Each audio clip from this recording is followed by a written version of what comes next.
Chair Russell, you are now streaming live. You can start the meeting on your call. Great. Thank you very much, Ian. And good morning, everyone. I'd like to welcome you to the Budget Committee meeting for April 12th, 2022. I am Paul Russell and I represent Lower Sackville. I'd like to call the meeting to order. It is 10 a.m. I'd also like to acknowledge that the Halifax Regional Municipality is located in Mi'kma'ki, the traditional and unceded lands of the Mi'kmaq people. The municipality acknowledges the peace and friendship treaties signed in this territory and recognizes that we're all treaty people. I'd also like to take just a minute to talk about the agenda for the day. We have 3 meetings scheduled today. This Budget Committee meeting is starting now. Immediately after this, we will be transitioning to a virtual council meeting, which will start no later than 1 p.m. And after that, we will be in person at City Hall starting at 6 p.m. If the budget meeting extends past the time that we have allowed, then we will work with it to make sure that we try and get the whole thing taken care of today. So as is standard with the virtual meetings, I'd like to run through the list of all of the councillors and just make sure that our audio and video are working properly. So let's start with Councillor Daigle Gammon from District 1. Good morning. Good morning, Mr. Chair. Happy to represent Waverly, Fall River, Musquodoboit Valley. All ready for our day. Good stuff. Thank you. Councillor Hensby, District 2. Good morning. Good morning, Mr. Chairman and colleagues. Looking forward to a very productive day. Hopefully. Yep. Councillor Kent, District 3. Good morning. Good morning, Mr. Chair and colleagues. I'm happy to be here in the seat for District 3. Good stuff. Thank you. Councillor Purdy, District 4. Good morning. I don't see you here yet. Councillor Austin, District 5. Good morning. I'm here, Mr. Chair, ready to go. Good stuff. Thank you. Councillor Mancini, District 6. Good morning. Hey, good morning, Mr. Chair. Good morning, colleagues. All set to go. Good stuff. Thank you. Councillor Mason, District 7. Good morning. Good morning, Mr. Chair. So happy to be here on this auspicious day. Absolutely. Thank you. Councillor Smith, District 8. Good morning. Hey, Chair, colleagues, happy to be here. Look forward to the meeting. Good stuff. Thank you. Your audio sounds a little bit fuzzy, but that's okay. Hopefully it'll clear itself up. Councillor Cleary, District 9. Good morning. Good morning, Mr. Chair, colleagues. Happy to be on this meeting, which should be a very historic budget for Halifax and for Canada in the coming decades as we look back on it. Thank you. And Councillor Morris, District 10. Good morning. Good morning, Mr. Chair. Good morning, colleagues. Also looking forward to a historic budget day. Absolutely. Thank you. And Councillor Cuddle, District 11. Good morning. Good morning. Ready to go. Good stuff. Thank you. Councillor Stoddard, District 12. Good morning and happy birthday. Thank you so much. Oops. Not sure what is going on here, but Okay. I'll figure it out in the break. And thank you very much. And I'm looking forward to representing District 12. Thank you. Absolutely. Thank you very much. And glad to see that hear that your audio is working, even though there might be video issues. Deputy Mayor Lovelace, District 13. Good morning. Good morning, Mr. Chair. Good morning, colleagues and public joining us today. Thank you for being here. I just wanted to have a solemn heart today. Unfortunately, a man has perished at Peggy's Cove, and we had an incident last night. I just want to thank the search and rescue crew and everyone who responded to that. And one man remains in hospital in critical condition. So our hearts and thoughts go up to that family. It was 2 brothers, and it was quite a night. So just wanted to let them know that we're thinking of them. Thank you very much for that, Deputy Mayor. Councillor Blackburn, District 14. Good morning. Yes, good morning and greetings from the Beaverbank bunker, and looking forward to a good historic meeting as has been suggested. So looking forward to the conversation. Stuff. Thank you. And Councillor Outfit, District 16. Good morning. Good morning, Mr. Chair and colleagues. here from Bedford Wentworth, ready to go. Good stuff. Thank you. And Mr. Mayor, good morning. Mr. Mayor, you are muted. Yeah. Good morning, Chair. I'm happy to be here. If I could just have a second, further to the comments you made about our day, we do have 3 sections today. We have a heritage hearing at 1 o'clock, which is why we have to go into council at 1 o'clock, regardless of where we're on budget discussion. And I will be away out for a short while at Halifax Partnership event with the federal finance minister and deputy prime minister. So the deputy mayor will be chairing that heritage hearing at 1 o'clock, just to let people know. Thank you, Chair. Thank you very much, Mr. Mayor. And let's circle back to Councillor Purdy from District 4. Good morning. Hi, Mr. Chair. We Can you hear have me? we do. We have a lot of echo because you and Councillor Daigle Gammon are in the same room. Yes, and my headphones aren't working. I always knew that she was an alien. It makes sense now. There we go. Mystery solved. Yep, Councillor Purdy, if I may suggest, there is a small conference room on the 4th floor, and it would probably eliminate the echo if one of you moved to that room. I will move. Thank you. I think he takes Tony's room. Tony's room sounds good. Sure. I love Tony's room. It's the best. You're welcome Thank to you use my very- office, the counselor. Feel free. Just leave the treats alone there in the drawer, though. Thank you very much, Councillor Mancini, Councillor Smith, and Councillor Purdy. The next item on the agenda is the approval of the minutes of March, I think, 23rd. So could I have a motion to approve the minutes of March 23rd, please? Moved. Thank you, Councillor Mason. Do we have a seconder? Second that. Thank you, Councillor Cuddle. Are there any errors or omissions in those minutes? Not seeing any. All in favor of the minutes of March 23rd, please signify by saying aye. Aye. Opposed, say nay. Great, thank you. Those minutes pass. The next item on the agenda is the approval of the order of business and approval of additions and deletions. Over to the clerk.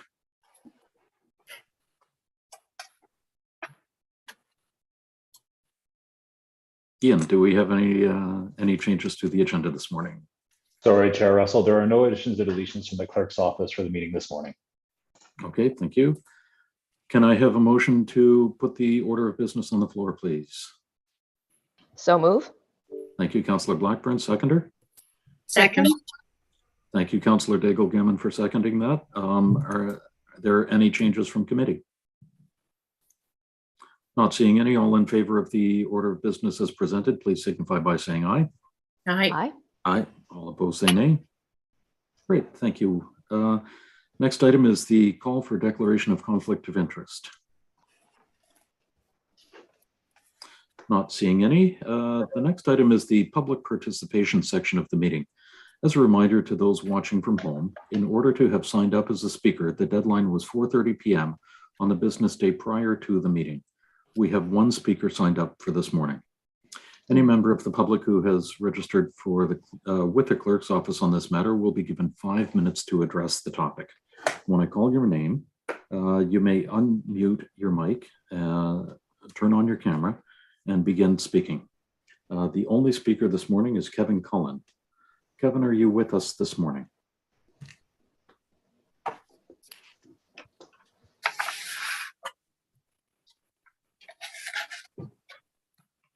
Kevin, are you with us this morning?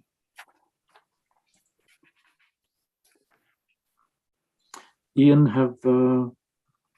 is Kevin in the meeting? Chair Russell, I can confirm that the resident is in the meeting. There he is. Okay. Thank you, Ian. Kevin, are you with us? I can see you in the meeting. I just can't hear you.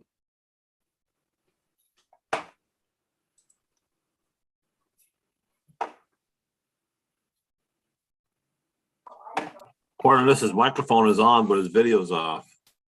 Right. Thank you very much, Councillor Hensby. Kevin, we cannot hear you in the meeting. Ian, do you have any suggestions?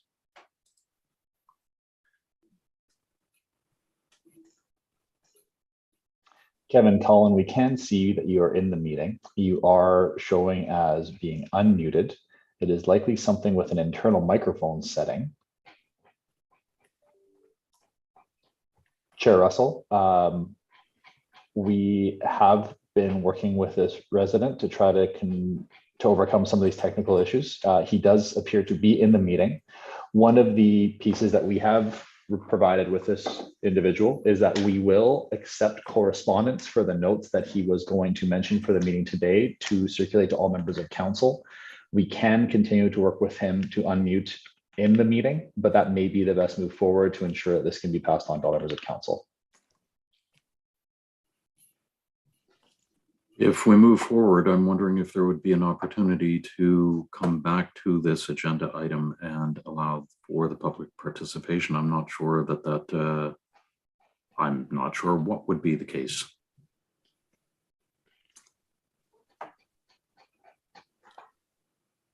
Kevin, Kevin, I see you as muted. I'm looking for advice on how to proceed. I don't want to return to this agenda item after we move past it. Kevin, if you're using a... Chair Russell, we do have members from our staff who are on the phone with this and try to provide support to this individual. Okay, thank you.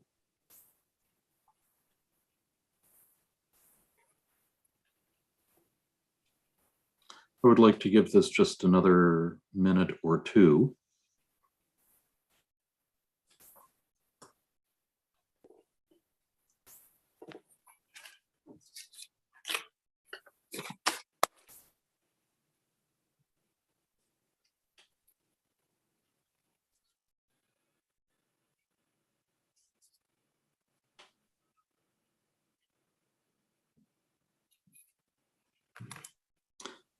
Just want to make sure that we have every opportunity possible to, or every reasonable opportunity to make sure that we have public input in the meeting. And so the clerk's office has been working with the resident and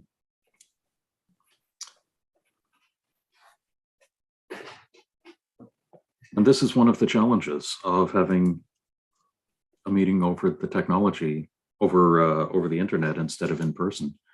This technology always plays a factor.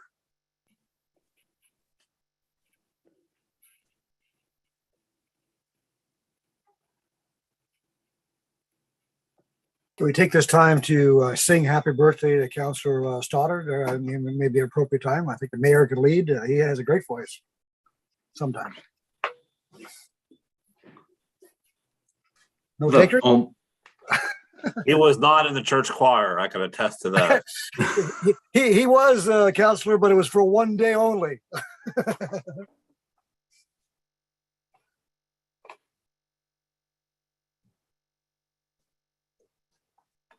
Councillor Headsby, you're gonna have to get a different background screen with a warmer day. Oh, there's somebody speaking.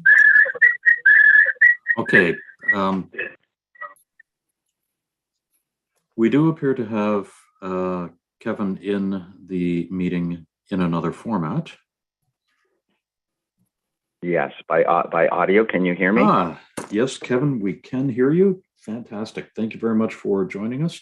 You have 5 minutes. Go ahead. Thank you. My name is Kevin Cullen, and the reason I'm here today is to speak to the current budget proposal that started off at 5.9%, went to 3.2%, and currently being considered at 4.6%. I'd like to thank the mayor and council and Mr. Speaker for the opportunity to speak today. And I'd also like to acknowledge that last week you unanimously approved the economic strategy from 22 to 27 titled People, Planet, and Prosperity, including a prosperous growing Halifax that puts the well-being of people and planet first. But I question, do you? Here's our story. We're new Nova Scotians. We arrived here at the end of June of 2020. And I picked this area to come and retire in and bring my family to that had never been here before because I was a global traveler and I identified this as the greatest place in the world to come and retire, with at that time great home prices, a slower pace, and super nice people. We were so excited to come here, and we bought 2 homes in Fall River sight unseen because that's all we could do during COVID with the goal of being a small landlord. You want to encourage folks to come here and increase the city's population to 650,000 by 2037, but do you? Here's our experience so far as New Nova Scotians. To date, between land transfer tax and property tax, my family has paid the HRM just over 43,000 pre-tax dollars. And all we can identify we've got for that service and amount of money is garbage pickup and snow removal. Our property assessment tax increase has gone up 20%. Gas has doubled. Property and car insurance in the province went up 25%. We're acclimating to the 15% HST after coming from Ontario. And in additional costs are things like washing our homes multiple times per year, dealing with moss growth, and also groceries that have gone through the roof. We stopped our process of moving into more rental properties because different agencies in the province decided to make the increase in rent less than the cost of doing business. We already pay carbon tax, which is 3% of this proposed 4.6% every single day at the gas pumps. When I checked the numbers last week, it was 20 cents per liter and 28 cents per liter per diesel per liter of fuel we buy. My background was in television, and I was very lucky to get a chance to go to Greenland. And while I was in Greenland, standing in front of a calving glacier, I got to interview 2 scientists. And those 2 scientists, one was a sedimentologist and one was a glaciologist from the University of Copenhagen. And I asked the question, global warming, carbon neutrality.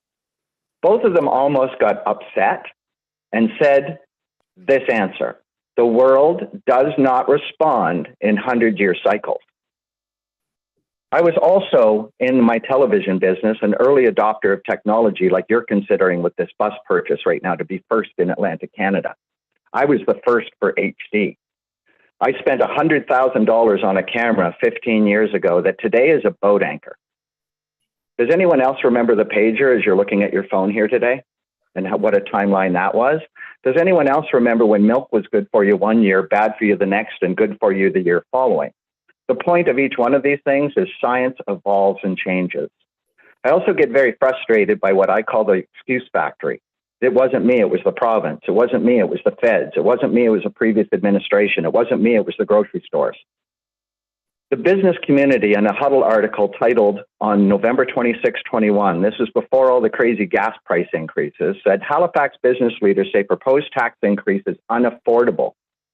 Last week, you all unanimously approved this economic strategy moving forward from 22 to 27, and I read all 70 pages, including a prosperous, growing Halifax that puts the well-being of people and planet first.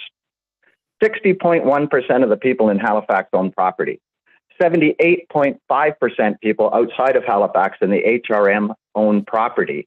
And you feel right now is the correct timing to put another liability on all of our wallets and emotions, because it's been extremely difficult for us since we have arrived 2 years ago to be social, do anything, and have our wallets assaulted from every direction. Do you think homeowners in HRM got out of bed this morning saying, I want to pay more taxes today? This is simply unprecedented in my lifetime and completely counterintuitive, and you've effectively knocked the enthusiasm out of us. And apparently our family's 43,000 post-tax dollars aren't enough. 30 and seconds ongoing, remaining this in your cost me. presentation. Thank you. At present, this costs me $1,000 per month for the privilege of owning property here. Timing is everything for both the emotional side of the community, and I believe in the future going forward that a referendum is the only way we should attach and approach any price increases. And imagine the headlines. Halifax puts the well-being of people first, or do they? If you put this through, we will know the answer. Thank you for your time. Thank you very much, Kevin, for your presentation. We will take that into consideration as we move ahead through the day. The next item on the agenda is the proposed 2022-23 budget. We have opening comments from our CAO, Jacques Dubé, who would then hand it over to Jerry Blackwood. Go ahead, Jacques.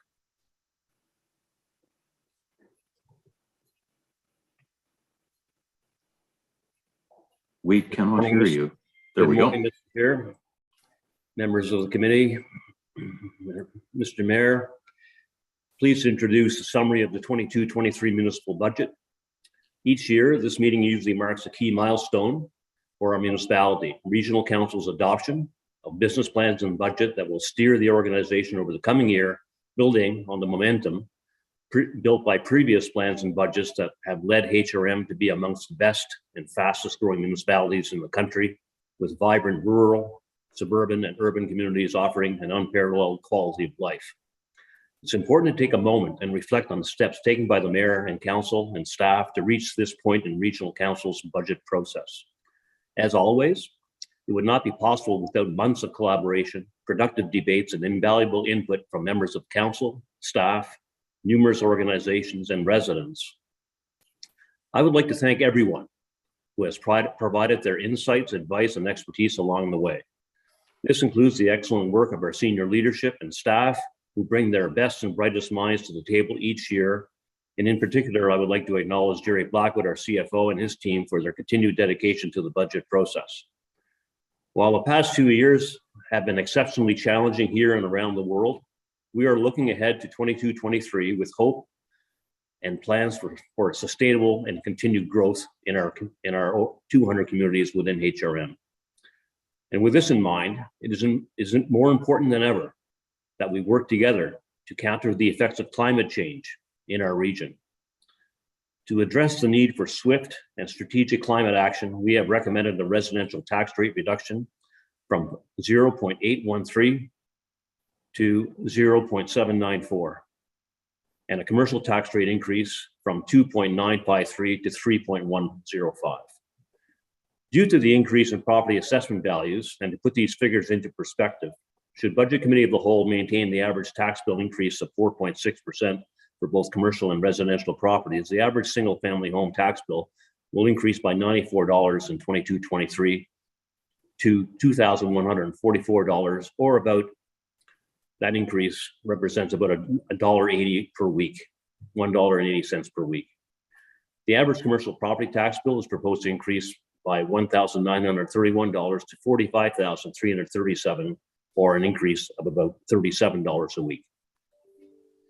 Of the 4.6% increase, we propose 3% will be dedicated to climate action tax that will directly support Halifax, the municipality's long-term climate action plan. Climate action tax will fund projects such as electric vehicles and buses, net zero buildings, and other initiatives to improve the resiliency of communities and infrastructure. The remaining 1.6% increase, which is well below inflation, will fund ongoing operations, public safety, maintenance, and significant service improvements, such as the provincial road transfer, increased investments in traffic calming, road maintenance and active transportation infrastructure, municipal parks and facilities such as the Beachville Lakeside Timberley Recreation Center, as well as strategic capital investments such as the expansion of Burnside Industrial Park and electrification of our fleet, our transit fleet. So investing in our communities, Mr. Chair, and infrastructure means investing in growth. As we all know, the municipality's population has expanded exponentially over the past number of years. And as one of Canada's top 3 growth municipalities, HRM is challenged by both a housing shortage and housing insecurity.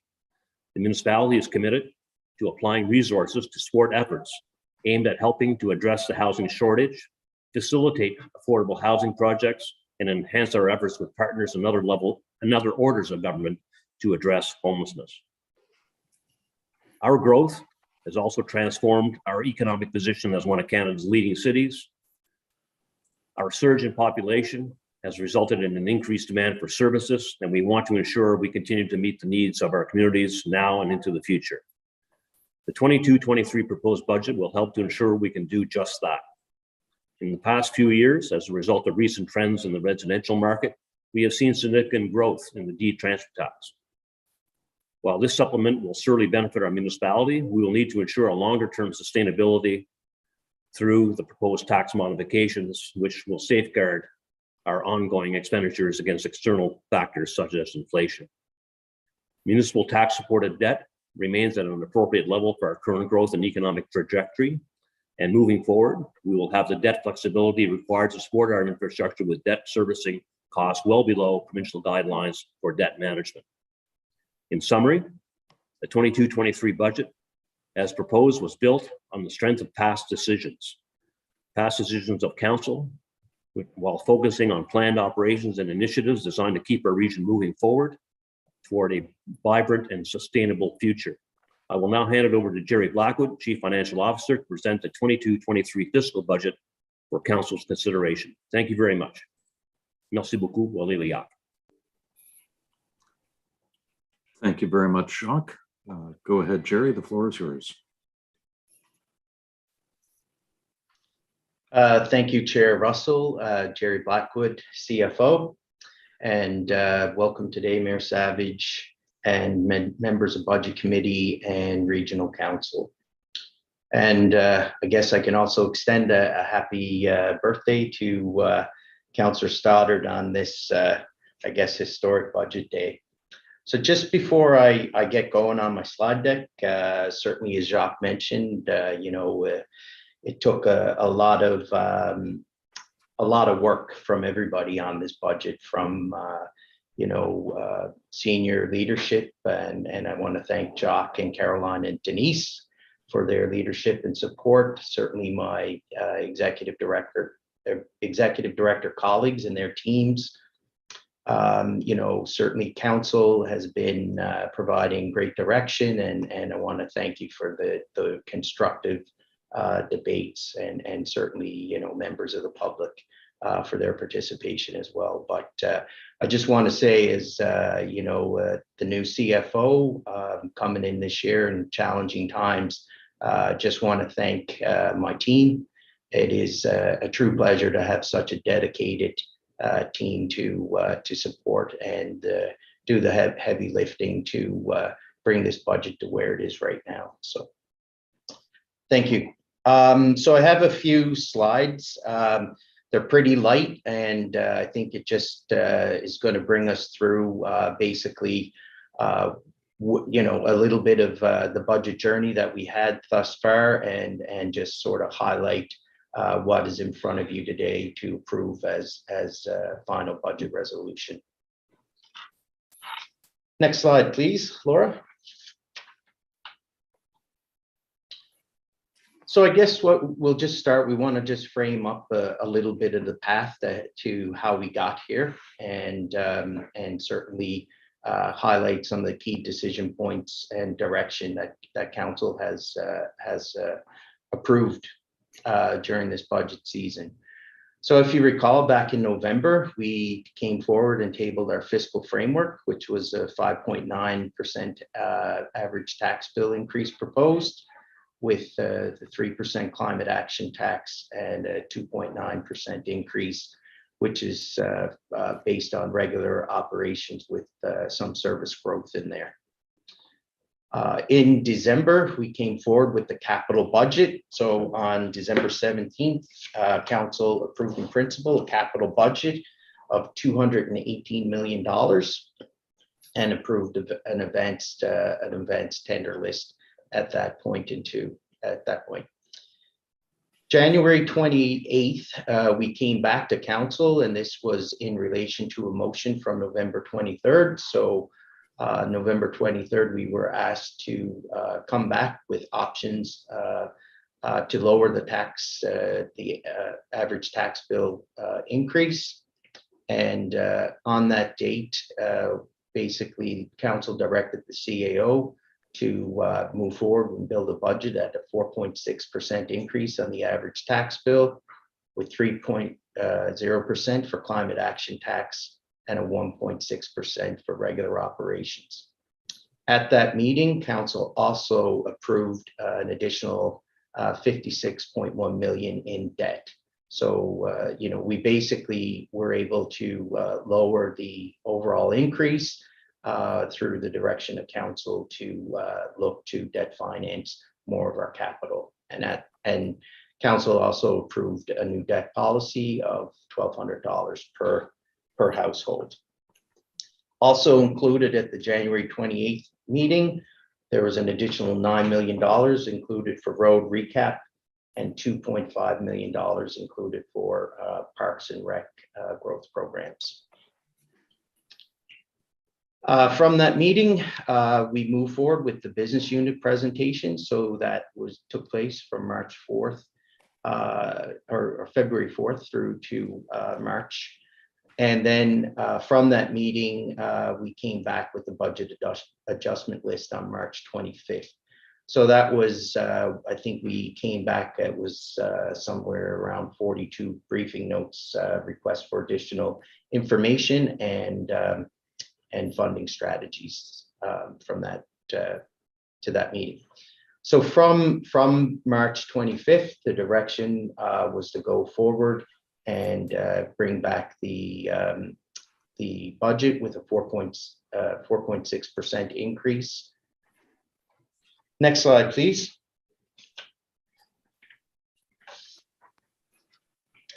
So in terms of budget highlights, first we're going to highlight the revenue side of the budget. So this budget includes gross revenues of $1.1 billion. When you exclude the mandatory provincial contributions, our total municipal revenues is $925.7 million. Big piece, as we've communicated throughout this budget season, was on the revenue side. We had some opportunity around D-transfer tax, so we're now budgeting at $83 million.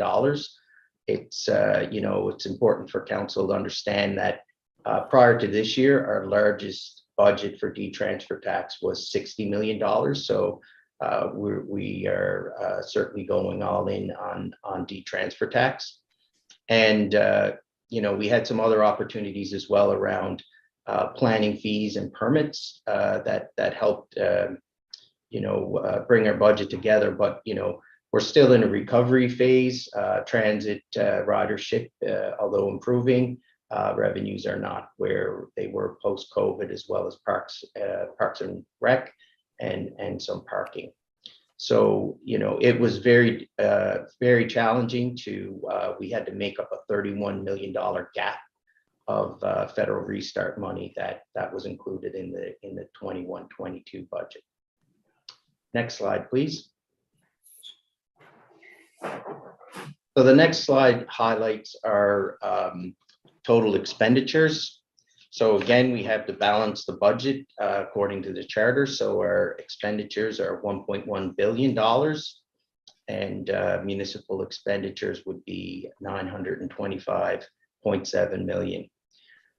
So the big theme this year in terms of our expenditures is certainly inflation has been a factor that's been pointed out along our budget journey. Collective agreements have certainly created a challenge, and with compensation costs that were negotiated this year, next year we have pretty much all our collective agreements are going through bargaining. So we have some risk there, and certainly on fuel remains a concern, and certainly for next year, it will be some risks that we will have to mitigate. And also in this budget was the other big expenditure driver was the provincial road transfer. So we had $5 million in new costs associated with provincial roads, as well as an additional $3 million in capital. Next slide, please. So on the capital side of things, again, I think Councillor Cleary said, this is a historic budget. I think this is the biggest capital budget in the history of HRM. So council is moving forward with approving capital expenditures of $319 million. And in that, I guess the big piece in our capital plan this year is the funding of Halifax and our strategic initiatives on the capital side, such as the integrated mobility plan. We've put more money, as I mentioned before, into road recap, as well as parks and recreation growth. So if you look at the infographic included in this slide, you can see our budget increasing, but also, there's close to 100 million in there for strategic initiatives. And you can see that our asset renewal and our growth in our capital plans is increasing as well. Next slide, please. So next slide, we just want to highlight reserves. Reserves remain healthy, and I think through the fiscal framework, council did approve some changes in reserves in terms of some consolidation. Overall, our actual reserve balances are in the vicinity of 267.3 million, and projected to go up to $308 million over the next 4 years. Again, reserves, as we mentioned throughout the budget cycle and through the fiscal frameworks, they are key funding mechanisms in terms of enabling fiscal capacity as we take out more debt to deliver on our capital plan. Next slide, please. So the next slide just deals with, as Jacques said, talked about sustainability and transfer tax surpluses. So if you look at this slide, as you can see, a big portion of our surplus every year is coming from the D-transfer tax. And if you look at 21-22, our D-transfer tax is about 110% of our total projected surplus of $19 million. So what that is telling us is that, the D-transfer tax is driving our surpluses. We're not getting a lot of surplus overall from our business units or ongoing operations. So I think for fiscal 21-22, sorry, overall our business unit are projecting a deficit of around $2 million. So I said earlier, we're kind of really increasing our budget capacity on D-transfer tax. Last year was our highest ever at 60 million. This year we're budgeting 83 million. I want to draw your attention to recommendation 2 in the report. So what we are looking at is council to approve a bit of, I guess it's a capital reserve strategy around surpluses driven by D-transfer tax. So we're asking council to approve any surplus on D-transfer tax over $71 million that would be allocated to the capital reserve. And this is sort of a twofold. One, it provides funding to the capital reserve that we can use to fund capital, which can certainly help us fund our cap from operating, which certainly goes right to the rate. And the other piece is it's a bit of a risk mitigation strategy should D-transfer tax top out or actually start to reduce past the $83 million budget that we're proposing. Next slide, please.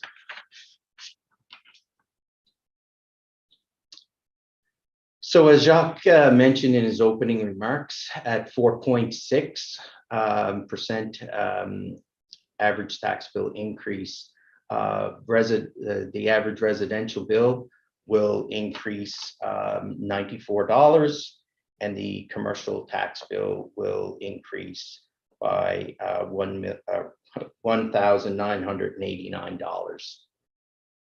Next slide, please. So one thing we want to sort of bring also to your attention is just some funding changes that happened subsequent to the BAL debate and the direction given there. So a couple days after the BAL debate, the province announced $2.3 million in funding for planning studies. Of that $2.3 million we received, council had already approved funding of $1.25 million. So we have put forward an option for council to consider should they wish, if they wanted to reduce the average tax bill increase to 4.4%. So we would use that additional 1.25 million of funding to take it right to the rate and reduce the rate from 4.6 to 4.4. Next slide, please. So this slide just kind of shows that basically with the reduction from 4.6 to 4.4, you know, the change in the average average residential bill will be in the $3 to $4 range, and it would be $116 on the in the commercial range if council chooses that option to go to 4.4%. Next slide, please. So the next, this slide just sort of deals with the climate action tax. So what staff is proposing is that the climate action tax be a separate line item on the tax bill. The resolution that is part of Schedule 1 or Schedule 2, should council choose to go with Schedule 2, includes the climate action tax as a separate line item on the bill. So, you know, we just look at this as again, we talk about this being an historic day. Council is making a bold move to fund climate change. So our tax bill is one of our most public documents. So it highlights on the tax bill the transparency of the funding. It highlights the municipality's commitment to climate change, and it also aligns with our council priority of environment. On the risks or the con side, it's, you know, certainly we don't break out other services that we provide as a separate rate. The amount is not you know, overly significant in terms of the 3%. It's about $62 on the average residential tax bill, and it could create just some you know, complexities in terms of people understanding their bill, which I'm sure could certainly be cleared up by our awesome 311 center should they have questions. So if council chooses not to adopt the climate action tax, there is in the alternative in the report, there's a table that council could motion to adopt that would change the general rates to have the climate action tax included. Next slide, please. And just in conclusion, so just based on the you know, the decisions of this budget season, you know, we've used up $12.3 million of surplus funding that will not repeat in 23-24. We used $7 million already to mitigate any rate increases or to try to keep it down within the threshold that council has directed staff. And we used $5.3 million to fund one-time BAL items. So as I mentioned, next year, I think all of our collective agreements outside of police are up for renewal. And again, inflation remains you know, a concern, especially around input costs to our materials, supplies, labor on our capital projects, as well as our fuel costs. Thank you very much. That concludes our presentation, and we'd be happy to take any questions. Thank you. Okay. Thank you very much for that presentation, Jerry. Members of council, if you could please indicate in the chat that you would like to ask questions, that would be appreciated. Go ahead, Councillor Outfit. Thank you, Mr. Chair. And Jerry, thanks for the presentation. A couple of things that we've struggled with getting, I think, clear answers on, and as a result of that, have trouble giving clear answers when we get them to questions, is what exactly are you anticipating that if we do the 3% CAT, it will generate in revenue this year towards climate action? What's the actual forecasted dollar amount? I remember hearing something like 18 or 20 million, but I haven't been able to find that. Yeah, it's approximately $18 million per year over the next 4 years. But sorry, how much does it generate this? If we add 3% this year and dedicate it to CAT, what does it generate in 1 year? Then you're saying 14 over, you're saying 18 over 4 years. So that when I could probably figure the math on that, but yeah, so you're saying really about 4 million a year or 3-4 million a year? It's I think it's in the vicinity of $18 million a year. Per year. Okay, good. That's what I thought I'd heard. Okay. The other thing, and I don't know if this is a question for you or for Jacques, I like the idea of breaking this out. We'll have to debate that as a council because I don't want residents to think that we've had to raise taxes by 4.6% in order to run the municipality. And it's not true. What we're doing is we're raising taxes by 1.6% in order to continue to run this municipality, which I think is a major accomplishment. During the time of inflation and pandemic and whatnot, the additional 3% is for specific purpose of the CAT. What if we do that, Jerry? What happens next year? Do we automatically start off with, okay, well, here's the 3% tax increase? That's a given because council has decided to create a CAT, and then on top of that, there'll be another 1, 2, 3, 4, 5% in order to meet obligations at the time, which, as you mentioned, we have contractual negotiations coming due. We're worried about inflation. We're worried about fuel. So are you anticipating, you or Jacques, that if we do it this way, that the 3% will be the benchmark going forward? So we couldn't possibly have a tax increase of less than 3% next year because 3% would already be earmarked for the CAT. And then on top of that, or what are our options here going forward? Because people are really asking this question, and I don't think that we're communicating the answer to that very well yet. Yeah, I mean, if I may, Jacques, if you would like to address that, go ahead. Yeah. I'll certainly defer to Jerry on this, but I will say this. So 3% is being added this year. So that 3%, it ends up being baked in to the budgets, right? So next year, what you'll see is simply whatever the general increase in rate will be. So what Jerry and his team and our climate folks have come up with is a suite of projects that has been articulated and provided to council, right? That will require debt repayment. So what we're doing is depositing $18 million into a strategic reserve to pay for the debt, principal, interest payments on an annual basis. So to your question, the 3% next year is already baked in. So there's no increase. It's not 3 plus something next year. It's whatever the average increase is, on the other items in the budget, right, will be the increase. And is that going to be 1.6? I don't know at this point.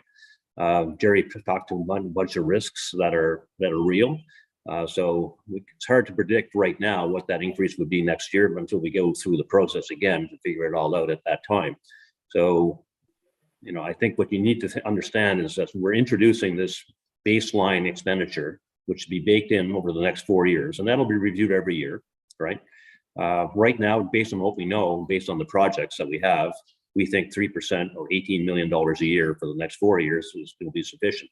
And we'll keep adding a year to that as we go forward into the decade, right? Because the expenditures on Halifax encompass the next 10 years approximately, right? Based on the policy and strategy the council has adopted called Halifax, right? Well, that's sort of where we are with it. Jerry? And just let me, and I understand that, Jacques, but I guess then there's this conflicting. I understand wanting 18 million and baking that in for these projects. I understand that, support that. But if we're creating a CAT tax, then the CAT is not being created for 1 year. How do we break it out next year in addition to the, you see what I'm saying? Yeah, I still understand. Sorry, I probably didn't answer your question directly. Yeah. So what I'm saying to you is it's baked in. So that means that the CAT will remain in place every year going forward until council decides otherwise. Right now, we're anticipating for the next 10 years, that 3%, that $18 million a year will be in the budget, right? Okay. To actually pay for the debt servicing associated with all of the items, the close to $1 billion worth of spending on Halifax. That's going to happen over the next decade, right? Okay, that makes more sense to me. Thank you, Chair, and thank you, Jerry and Jacques. Okay, thank you very much. Go ahead, Jerry. If I could just add one thing, and I think Jock explained it perfectly, right? So we build our budget every year off the average tax bill, right? So that's what'll come back next year. So what council is doing right now is approving a rate. And if I could sort of bring it back to like when council approved the regional and local area rates for transit, right? It's similar to that. Those rates will go forward in the future, but it won't be a 3% increase, right? What we're doing right now is establishing the baseline, and then that'll carry forward next year. I appreciate it, gents. Thanks. Thank you very much, Jerry, Jacques, and Councillor Ethick. Go ahead, Councillor Mason.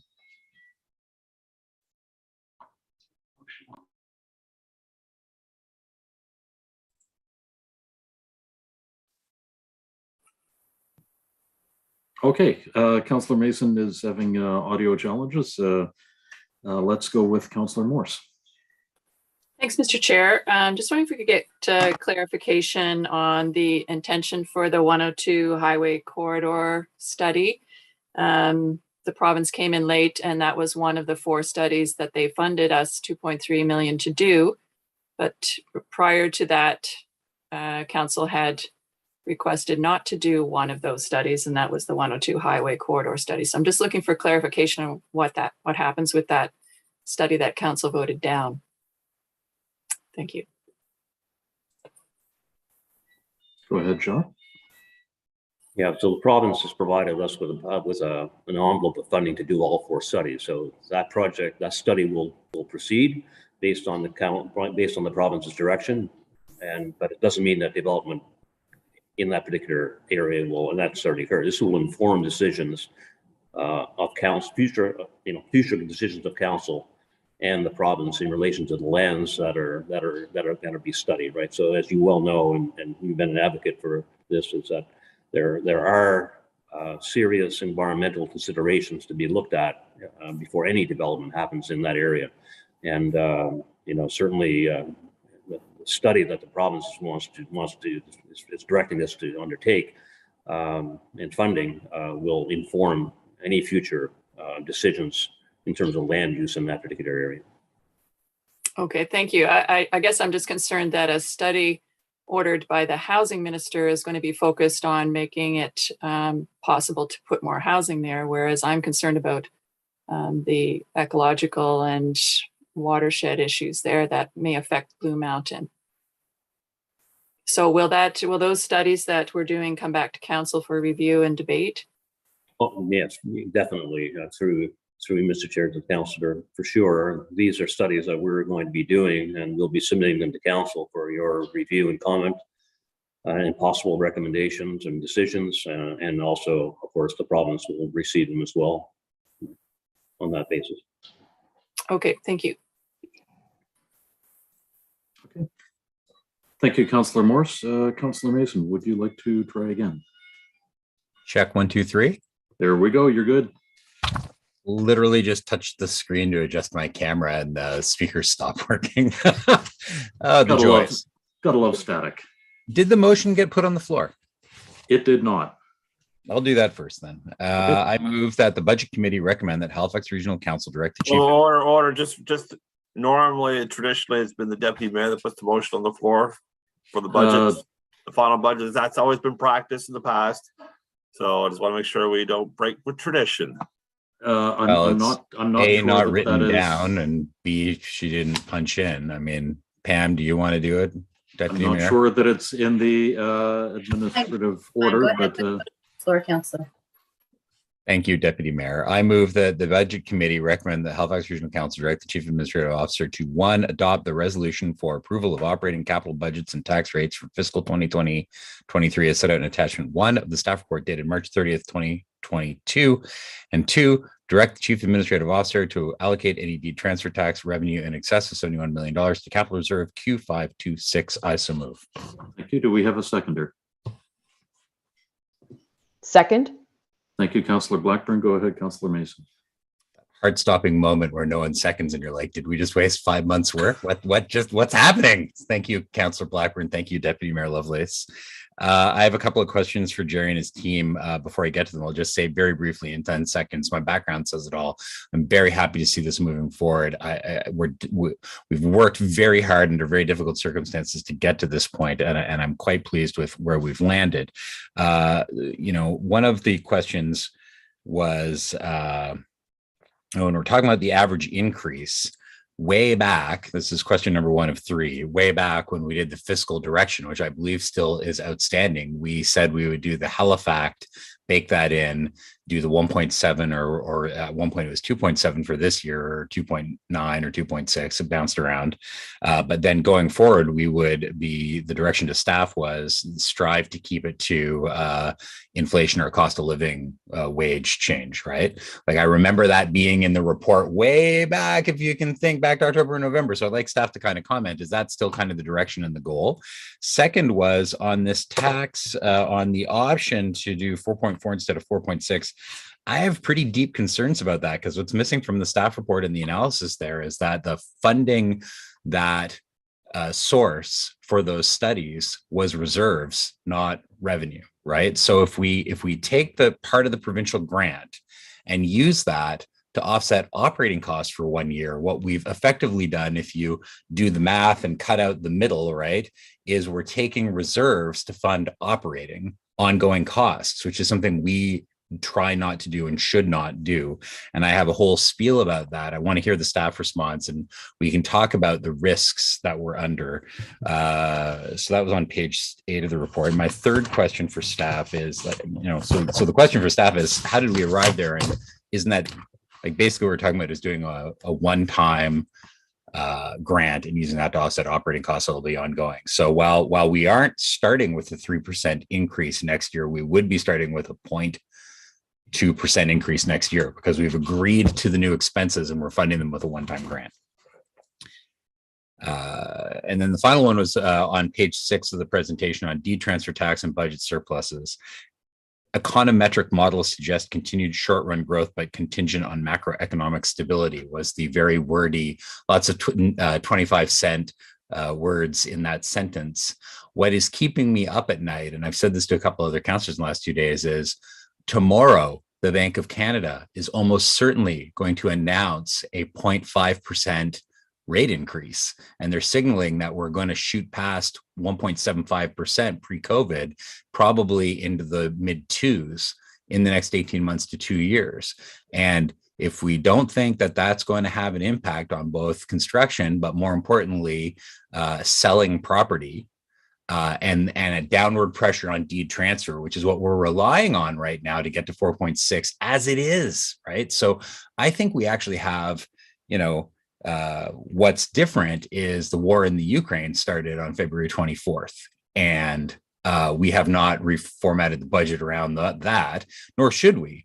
But I just think continuing to go into these one-time expenses and pulling from deed transfer and pulling from surplus when we have tremendously more uncertainty already than we had 6 weeks ago, I find that a bit nerve-wracking. So I'm wondering, I guess the question for staff is,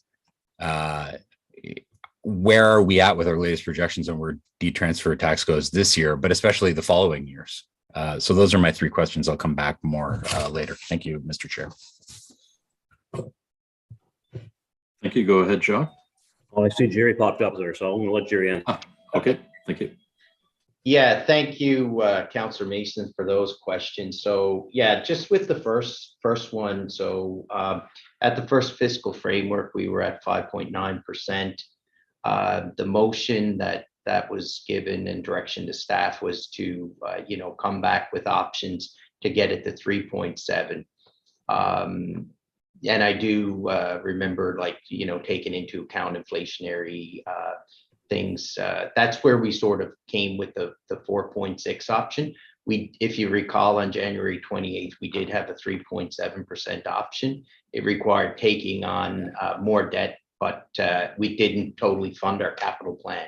So the sorry, Jerry, I'm fine with all that. It's the next year and the following years. I thought Yeah. we had some direction in there for subsequent years, that we do this one-time bump and then we wouldn't keep doing that. Yes, exactly. So, that's been our stance all along, is in future years, we do have to deal with that inflationary. And, our theme has kind of been, we need to try to, keep taxes at least with inflation to be sustainable over the long run. And that's what we'll be coming back next year. And that's what we're really trying to highlight, is that these inflationary pressures will certainly put pressure on the overall rate and increase in taxes next year. So moving to the 4.4 from 4.6, again, you spoke very well to that. You're exactly right. We're funding an ongoing a study from basically reserves at a surplus. So again, we would have to make that money up again next year. But we felt that it was a fairly, I guess, a significant subsequent, funding announcement right after the BAL. And we just wanted to put that in there for council for consideration. But I certainly, it's not recommended by staff. And on the D-transfer tax, you're exactly right. And the macroeconomic environment with respect to measures the central bank and the Bank of Canada are going to take around inflation. To your point, there's a big increase coming out tomorrow, and there's a global issues as well. So the war in Ukraine, that's going to put pressure on fuel costs and other supply lines as well, right? So that's exactly what we're saying in that bullet point.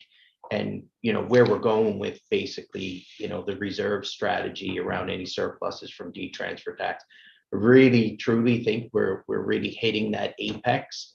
Or we think the housing market is definitely going to continue to be strong, but I think the D-transfer tax will certainly start to level out or even start to fall back a little bit. So that's just a mitigation strategy there. I hope that answers your questions. That does. Thank you, Jerry. Thank you, Chair. Okay. Thank you very much, Jerry and Councillor Mason. Go ahead, Councillor Blackburn. Thank you very much, Mr. Chair. And just a couple of quick questions of clarification. So for Jerry, so when the dust all settles and we've taken this little bit from surplus and that little bit from surplus, how much is left in the surplus right here, right now, today? And thank you so much to Councillor Morris for bringing up the Highway 102 study, because I needed confirmation that that study is going ahead, even though Council as a whole voted not to move forward on it at this time. Third point is, what is the communication plan for this? I am very much of the camp that I'd like to see this as a separate line item on the tax bill, but not only that, would like to have a little insert in each and every tax bill that goes out that explains exactly what this is, what it is being used for. Because if you were to listen to talk radio in this city, the only thing that this is about is fancy new electric buses and solar panels. So I just would like a little bit of an overview of how this is all going to be communicated. Thank you. Thank you, Councillor Blackburn. Yeah, so with the surplus, when we came back on the March 25th for the BAL debate, we had about $12 million in projected surplus, and we were looking, I think we used up a little over around 6.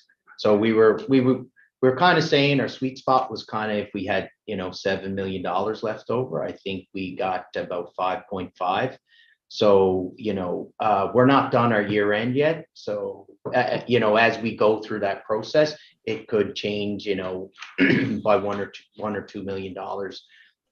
But right now we have about a projected 5.5 million left over, which we will likely sock away in the risk reserve. That will come back to council for a decision of where we put our reserve balances. And on the comm strategy again, and I didn't when I thanked a few people, I didn't thank the comms team, because they certainly been with us every step in the way through this budget, and we have a comm strategy releases to go today if this gets approved. But we have not considered doing a tax bill insert, but that is something we can certainly take away, and something that the CAO certainly can approve. That if that's the will of council, we can certainly look at putting something out with the final tax bill that will go out around September.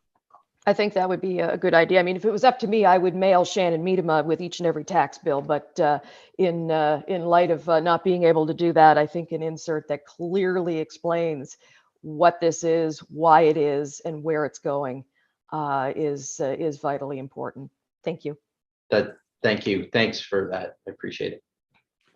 Thank you very much, Councillor Blackburn. Go ahead, Deputy Mayor. Thank you so much. Wow. I just wanted to reiterate what was already said about comms. Knowing that councillors for the past few months have said, we have a communications breakdown here. People do not understand the climate action tax. They do not understand Halifax. We already know from the survey that people don't have a good understanding of what the Halifax plan is. So Jerry, I think it's, we've got to get ahead of this. And so, if we rely on our tax bill to be the communications plan for explaining what this climate action tax actually is, I think we're continuing to do a disservice not only to the municipality, but overall to council and staff who've been working so hard on this. So, all hands on deck. We've got to get a better strategic plan here for communications. Thanks for the presentation. I think that this entire process for setting budget is flawed.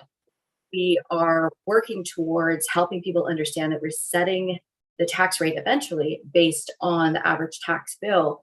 And for most folks, the average tax bill really doesn't make a whole lot of sense because that's not their reality. So I think, we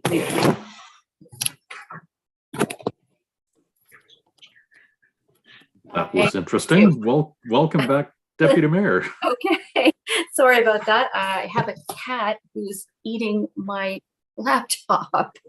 Excuse me. Let me just get to my questions here. My points are this. So we've got a 3% coming forward based on going in $18 million going into a reserve fund.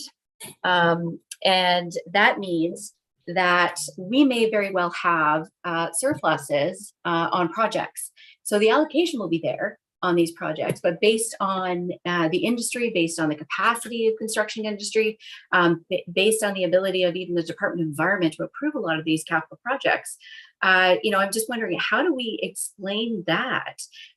We're allocating money, but at the same time, I think there's a huge risk in actually getting things done. So I'm wondering if you can speak to that. I know that the RFP is going to go out, and shortly for these 60 buses, whether or not supply chain shortages actually result in issues for those buses actually to come to us. I'm just a little bit concerned, and my cat has made a complete mess of my desk, so I apologize for that.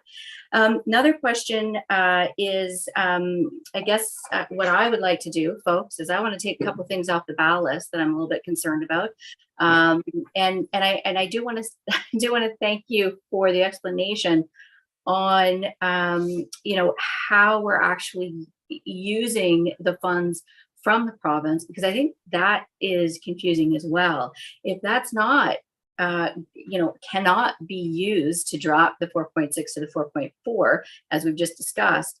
Why is that in the staff report? Why would that even be coming forward as an opportunity? So if you can answer those questions, and then I would like to, if I have time, proceed to suggest that we remove a few items from the ballot list that was approved, I think, on March 23rd.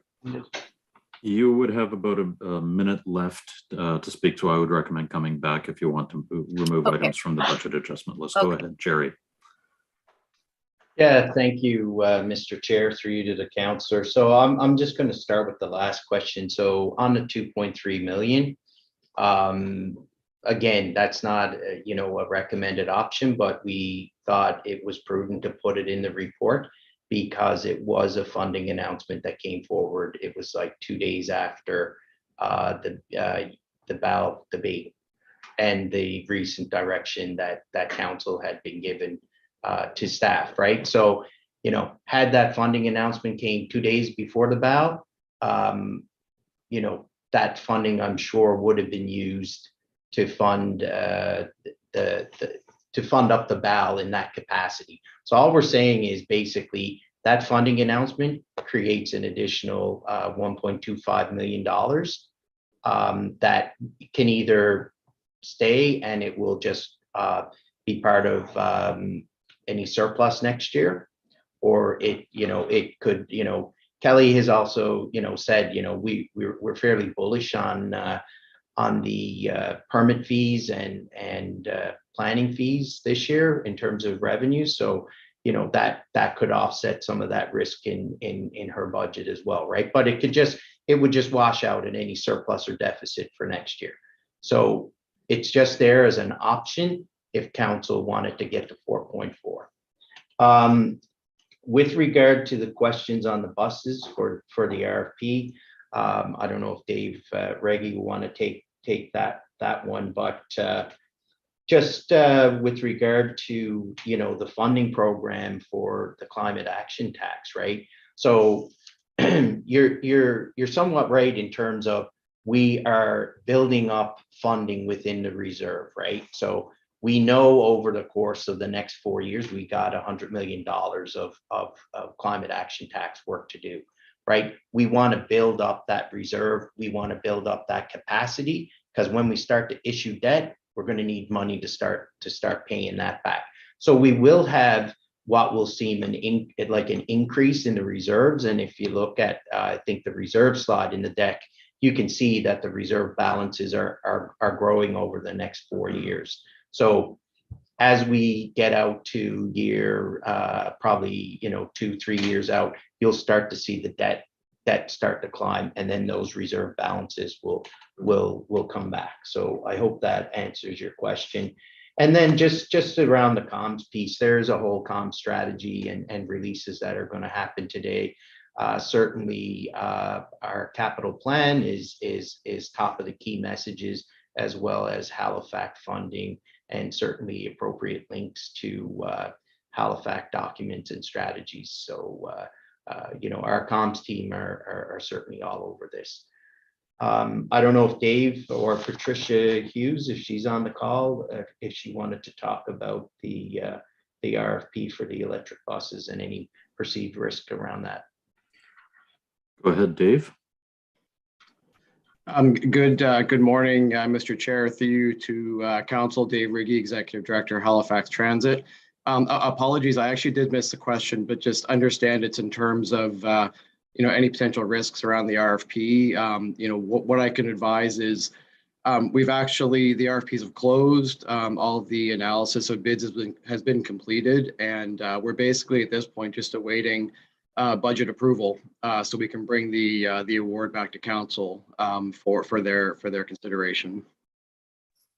My question was on the capacity and the supply chain shortages, and whether or not we would actually be able to see those 60 buses within the next 12 to 18 months.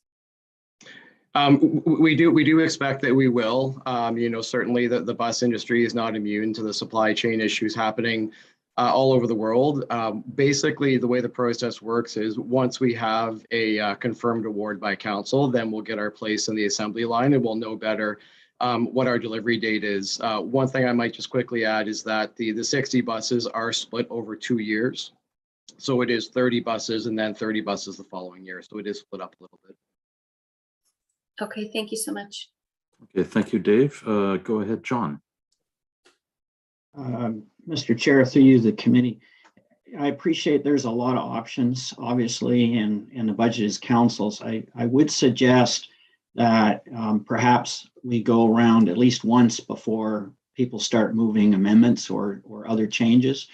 But as part of that, it would be helpful if people could maybe socialize, members of the committee, could socialize what it is that they would intend, to bring, and then perhaps we could look at those and sense if there's value in pursuing them that way. I think it might help the flow of the meeting. I appreciate that, John. Thank you very much. And I think that makes a lot of sense as well, to move through and have questions of clarification in relation to the budget before amendments are made. Go ahead again, John. Yeah, perhaps just we could give the deputy mayor another minute or so to socialize what she would be proposing next time around. Sure. Go ahead, Deputy Mayor. Thank you so much. I appreciate this opportunity to speak a little bit longer. So one of the things that I think we should remove from the ballot, it actually ends up being about 0.0008 off the rate. And that is on our ballot list. It is 3A, 3B, 3C, and 4. So these are free parking. And the reason that I'm suggesting the free parking is because while the opportunity to give people free parking is lovely, I would suggest that it's actually only meeting a very small group of folks who would be taking advantage of it. And I think for the cost, it doesn't actually benefit a larger group of individuals. And I think if people are going to come downtown on a Friday, they're expecting to pay for parking anyway. So, of course, the other thing is that the parking at the Alderley Gate and Bell and Sackville Street locations, to give someone free parking for the entire day benefits that one person. It doesn't necessarily benefit businesses if that person is going to work, for example. So I'm just trying to get a bigger bang for the buck here. Yes, I appreciate it. And I will come back a second time. Thank you, Mr. Chair, for this opportunity. Thank you very much, Deputy Mayor. Go ahead, Councillor Kent. Thank you, Mr. Chair. And I'm thank you, sorry. Jerry. I'm sorry. Jerry, would you like to weigh in on that now or later? Yeah, I mean, I could certainly just add some clarity to the councillor's question there. So with regard to the parking initiatives, what was approved was the parking ticket fee increase of $300,000 and then avoiding tickets with proof of purchase. That's what council approved for the BOW. Thank you very much for that. Thank you very much for that, Jerry. Go ahead, Councillor Kent. Thank you, Mr. Chair. I appreciate certainly all the work and the discussions that we have had here at Council regarding this budget. At the onset, I was concerned around this large of an increase, but I over the course of time and the debate and the consideration, I'm reflecting now on the kinds of emails and context that I am getting from my residents. And I still am going back to the vulnerability of our taxpayers that will have the largest challenges. When I look at the average tax bill, and that one is around average of what I pay, and I have to look at it and break it down, and maybe my math's wrong a little bit, I don't know, but $94 divided by 12, $12 a month. 65% of that is climate tax, which is thinking about the impact and the necessity of our choices now to support change in our climate Halifax 2050 and our climate action plan. It's hard to ignore. I believe in the science of all of it, and I know the importance of it. Many emails that I've received are, why didn't you do this years ago? And we're all probably saying that. I know that councillors are wishing we had started something of this nature many years ago, but we didn't.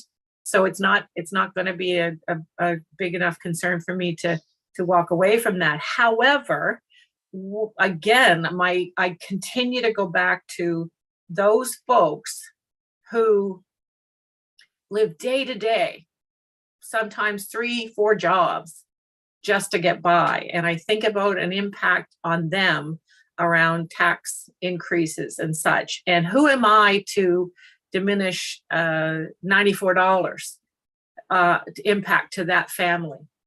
So what I'm hoping if Jerry or you or some staff could comment on a couple of things. One is, how many of our taxpayers are in that below average frame? Like in relative to the volume of taxpayers, property taxpayers in the municipality, roughly how many would we be talking about who, in my opinion, are at a higher risk of having the impact of an increase?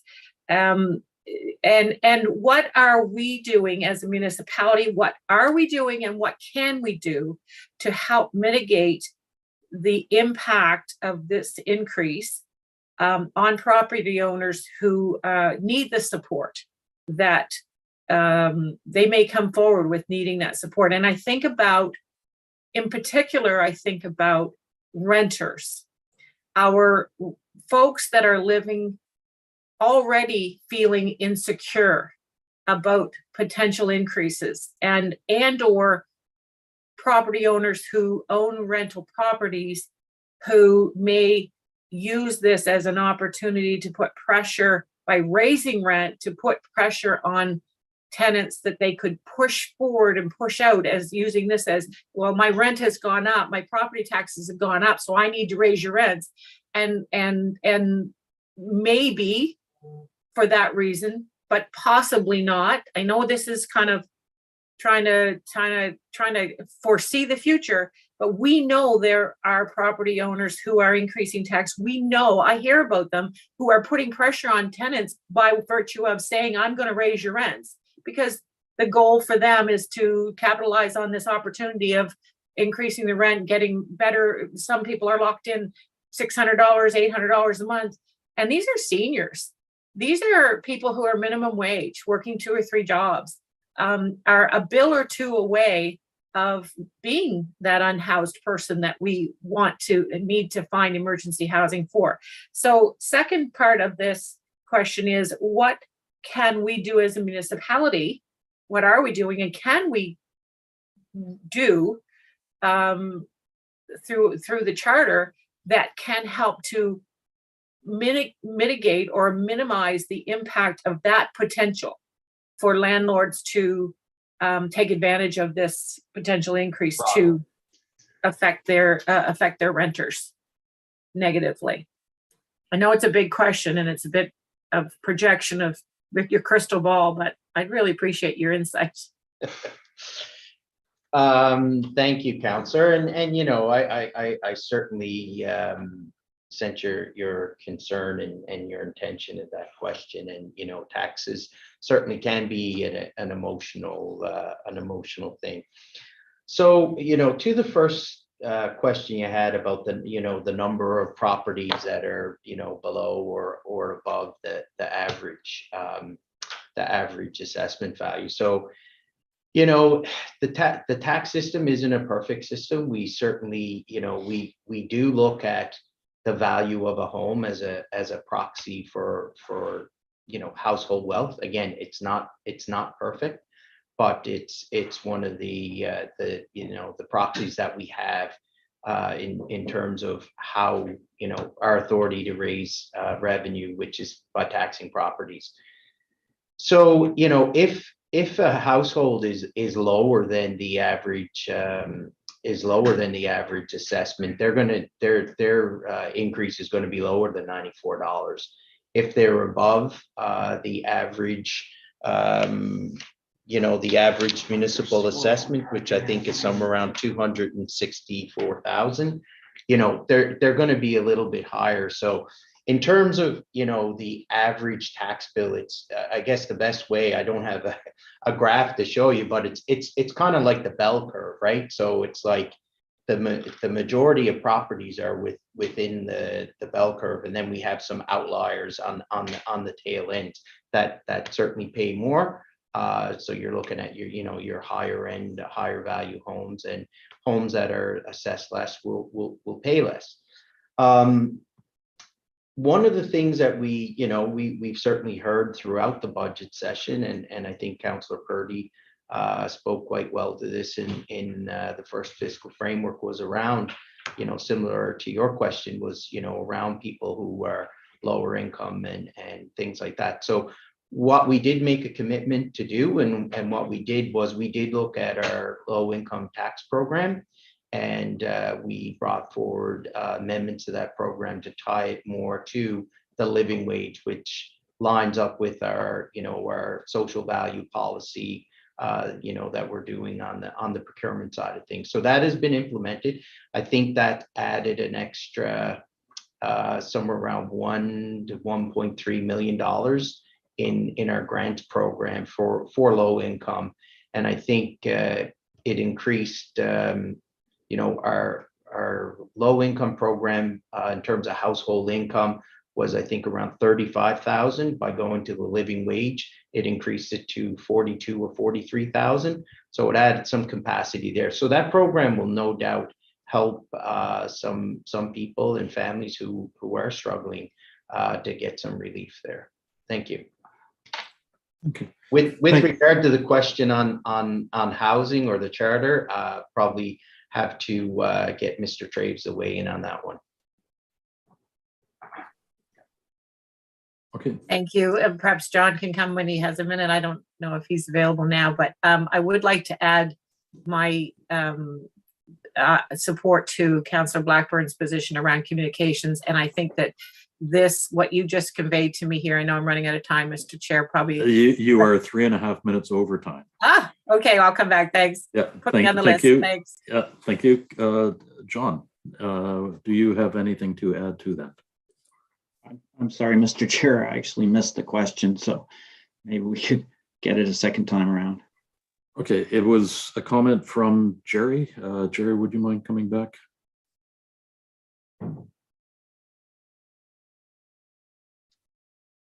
Okay, maybe we could get that second time around. Sorry about that. Let's go to Councillor Purdy, please. Thank you, Mr. Chair. And I just want to acknowledge all the hard work that has gone into this budget. I'm going to make some statements, but I do appreciate the hard work.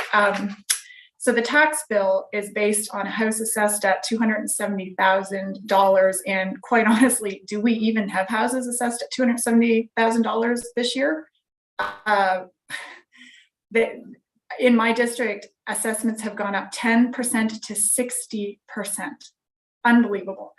I also noticed when going over the budget packages that we had, the assumption from November 2021 that we used, or staff used, to come up with this tax bill from Statistics Canada and HRM Finance, it assumed that our inflation would decrease to 2.2%. Well, that is not the case. Actually, our inflation has continually risen and doesn't look like it's going to slow down anytime soon. So having said that, I will not be supporting the 3% climate action tax today. Not sure if we can at this point split up the tax to vote separately, but regardless, my vote will not be in favor. This is not the right time. I remember back in November feeling that this proposed tax increase was tone deaf to the needs of many of our residents and small business owners. If that was even remotely true then, it is certainly even more so now. We have thousands of tax-paying residents struggling to make ends meet.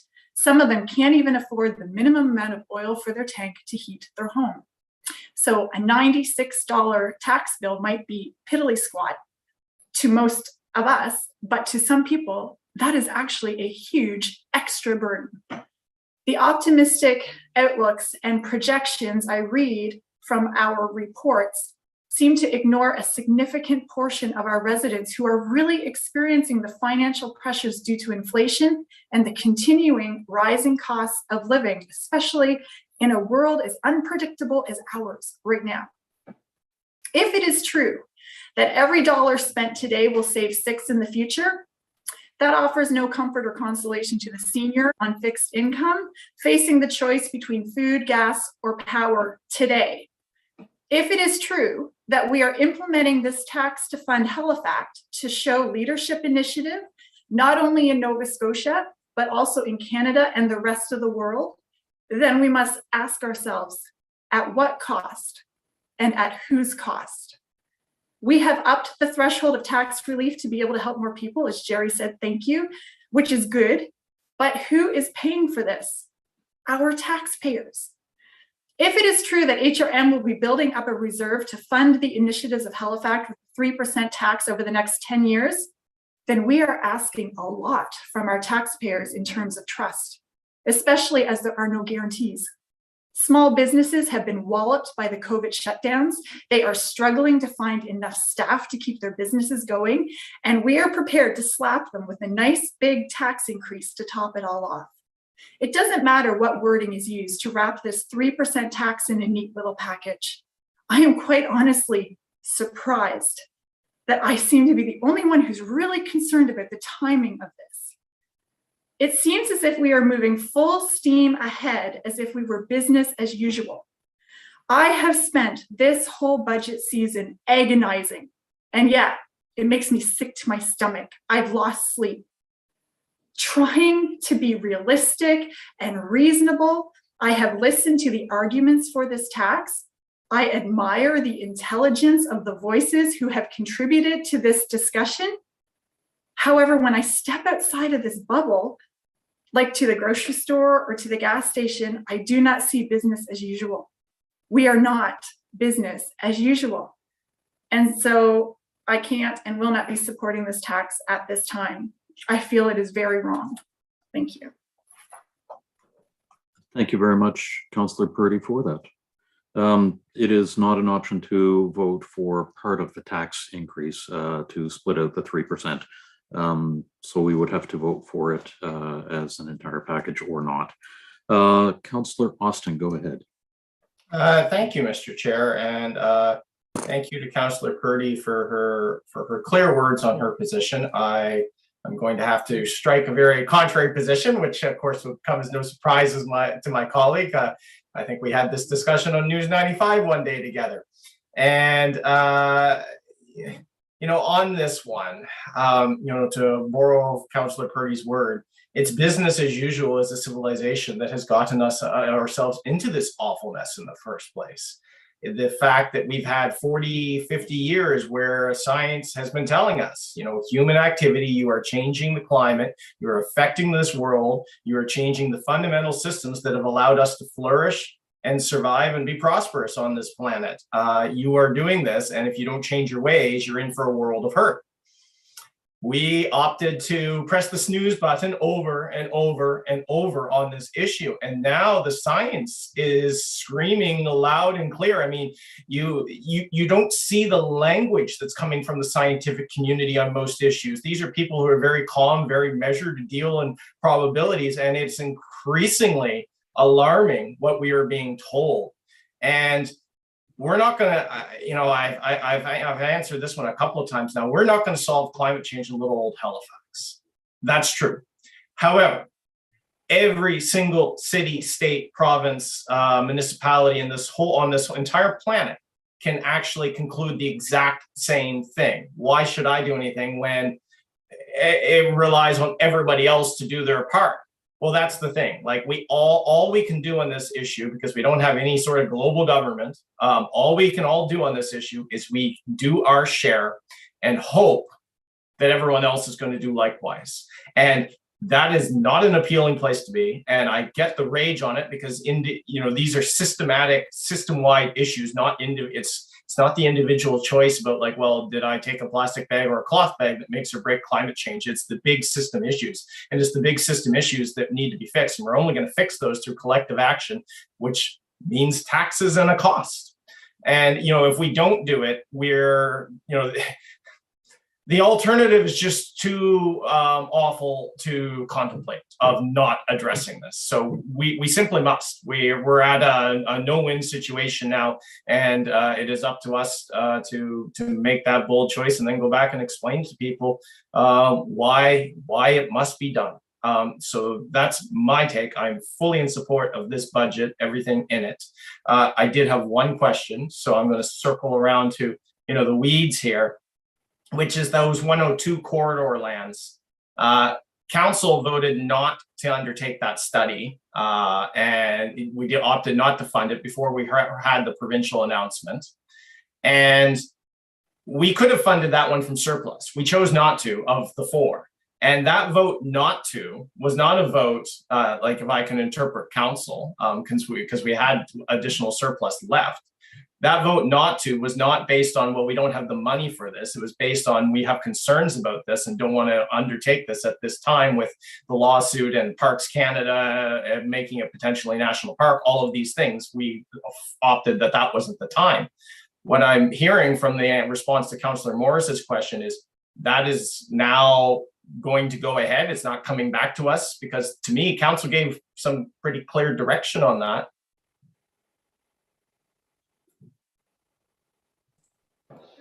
That's a question for somebody. Thank Mr. you, Chair, Councillor Austin. Denise Schofield, Deputy Chief Administrative Officer for Citizen Services. CAO had to step out, so I'll take that one, Councillor. So that study is required as part of the work on the regional plan, and you're right. So council opted to not fund it, but it is still work that the municipality needs to do to further its regional plan work. So that's why our take on it, with the province deciding to provide the funding, the work will be completed. But this to me is, you know, council didn't want to undertake this work. You know, whether or not staff recommendation that we should, staff recommendation, it should be part of your regional plan work. I mean, the response from council was no. I guess, Councillor, not to get into a debate, by not funding it, what staff heard from council was not at this time, but it is work that we do need to do for the regional plan review. Well, I guess, you know, sometimes it becomes perhaps I didn't make myself clear moment for council. If one of my colleagues over that area wants to put forward a motion to say, let's not do this thing, that's probably not a budget discussion. It's probably a regular council meeting discussion at this point, since Correct. we haven't funded it. I would wholeheartedly support that, because, you know, we voted not to, and so this seems strange that now we're into a discussion of, well, actually we're going to do it anyway. Thank you. Thank you, Councillor Austin. Go ahead. Okay, I saw John pop up for a second. Would you like to address that? Certainly. So, you know, that would be a matter for council on a staff report in terms of the implications, giving some thought to the fact that in all likelihood, the province could proceed on its own, and we would then not have the benefit of participating and or, you know, having an opportunity to deal with the outcome of that at council, as the CAO pointed before. So there are some practical implications, but as you've said, Councillor Austin, that's something that if council wishes, it could address outside the budget context. Thank you, John. I appreciate that. I would just suggest that, yes, they could proceed without us, but they haven't been able to proceed with the housing task force without us, because they absolutely need our planning department, because their 3 people can't do anything on their own. Anyway, we're getting into a debate on a separate thing. I see Mr. Chair glaring at me. Thank you very much, Councillor Austin, for recognizing that. Go ahead, Mr. Mayor. Thank you, Chair. So first of all, I want to just commend council. You know, by my count, this is our 20th meeting of the budget committee since the middle of November. It's a lot of meetings. We've had well over 100 hours of debate, probably 150 hours of debate. There would be no other order of government in the country that would have that amount of debate with all of the members present and listening actively to the debate that's happening. So I think we can take, some satisfaction, if not pride, from the fact that this is how we do our budgets, openly, difficultly, but it's the right thing to do. And I think it's been pretty awesome. And we're going to disagree. We've heard the disagreement already. And that's all right. That's what we do here. We don't suck it up and take the party position. We don't have parties. We have individuals who are doing the best they can for the people of HRN. And if this motion passes, we will be reducing the residential rate from 8.13 to 7.94 by my read of the count. So last year we reduced it from 8.15 to 0.813. I think it matters that people understand who think that because the assessment have gone up, we automatically get that exact windfall. We don't get that. We reduce the rate because we determine how much we need to do what we have to do, and then we fund it. So one of the really tricky things here is this climate action tax. I absolutely agree that this is not the right time to take action on climate. The right time was years ago, and we missed it. Everybody in the country, the province, in the city, we missed it. But this is the best time that we have to address climate action. It's said the best time to take on a wicked problem was years ago. The second best time is now. I think it's now. And I think that this is something that we have to do. Councillor Purdy is entirely correct. Residents are facing real challenges, rising costs and pressures, families who are having trouble sleeping at night, thinking about how they're going to pay for their mortgage, how they're going to pay for their bills. The classic example of, for some people, do you fill the oil tank, or do you fill the prescription, or do you fill the cupboard? Those are real things. But these pressures also face us as a municipality. We are the stewards of the money that we collect from the people who live here, who pay tax. And we're affected by those pressures as well.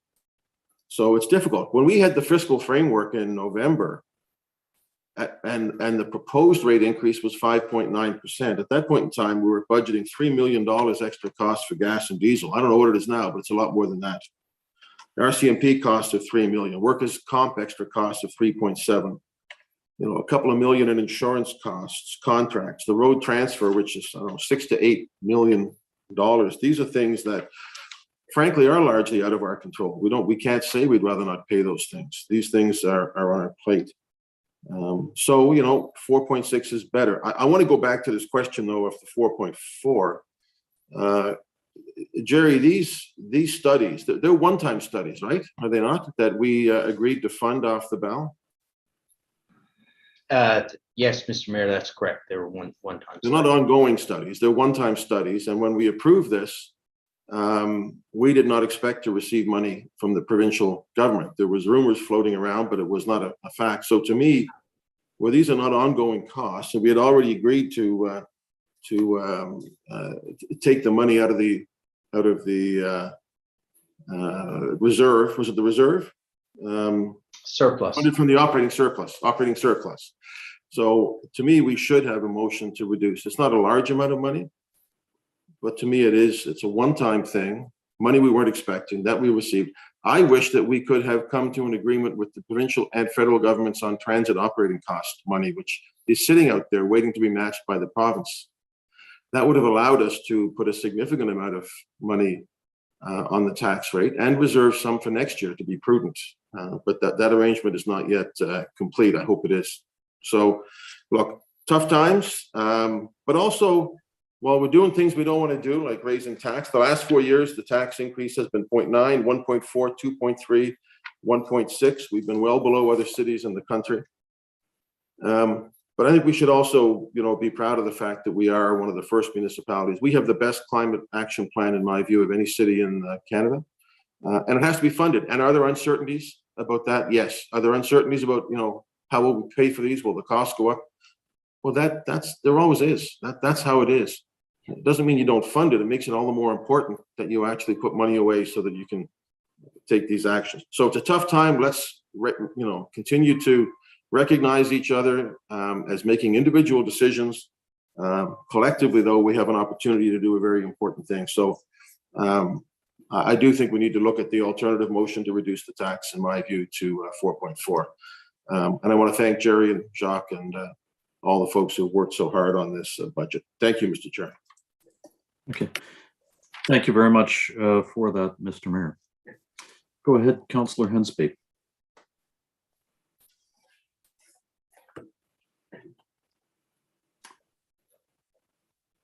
Councillor Hensby, you appear to be frozen. I'm not sure if that's a technical thing on your end.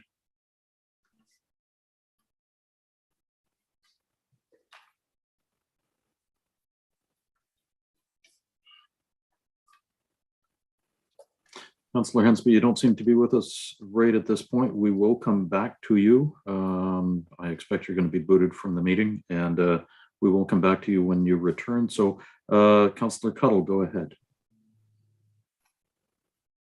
Thank you, Mr. Chair. Yeah,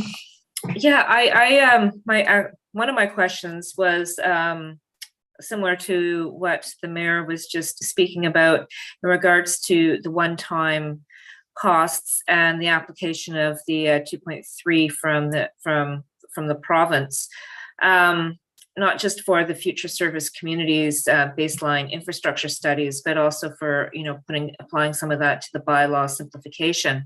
While I realize it's coming out of operating surplus, it raises the question: well, where else could we then apply that operating surplus into something else that needs funding? So that is a question.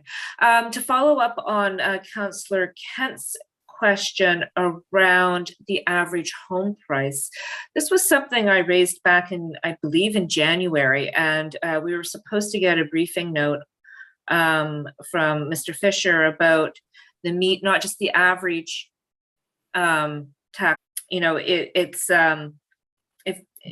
It feels not as transparent or accountable. So I don't know what happened to that briefing note, but I think it's a very good question. And if there's any information available now about that, it would be much appreciated, even to know what the median is. That would at least give us some indication of how many are below and how many are above. The other question I had was about the impact of this on multi-unit residential. And I know we're talking a lot about people on low income and the impact this will have. And I see one of the biggest impacts this tax increase will be on people living in rental units, and in particular on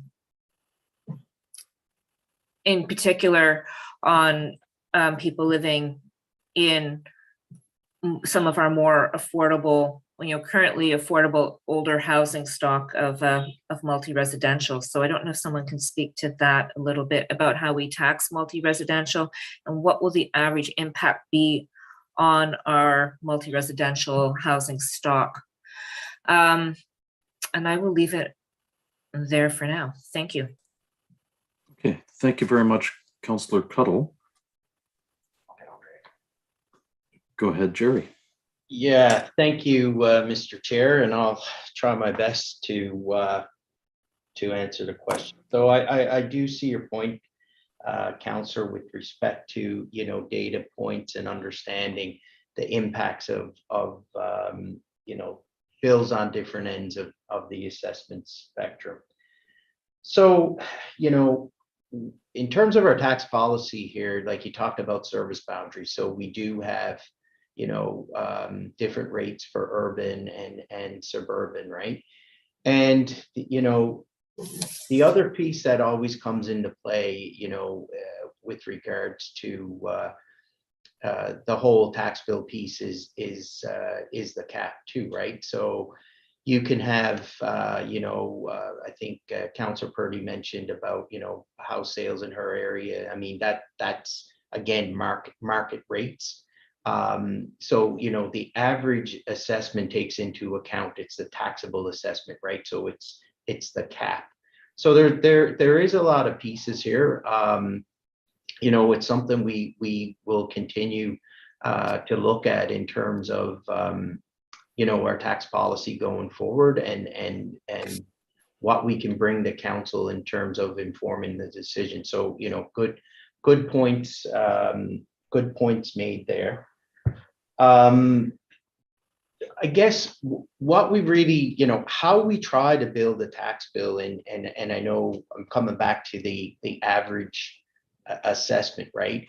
Is what we try to do is, and I think the mayor spoke to it, is there is an amount of money that we need to run our municipality to continue with the services that council has approved as continuing services and new services that has been approved as well, right? So that's kind of like I guess a starting point, is looking at what is the amount of money that we need to run our municipality, from parks and rec to police to fire, and then we try to build a bit of tax policy around that in terms of how we can come up with a rate to do that's equitable. And I said before, there's the property tax system is not the best system in the world, but it's assessment based is most widely used.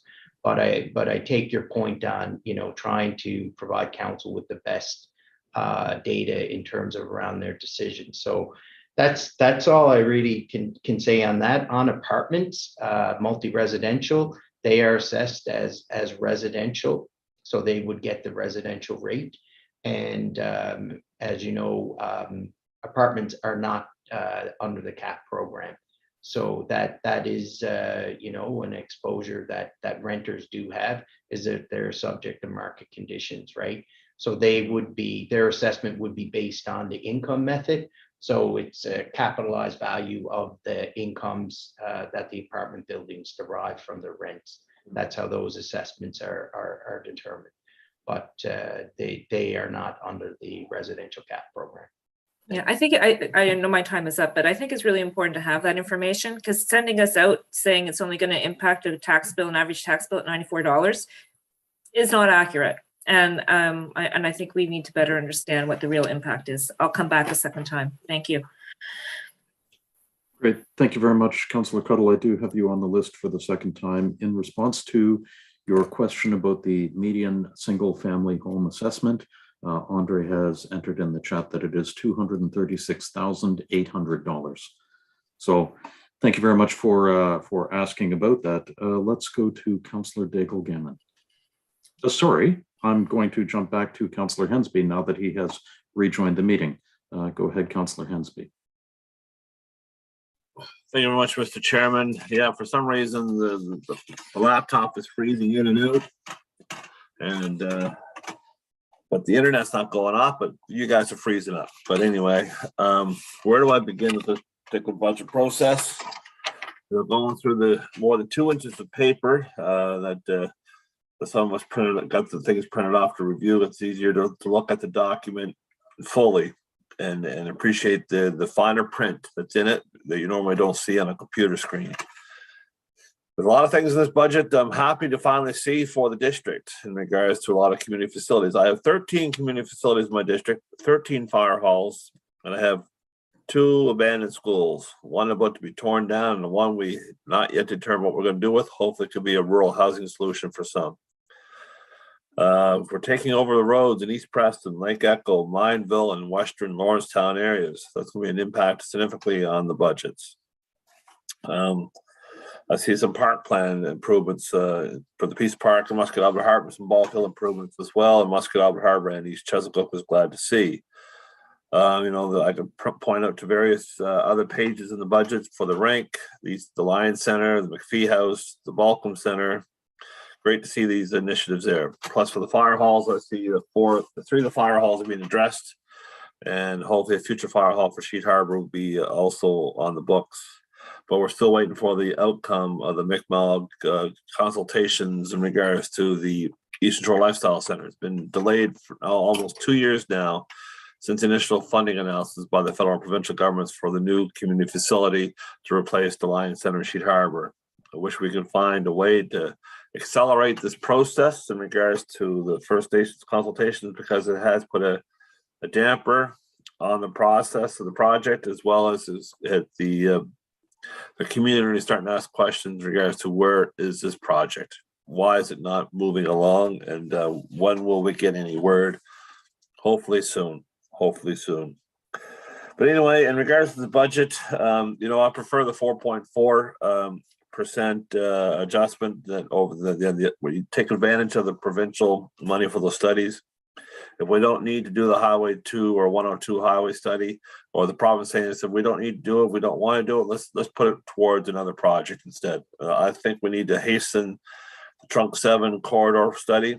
I see in the budget books, you don't have nothing planned for construction wise, and not until 26, 27 to 30, 32, 31, 32. And then that's way too far off for the Akuma properties as well, the Westfall corridor, the highway number 7.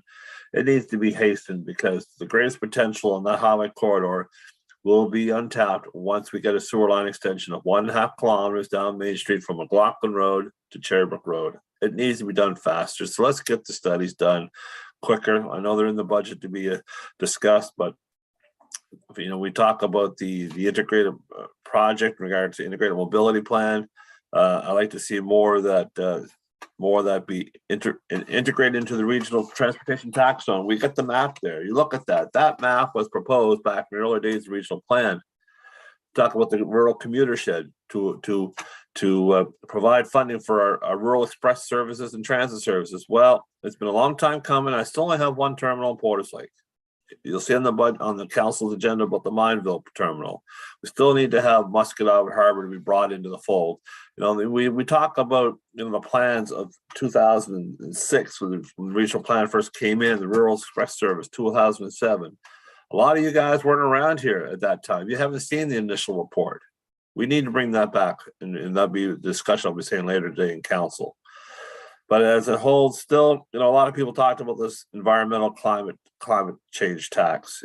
It's an enigma to a lot of people. They want to see more tangible dollars, what it's for. Are we building nest eggs for future acquisitions? Yes, it is, because you can't buy an electric bus off the shelf today. We got to get ourselves in line, put ourselves in the order list, put the money into that reserve account. And once we get the order, initiate it and put it in place, and on the docket, then we get the order of the debenture. A lot of people don't understand municipal financing. We just can't buy everything off the shelf today and have it done tomorrow. Some things we have to take time and place to do it. So that's some of the things that people come to appreciate or understand a little bit more and more. But I feel Councilor Purdy was very passionate about her concerns about, is this climate change tax necessary now? The question is, when will it be necessary? I believe it is necessary now, but I think we need to have a better communication plan to effectively change the opinions of our people out there who do not understand or appreciate it. Because like they always say, when's the best time to plant a tree? 20 years ago? If you didn't do it then do it today. Thank you. Thank you very much, Councillor Hensby. Councillor Daigle Gammon, go ahead.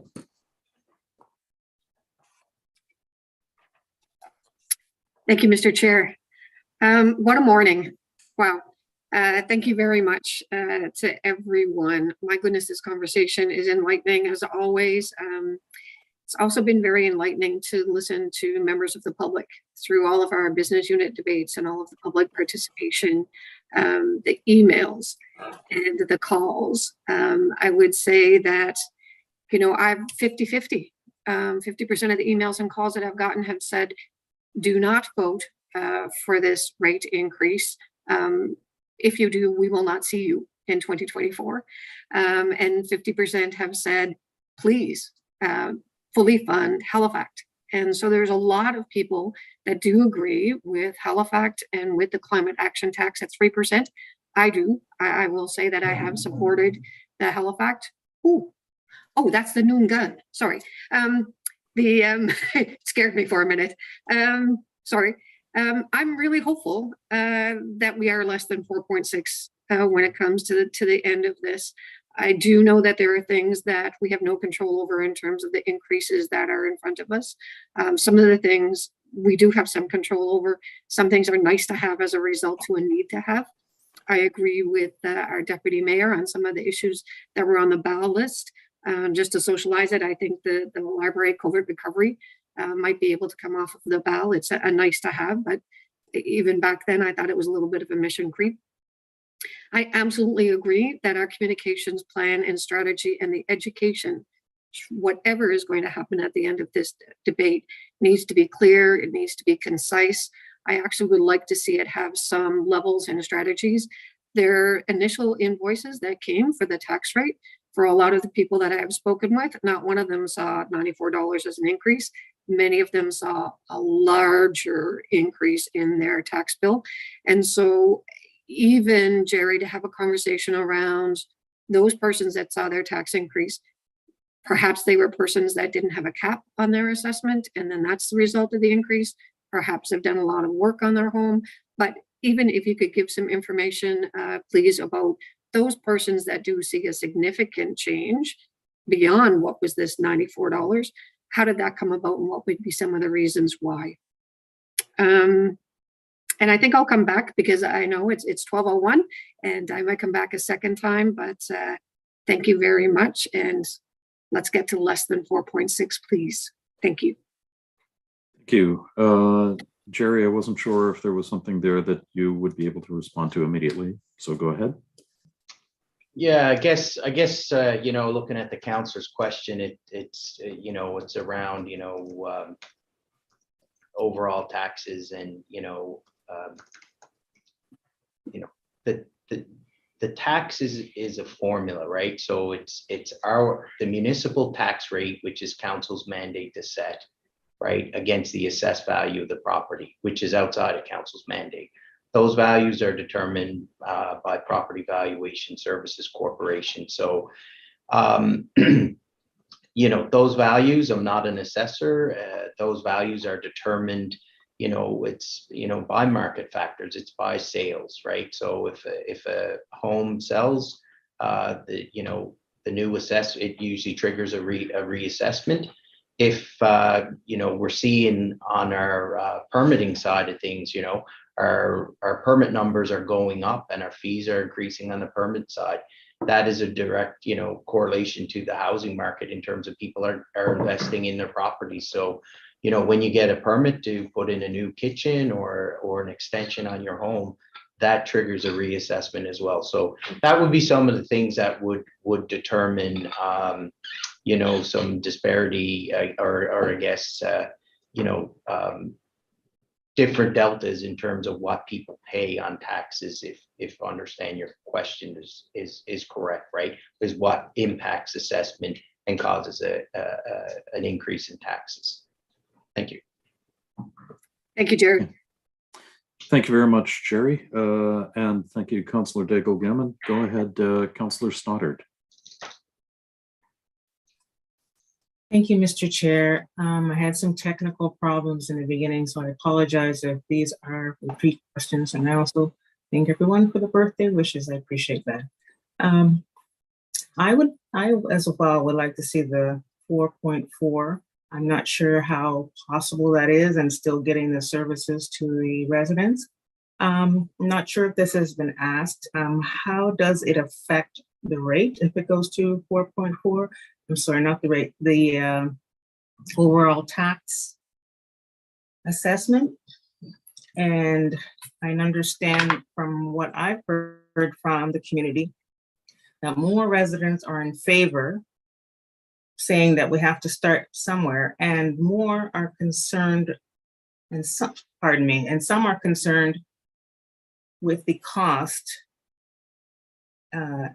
due to the seniors, the low income, as Councillor Purdy plea, and very eloquent. I had a note here about how the cap reduces their taxes, but I understand that, and I understand from part of Councillor Morris's sorry, from what Councillor Morris said, that a report is coming, or I'm not sure about that. I do agree with the Deputy Mayor about the explanation in the insert, because it will help residents to understand where the money is going and where it's coming from. And I also agree that climate change needs to start somewhere. Thank you. Okay, thank you very much, Councillor Stoddard. Go ahead, Jerry. Thank you, Councillor Stoddard, for your question there. So I think the question that you had was, what would be the impact to the rate of going from 4.6 to 4.4? So the residential rate at 4.6 would be 0.794. And if you go to 4.4, it would be 0.793. So yeah, it's like 0.001% decrease. So you're looking at about a $3 to $4 reduction to the average tax bill. Okay. Councillor Stoddard, does that address your questions? You are muted. And just to get the answer in connection with Councillor Cuddle's question, is the report still coming in connection with the cap and how it would help? And just wondering if that were, I'm sorry I didn't get all of your answer on that. I apologize. I don't believe that there's any council report that's been put to staff on the assessment cap. There's no report that staff is committed to bring back. Okay. Okay. Thank you very much, Jerry. Yeah. Thank you, Councillor Stoddard. I'm going to just ask a couple of questions, and I'm not going to express an opinion on how I'm going to vote or anything. So the questions are in relation to the 4.6 to 4.4%. I'm going to start timing myself as well, and then let's break for lunch immediately after this is resolved, so that we can resume at 1 p.m. with the council meeting and the public hearing. In relation to the 4.6 to 4.4%, have we consulted with the province on using some of the funding that they are going to be giving us on whether or not that would be an acceptable thing to do, and would that be considered a risk if we were to do that? Second question is, since this tax is being shown or is likely going to be shown on the tax bill as a separate amount, are the quarterly reports that we receive, the quarterly financial statements, are they going to be updated to show where this 3% had been spent, so that we can see what we're doing when we collect the tax and have an itemized list of what we have spent it on? And I would think that the quarterly financial statements would be a reasonable place to do that. And the third question relates to the second part of the motion that takes the excess D transfer tax and puts that into one of the reserves. Jerry, if I'm not mistaken, you had said that we are anticipating $83 million in D transfer tax this year, where we had received, or we are projecting $60 million for last year.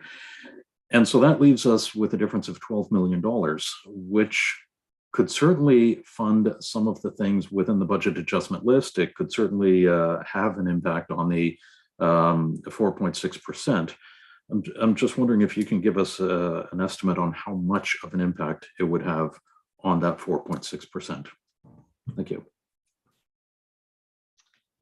Yeah, thank you, Councillor Russell. So if on your first question, in regards to the studies money from the province, so basically what we've said is that that's created a surplus amount of 1.25 million. So yeah, that could be put into some other initiative. I mean, it is $1 million. I mean, one of the things I'll just put out there is that we've committed to funding the art gallery over a 10-year period. That funding could be put in a reserve, and that could be something that could be looked at next year in terms of that overall funding strategy. So yes, there is options with that funding. On the 3% climate action tax, with every quarterly financial report, there is a capital projections that is a part of that report. That's by project, so that details the project budget as well as the spend, so that there will be disclosure in the quarterly financial reports on those capital components of Halifax. And the excess deed transfer tax. So, as I said, what we're doing here is some forward thinking, right? This is about planning in the future years. So, as I said before, at this current year, 21-22, our deed transfer tax budget was $60 million. So that was the highest it's ever has been. We're ending 21-22 at 81.5 million, I think. So we've beaten that budget by like $21 million, which has then translated over into our corporate surplus, which we reported back on the BAL debate. It was at 19 million. What the motion that we're asking you to consider is anything, how the operating budget is funded up to $71 million in deed transfer tax. We're budgeting 83. So any surpluses on that go to the capital reserve. What the intent is there is that is capacity for next year's capital plan. That will translate into giving us options to manage any rate increase from next year, right? Around cap from op or around, for example, if, to take on debt, it just gives us options.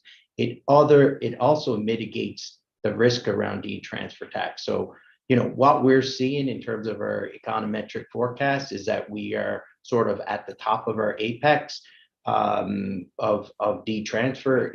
We feel it's going to level out, and we feel as staff, our advice is prudent that we need to put a couple measures in place just to mitigate that risk. So by putting it in a reserve helps future years, but also if it comes back down, it's not such a big hit to the rate in the future years as well. But that capacity is, it's about $10 million. So, that would fund up, that's probably about 1.5% on the overall rate. Okay. Just doing math in my head. Yes, I appreciate that. Thank you very much, Jerry. John, go ahead. Chair, just your first question to add in terms of the risk of the province, the funding is for the specific reports, but other than that, there's no conditions attached to the provincial funding that's being provided. Okay, that's super. Thank you very much, John. And that addresses my questions. We have gone through the speakers list the first time, so let's break for lunch. And then when we come back at 1, we would be moving into a council meeting. Mr. Mayor, I'm not sure if there is anything you would like to add to that. Thank you, Chair. No, just to reiterate that I will not be here at 1 o'clock. I'll be back as soon as I can. I don't think the heritage hearing will be long, but the Deputy Mayor is more than capable.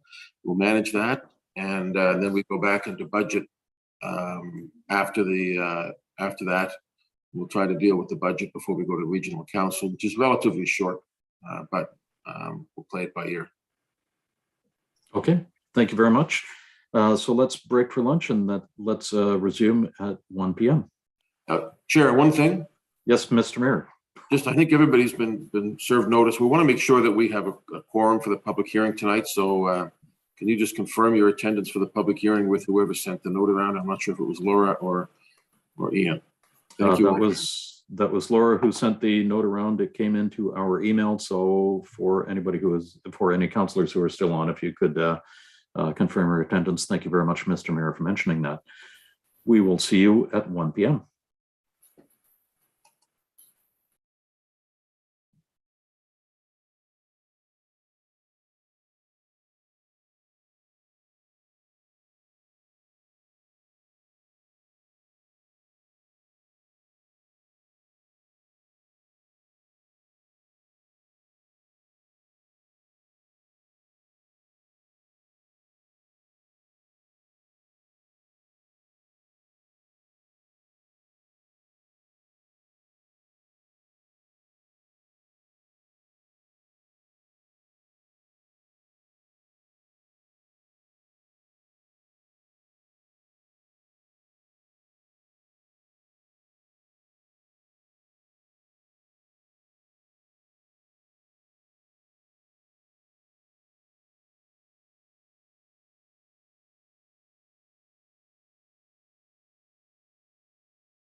Good afternoon. It is now 1 o'clock. The holding screen will be coming down. We'll be returning microphones and cameras to all members of Regional Council.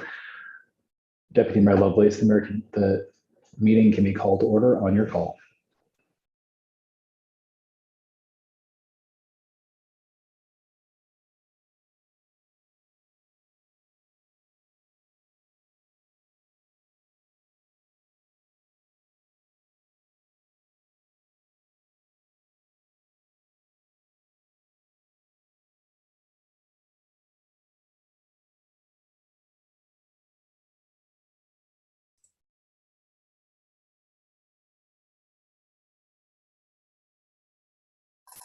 Mr. Clerk, do we have quorum? Deputy Mayor Lovelace, it appears to be so. When we do the microphone and camera check, we will know for certain just as people come back for lunch, but I think you are good to go. Perfect, thank you. So I will call this meeting to order, Halifax Regional Council, April 12th. Thank you all for being here. We are going to jump into a heritage meeting. After we do the heritage meeting, we will be going back into budget. So I would like at this time to offer a land acknowledgement. The Halifax Regional Municipality is located in Mi'kma'ki, the ancestral and traditional lands of the Mi'kmaq people. The municipality acknowledges the peace and friendship treaty signed in this territory and recognizes that we are all treaty people. So we're going to go around the room, around the clock here for a camera and audio check. Make sure everyone's here with us. Councillor Daigle Gannon. Good afternoon, Deputy Mayor and Chair. All set. Good stuff. Councillor Hensby.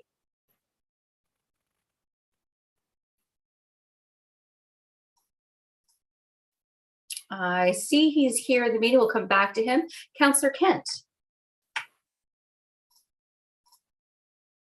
Do we have Councillor Kent? Thank you. Yes, thank you, Madam Chair. I'm here. Excellent. Councillor Purdy? I am here as well. Thanks. Good stuff. Councillor Austin? I'm here, Mrs. Deputy, ready to go. Perfect. Councillor Mancini? Not yet. Councillor Mason? And Councillor Smith? There you are. Hi, you're ready. Good stuff. Thank you so much. Councillor Cleary? Hello, here, ready to go. Thank you. Councillor Morse? Thank you, Madam Chair, here in Clayton Park and ready to go. Good stuff. Councillor Cuddle? Good afternoon, everyone. Councillor Stoddart, are you with us? I think Councillor Stoddart had some technical issues earlier. I'm not sure if they were resolved. Mr. Clerk, are you aware? No? Okay, moving on to Councillor Blackburn. Hi, good morning or good afternoon, everyone. I've moved location, so hopefully my audio and video are coming through okay. Oh, good stuff. Good afternoon. I see Councillor Hensby is back with us. Never left, just off screen. Okay, good stuff. Councillor Mancini, you're with us as well? Perfect. Councillor Russell. Good afternoon from the shores of wonderful First Lake. Sort of. Yeah, good afternoon. Councillor Outfit, are you with us? Good to go. Perfect. Councillor Mason and Councillor Stoddart. Okay, I'm assuming that they will jump in shortly. Let's get moving on to item number 2, special community announcements. Just notify in the chat here if you have anything that you'd like to state on behalf of your community.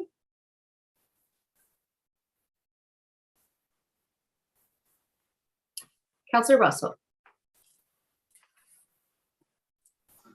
Thank you very much. In a couple of weeks, on Monday, April 25th, many of us will recognize Parental Alienation Awareness Day. Parental alienation is a condition that occurs when one parent manipulates a child to reject the other parent, whether out of hatred, fear, disrespect, jealousy, or to establish control. This has been recognized in the world of psychology as a serious form of child abuse, and there are many articles that describe it, the damaging effects to it, and how to help children move past it. Even the Canadian Children's Rights Council recognizes April 25th as Parental Alienation Day. The Children's Rights Council also says that its primary manifestation is the child's campaign of denigration against a parent, a campaign that has no justification. It results from a combination of a brainwashing parent's indoctrination and the child's own contribution to the vilification of the target parent. The alienation usually extends to the non-custodial parent's family and friends as well. It further says the parental alienation, however, is much more serious. It involves the systemic vilification by one parent of the other parent and brainwashing of the child with the intent of alienating the child from the other parent. This is a terrible situation that affects many children, usually for years. If you have been affected by or know someone who has been affected by parental alienation, then please get in touch with me. The best thing that we can do is to learn about this condition and help educate others. Thank you. Thank you, Councillor Russell. Councillor Kent. Thank you, Madam Chair. I'd just like to take this opportunity to remind folks know that on Saturday, April 16th, there will be an Easter egg hunt for the entire community and visitors at the Birches Park through the Portland Estates and Hills Residents Association. And I would like to take the opportunity to wish folks who are celebrating Easter a wonderful long weekend, and many just taking the time to share time with family, I think, is an important piece of our fabric of life these days. So for whatever you celebrate, I hope that this weekend will be that for you. Thank you. Thank you, Councillor Kent. Councillor Hensby. Thank you, Madam Chairman, Deputy Mayor. Following up from the Easter blessings that Councillor Kent has acknowledged, I also want to take an opportunity that next week, starting on Easter Sunday and the whole week, is Volunteer Week. And I want to say my thanks and appreciation to all the community volunteers out there. If it wasn't for you, the state of our livelihood would be much lesser. And I want to say very thank you for the quality of life that you extend to our communities through your volunteer work. Thank you. Thank you. Over to Councillor Purdy, please. Thank you, Madam Chair. And I just wanted to throw it there that Cole Harbour Place is hosting a food truck emporium on Thursday. So that's from 4 to 7. And there's going to be lots of different food options to try. And hopefully the weather will be great. And we will get to taste test lots of different foods. Thanks. That sounds great. Councillor Smith. Thank you, Deputy. Really quickly, just reminding folks that the public open house for the Halifax Forum redevelopment is happening Tuesday, April 19th from 6 to 8 o'clock at the Halifax Forum Maritime Hall, 2901 Windsor Street. So if you're available, please come by. Things could change depending on our situation in terms of this being in person or virtual, but right now, scheduled as in person. Thank you. Wonderful. Oh, Councillor Daigle Gammon, you have an announcement? Yes, thank you, Madam Chair. Just to let people know that on Good Friday, the Waverley Legion is back with their Fish Friday. So in the afternoon from 3 to 5, and then I think in the evening, just check their website for times to be sure of it. And Easter blessings to all. Thank you.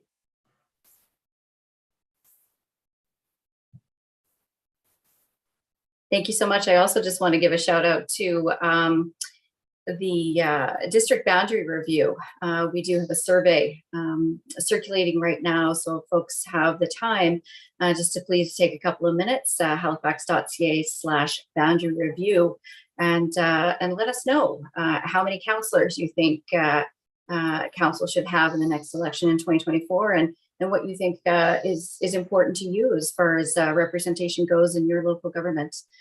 So moving on. Oh no, I'm sorry. I see another one from Councillor Coburn.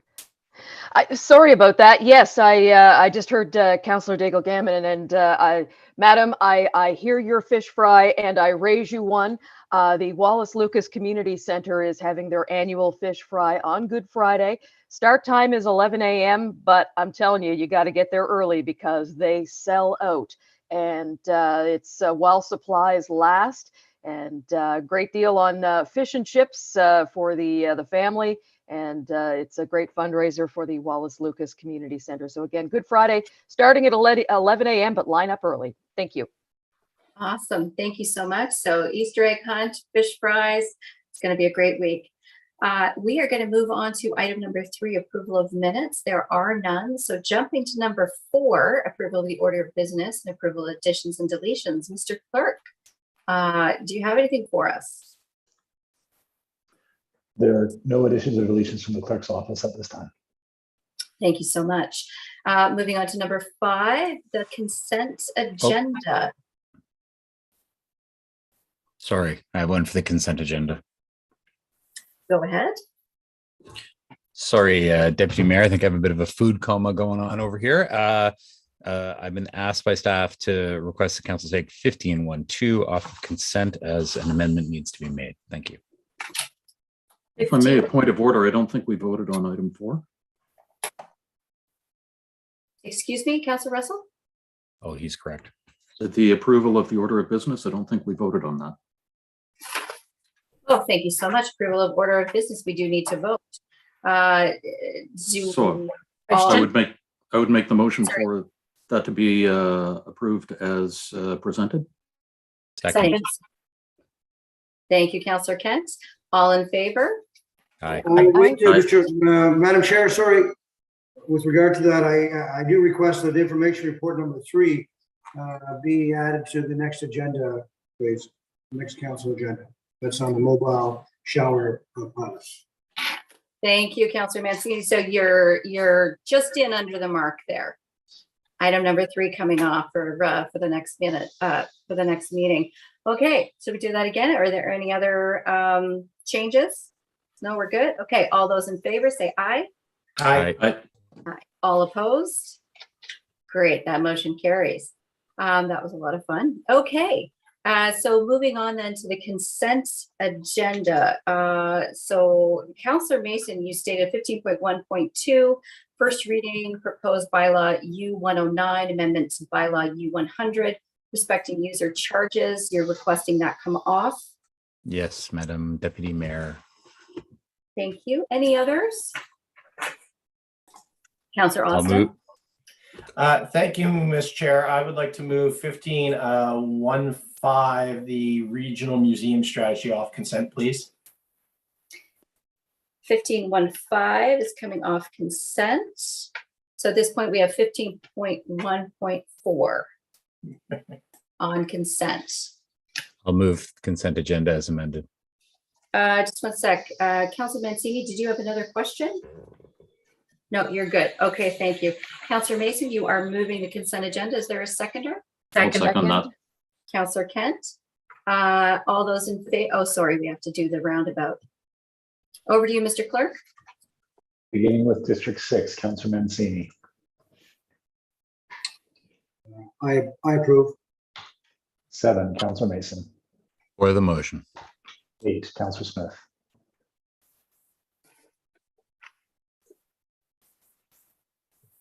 9, Councillor Cleary. Yes. 10, Councillor Morse. In favor. 11, Councillor Cuttle. In favor. 12, Councillor Stoddard. My apologies again. I had some sign-on matters, but I can vote yes. Thank you. 13, Deputy Mayor Lovelace. Yes. 14, Councillor Blackburn. Voting in favor of the motion. 15, Councillor Russell. In favor. 16, Councillor Outhet. Voting yes. 1, Councillor Daigle Gammon. Voting in favor? 2, Councillor Hensby. Affirmative. 3, Councillor Kent. In favor. 4, Councillor Purdy. Voting yes. And 5, Councillor Austin. In favor. Councillor Smith. In favor. Thank you. Great, thank you so much, Ian. So 15.1.4, case 24045 has passed on consent. Amendments to the Beaver Bank, Hammonds Plains, and Upper Sackville Municipal Planning Strategy to enable the development of smaller residential lots in Carriagewood Estates, Beaver Bank. Thank you so much, colleagues. So moving on to number 6, business arising out of the minutes. We have none. 7, call for declaration of conflict of interest. And there are none. 8, motions of reconsideration, none. Motions of rescission, none. 10, consideration of deferred business, there are none. 11, notices of table matters, there are none. So here we are to 12.1, case H00485. Request to include 2267 Brunswick Street, Halifax, in the Registry of Heritage Property for the Halifax Regional Municipality. So I'd like to thank you all for joining us today for a virtual heritage hearing. The order of events for this virtual hearing will be similar to a regular heritage hearing. We will start with a staff presentation. The property owner is then given an opportunity to present. However, for this case, the property owner has elected not to participate in the hearing. As a reminder to council and to those watching from home, at a heritage hearing, only the registered property owner can speak or provide correspondence to council.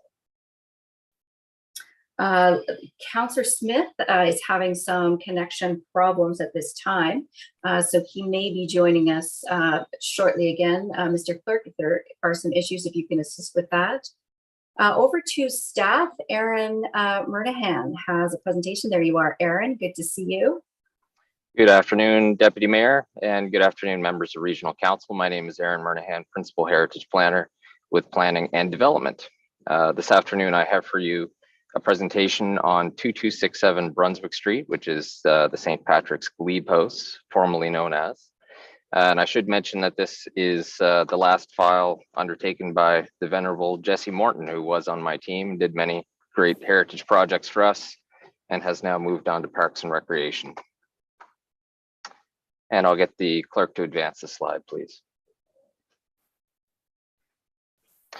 So the St. Patrick's Glebe House is located on Brunswick Street. It is surrounded by a number of other registered heritage properties, including the provincially registered and nationally recognized St. George's Round Church, which is across the street, and it is directly next to the registered St. Patrick's Church.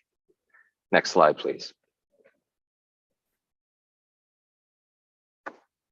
So just some background on this case. The Glebe House was mistakenly registered due to a clerical error in 1982, shortly after the Heritage Property Act was created and the HRM Heritage Property Program initiated. The church was seeking to sell the property in 2015 and asked that HRM deregister the Glebe and was looking to register the church.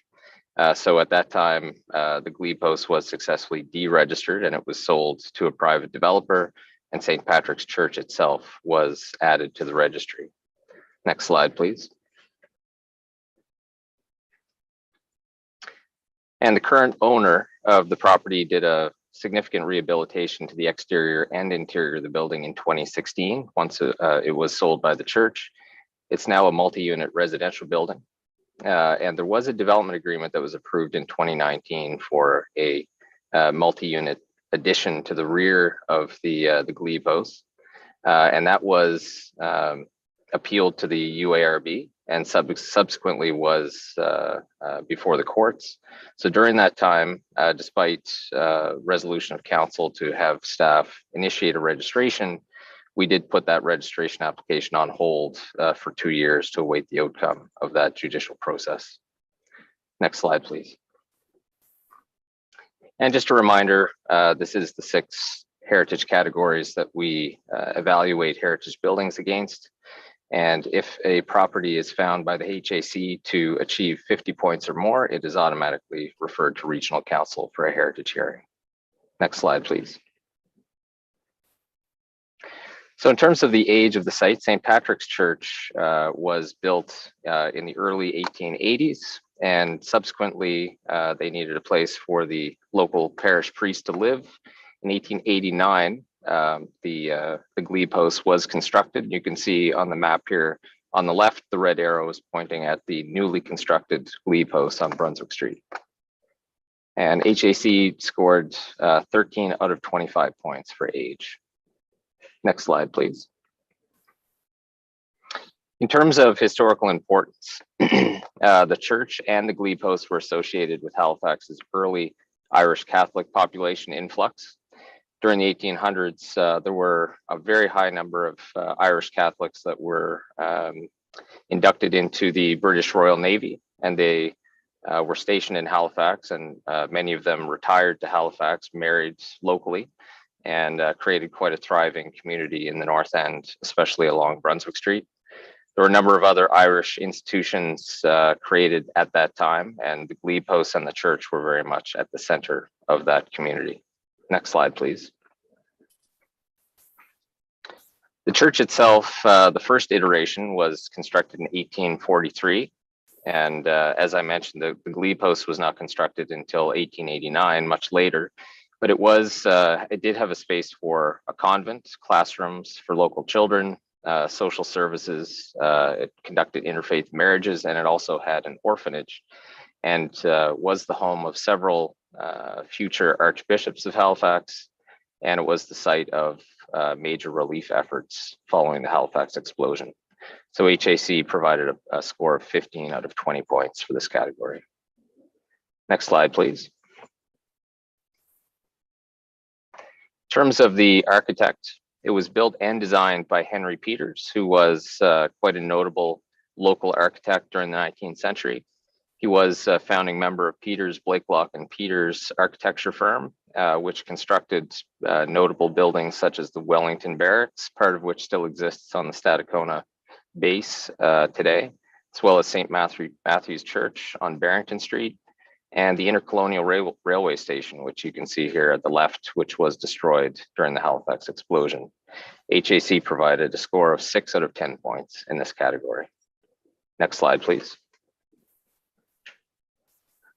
In terms of construction method, it is a 3-story wood frame building that's clad in brick, and it is likely a very late example of timber frame construction, although staff were unable to ascertain the exact building type.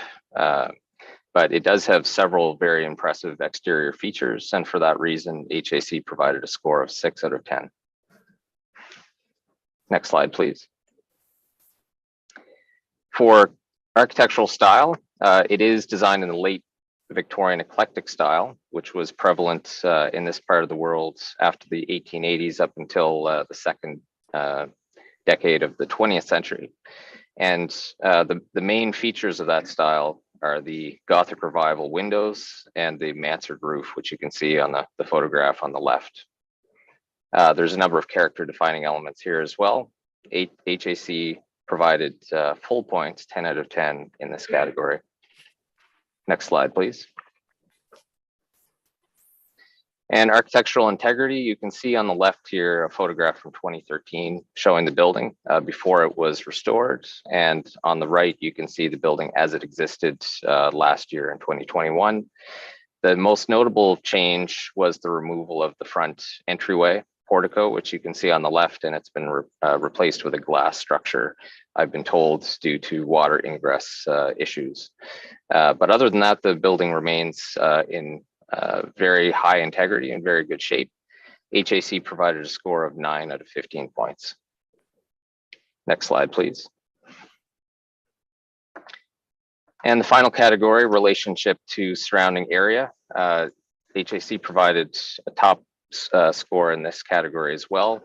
Brunswick Street is very notable for its many registered heritage buildings, both provincially and municipally registered. And the Glebe and St. Patrick's Church are very much at the very center of this heritage streetscape. So for that reason, HAC provided a perfect score.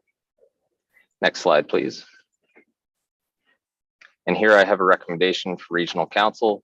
And as the Deputy Mayor mentioned, the property owner has stated that they will not be in attendance today, but has told staff that they are not in objection to the application, so long as it does not prevent the development agreement from being carried out on the site. Over to you, Deputy Mayor. Thank you so much, Aaron. At this time, I would ask Council if there are any questions of clarification for Aaron. I'm not seeing any, so I will open the public hearing. And now that it's open, I'm actually going to close it because we do not have any speakers. So wasn't that fun? So I will ask for a motion to officially close public hearing. Councillor Smith. Second. Councillor Smith's not here. I'll read I'm the here. motion. Oh, he is here. He made it back. He's Go here. ahead, He's Councillor. here. You're jumping ahead of us here. So we close the public hearing, and I don't see anyone in the chat here. So Councillor Smith, did you want to put the motion on the floor? Yeah, I'll put on the floor, and just for clarification, I was here for the whole hearing. I heard from beginning to end. I just was having issues at the beginning. So really quickly, put the motion on the floor. The Halifax Regional Council approved the inclusion of 2267 Brunswick Street, Halifax, in the registry of heritage properties for the Halifax Regional Municipality, as shown on map 1 of the December 22nd, 2021 staff report as municipal heritage property under the Heritage Property Act. Second, Councillor Mason. Thank you, Councillor Mason. Councillor Smith, did you want to add anything? No, just say this is a long time coming. Lots of ups and downs to get to this process. So thank you to Aaron and the team, and Jesse, who's no longer here, and the luscious hair. We'll miss the luscious hair as well. But yeah, I support this and happy to see this go forward and have nothing further. So if there's no one else, I'll call for the question. The question has been called. Over to you, Mr. Clerk.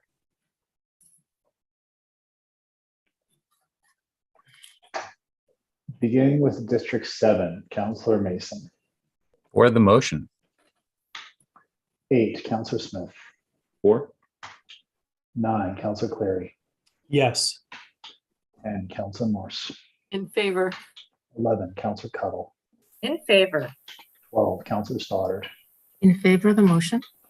13, Deputy Mayor Lovelace. Voting yes. 14, Councillor Blackburn. Voting in favor of the motion. 15, Councillor Russell. In favor. 16, Councillor Oatit. Voting yes. 1, Councillor Daigle Gammon. Voting in favor of the motion. 2, Councillor Hensby. Affirmative. 3, Councillor Kent. In favor. 4, Councillor Purdy. Voting yes. Sorry, Councillor, can I get that vote again? Yes. Thank you. 5, Councillor Austin. In favor. And 6, Councillor Mancini. Voting in favor of the motion. Thank you. Thank you so much. So that has passed. So my understanding now is we are going to recess Regional Council and jump back into budget, in which case I hand the chair over to Councillor Russell. Thank you very much, Deputy Mayor, for taking care of that so ably. I appreciate that. Now that we are back in budget, I'm grabbing my list again. We are on the list of speakers who would be speaking the second time. We've gone through nearly the entire set of councillors the first time. So the next speaker on the list is Deputy Mayor Lovelace, and I will post the list of speakers in the chat. Thank Go you ahead, so Deputy much. Mayor. Oh, excellent. So as I had mentioned earlier about this the parking items that I want to take off the list, I do apologize for the confusion that this created, because attachment E of the staff report states approved budget adjustment list, which is quite misleading. It's an approved budget adjustment list that actually isn't approved. So council has not approved every single item on this. So I'm wondering if staff recognizes how misleading this actually is for the public, because as folks are looking through this report, the assumption is that the approved budget adjustment list is items that are approved. So Jerry, I just wanted to give you a heads up that that's a bit confusing for folks, including myself. Apologize. I did look through the minutes. I do see what items were approved and what items were not approved. My hope was to pull something off this list so that I could in some way identify what isn't a must. Sure, these are all nice to haves, but maybe they're all, not necessary. Anyway, Jerry, I was just wondering if you could speak to that. That's my first question. My second question is in regards to the map. And I think we talked about this last year at budget and subsequently a couple of times since then. That tax area budget map, that's attachment A in this budget report, is incredibly inaccurate in that we are charging a rural rate for folks that actually are within the service boundary for Halifax Water, piped water. And then we're charging a suburban rate for folks who do not have piped water. So I'm just wondering if you could, on that second point, explain what the process is for doing that review, Jerry, as far as adequately representing who is a rural rate customer and who is a suburban rate customer, and when are we going to get that fixed? Yeah, so first of all, thank you, Councillor, and appreciate your comments on the ballot, and certainly I'll ask for forgiveness on that. That was no misleading intentions there. What is there in terms of the numbers, what council approved and what was funded, the numbers are correct. There was, I think, a couple of items there with respect to parking that should have been removed from that list, but I can assure you that the numbers were that were being funded in that list is correct. And I think a new list has been circulated for clarification. So apologies on that. With regard to the map, okay, I'm wondering if Andre McNeil is available to speak to how we come up with our tax boundary. So, when we go through our taxation exercise, we always do a what we call is a boundary review, and a lot the map that is presented in this report, it could be subject to change. So as we get ready to go forward with our when we do our tax bill, we do look at boundaries. We do somewhat of an audit. It takes into account area rates as well, but certainly if there is some issues with that you are blatantly saying, that we'd be happy to hear about them and could certainly correct them. But if Andre is available on the call and could provide any other context on that, I would appreciate him jumping in. Yes, Andre McNeil here. To you, through the chair to the Councillor Lovelace. There are some area rates, or all area rates are reviewed, but the rates for the urban, suburban, rural are only reviewed at the request of council. And the last time those rates were changed was in 2013 when when we looked at the sidewalks and changed the way in which sidewalks were taxed. So for snow removal and that kind of thing. So there is a request from council now to look at the urban, suburban, rural boundaries and to look at service provided.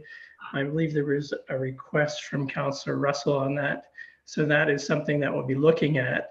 And of course, when we look at the boundaries for taxation, they're urban, suburban, and rural, and really those have historical significance in the sense that they've been set by council over time, but those aren't annually reviewed. Some of the area rates that we do review annually include the local transit area rate, because we look at where transit service has changed, and so those boundaries are changed annually, as is the fire protection rate, which is reflects where hydrants have been placed by Halifax Water or where new developments with hydrants have occurred. Okay, thank you. I understand I'm at time, so I do look forward to seeing that report when it comes back. Thank you, Andre.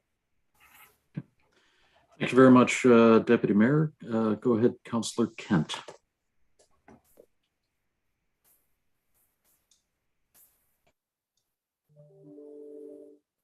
Councillor Kent, are you? Yes, thank you. Sorry, There just we took are. a while to find the screen again.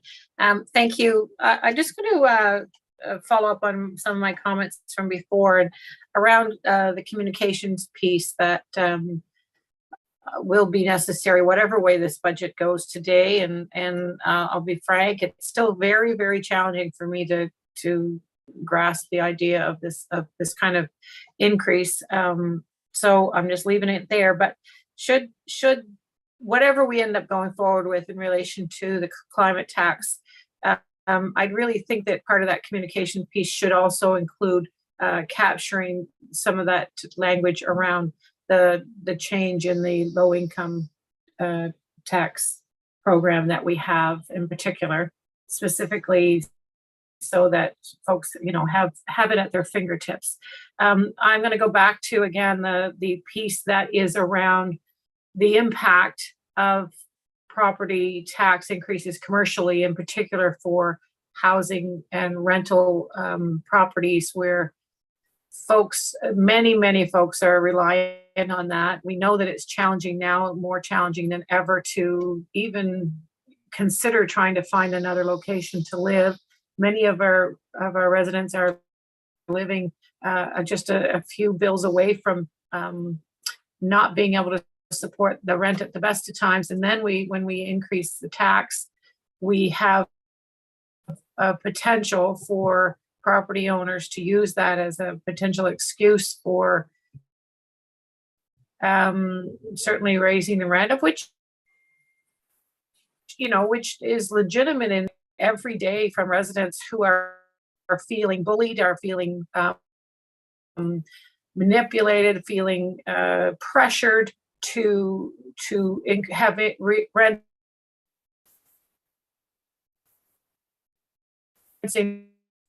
I'm just going to without interrupt even for a this second. increase, a tax increase, I'm where having difficulty hearing you, Councillor Kent, and I'm just wondering if other people are having difficulty hearing. Same with me, Mr. Chair. Yes, Okay. sir. So, Councillor Kent, I'm not sure how that might be addressed, but we are I know having that- difficulty. You do cut out every. Yeah, I have been having difficulty. I'll ask you to put me on the list, or come back to me when I'm going to turn this off and come back on again. Can you hear me enough for that? We can hear you now, but it is with when you're speaking sustained that it drops out. I will turn this off. Just keep me on the list and let me come back when I get this resolved. Thank you. Okay, thank you. So moving down to the next person on the list, Councillor Blackburn. Go ahead. Thank you very much, Mr. Chair, and appreciate this opportunity to speak because much has been said about this 3% climate action tax. Follow the science. Remember that phrase? It was our mantra for the last 2 years, and guess what? It still applies. The science is very clear. We are heading towards climate disaster, and that's not hyperbole. That is the reality of 2022. Science is not something that you can pick and choose. This is not the far future that we're talking about either. This is happening before our eyes. You can't point fingers at other cities, provinces, countries like a kid in the schoolyard saying they're worse than we are. If the pandemic has taught us anything, it should be that what one city, province, country does affects us all. We just don't have the luxury of saying it's not our problem. Think of it this way, we're all in the same swimming pool. If everyone in the deep end starts peeing and we don't, doesn't matter. We all feel the impacts, and doing nothing doesn't protect us. Do you feel that anything we do to reduce our carbon footprint won't mean a hill of beans? That's fine. Halifax and this 3% climate tax is about more than reducing our own footprint. It's about protecting us from what is coming and what is already here. In fact, the vast majority of the funding to health is to actually help protect us from the effects of climate change. Those who have chosen to boil this climate tax down to the city just wanting fancy new electric buses and solar panels are misrepresenting Halifax and have never actually read it. It's about so much more. It's about protecting roads and our coastline from flooding and erosion, equipping more of our community centers with generators and other supplies so they can serve as comfort centers during storms and power outages to protect us. It's working to protect our forests from wildfires. So most of this work and planning needs to be done in the next 5 to 7 years to have any chance of success. And we know the federal government will have some funding to help with these projects in the coming years, but the amount is not known. We can no longer put this on the back burner. The back burner is on fire.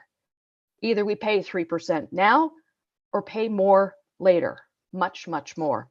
Your choice. Voting to support Halifax like we did several months ago takes nothing. Voting to fund it takes guts. Thank you. Thank you very much for that, Councillor Blackburn. Let's go back to Councillor Kent. Thank you, Mr. Chair. Is this any better? For now it is. We'll see how it goes, but go We'll ahead. see how it goes. Yeah, and if it does go a little wonky, let me know and I'll turn my video off. So Absolutely, again, thank I'm back to my concerns around the impact of increases such as this in relation to landlords, property owners who rent that may have an inclination to increase rents and Councillor Kent. maybe misrepresent what's happening. I don't know. I know there's a lot of. I'm going to try that again without my video. Is that any better? Is that Go any ahead. better? Go ahead. We'll find out. Okay. Long story short, my question earlier to Jerry, one that I think was thrown over to John Traves, was does the municipality have any ability to impact any bylaws or movements or programs that could potentially help mitigate the potential for landlords to create a significant impact on the renters themselves in rent increases? That's one question. I want to also address and respond to Councillor Blackburn. I think she really articulated that well. I'm very pleased to hear her put that position forward around climate change in that kind of language. I think most people can understand that. It's interesting because throughout this entire process, we get into these meetings and we're so well informed, and I feel comfortable when I hear the data and I hear the information and I can understand it. That's really hard message to get back out to the public. And that's where I think some of this dynamic around concerns around what it is we're doing and why this kind of tax rate base rate in relation to the climate change and action is important. And more importantly, I'm thinking about, and I've heard it articulated this way, is that this is a situation where we now have the choice and the ability to affect the futures for our young adults and grandchildren, our children and our grandchildren. And I'm talking that as anybody who is in this municipality that has children and grandchildren. My young men are in their late 20s, starting to have children, and I don't want to be that one of those counselors as well that when they're talking to me later in life, they're saying, "Mom, why didn't you guys do something about this then?" Because I'm getting that in emails. Why didn't people do this before? And so I'm not sure we have any choice. It's hard though. Of course, I'm struggling with the impact on those who are vulnerable. That's why my question around land potential for rental increases that help maneuver people out of their rental space when there's nowhere else to go. So I'm comfortable with supporting Halifax. I am comfortable with knowing that we have to provide the services and programs that all residents in the municipality are concerned about, but we need to do better on helping them understand why. I don't know that we've done that. And so at the end of this session, wherever we land on this budget, we need to do work harder to help people understand it. That Halifax is a lot, that document, it's a lot for an average person to take the time, first of all, to go through. You have an interest in climate change, but we need everyone to understand it, not just a few. And we need to do this. It's time. Thank you. I feel like I've lost my train of thought. I've had so many issues with this. Thanks. Thank you. Thank you, Councillor Kent. We did hear virtually all of that. There were a few seconds where it cut out. But we did catch virtually all of that. Go ahead, Jacques, and welcome back to the meeting. Well, thank you very much, Mr. Chair. Through you to the councillor. So I'm going to ask John to comment on whether there's some charter rights there that are available to us to private sector, private companies that are operating apartment complexes. But I will say this: I've had a number of calls from folks in the past 6 months or so asking, what is the impact of any proposed tax rate on my apartment, right? So we can, and the way I've responded to that is we've been able to provide them with the assessed value of the apartment complex itself.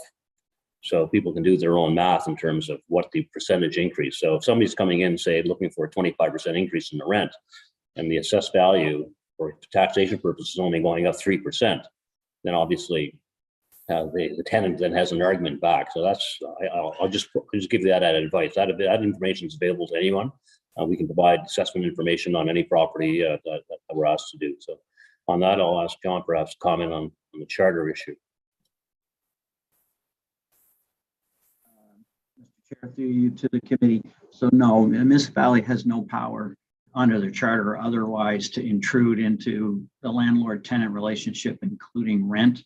That's under the purview of residential tenancies and is subject to essentially provincial control through the Director of Residential Tenancies. Oh, okay. Thank you very much for that, John. Councillor Cleary, go ahead. Thank you, Mr. Chair and colleagues. I wasn't going to speak at all. I mean, everything's pretty much been said, but Councillor Blackburn inspired me to say something, although I could never say it as eloquently as she did. I was looking for a microphone. I needed to do a mic drop for her. That was so amazing. But in terms of doing something for climate action, when I said at the beginning of our meeting that this will be an historic budget, when people look back, and to Councillor Kent's point about, and other people have said, when should we have acted? Well, we have been acting since we got on council. I've been acting for 5.5 years on the Environment Committee on our budgets, getting the Halifax plan put in place and now implementing it. And so, it's not this year isn't when we started acting. We've been acting for several years. It just takes a while to get these things up and running. And now we need to pay for all this stuff. And so for me, when it comes to climate action, I look at my kids and I think about eventually when they have kids and how I would not be able to look in their eyes and say, I spent 8 years on council and we didn't do it. I'm sorry. I'm sorry that the tides have risen up over your houses. I'm sorry that, the average temperature is such that you can't grow crops. Like, if you read the IPCC reports, this is ambitious, but we're probably going to have to revise it in a few years to make it even more ambitious, as will the federal government, as will our provincial governments, as will every country around the world. So this is just a start, and we need to start now. I wouldn't be able to look at my residents in the face. I wouldn't be able to say Halifax did its fair share unless we do this.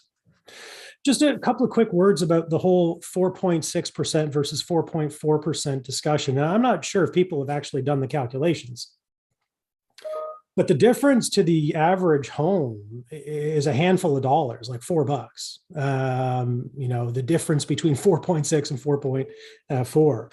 On a typical commercial property on Quinpool Road, we're talking about on a $46,000 tax bill, we're talking about $60 over the year $10 a month.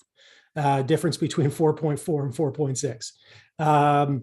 My concern, as others have expressed, I think Councillor Mason said this, and I've talked about this in previous budgets. And I supported last year because I was hoping for some sort of harmony on where we were getting.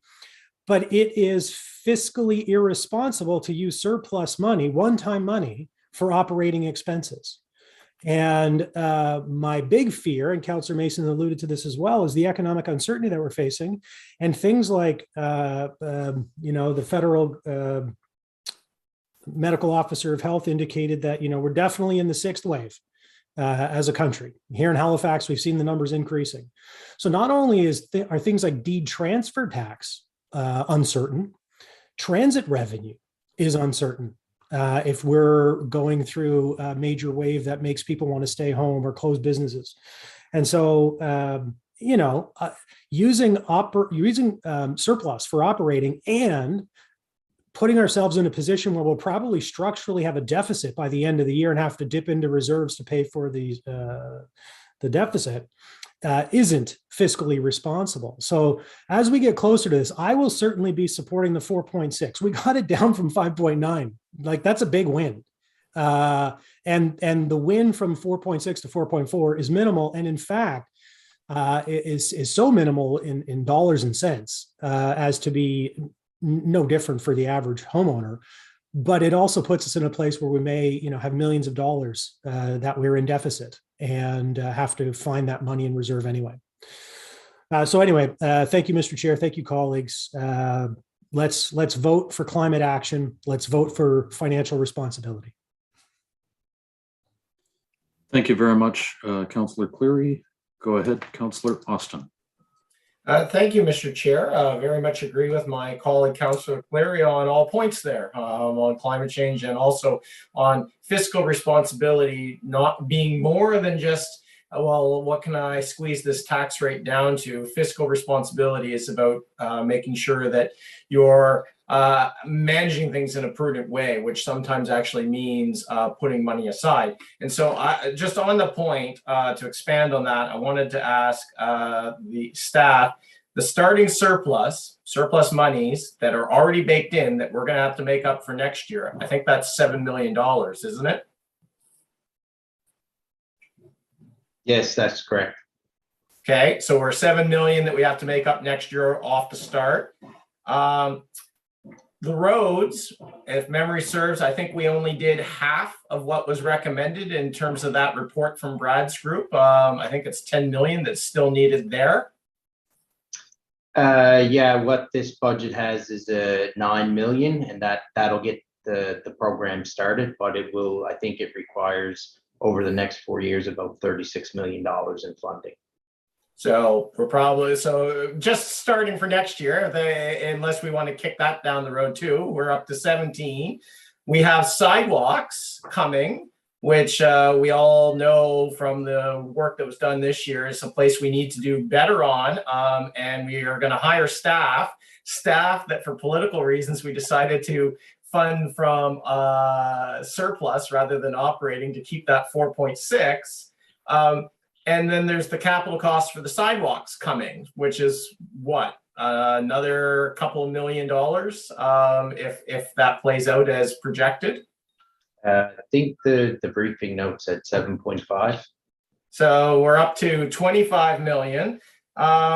And then we have, of course, the risks that we don't have control over. So the planning potential that the permits there, as our director indicated, is kind of rosy, and the big risk on fuel, which I suspect is going to chew into some of it. So, colleagues, not only is this operating one-time money that we would to reduce the rate that we would be using, one-time money that we'd be using to offset operating ongoing, but we're already set up for an ugly sort of setup next year, because we have, before we've even blinked, and just these items that we've come through just now, we've got 25-30 million of additional pressure to come. So I would very strongly urge, stick with the 4.6.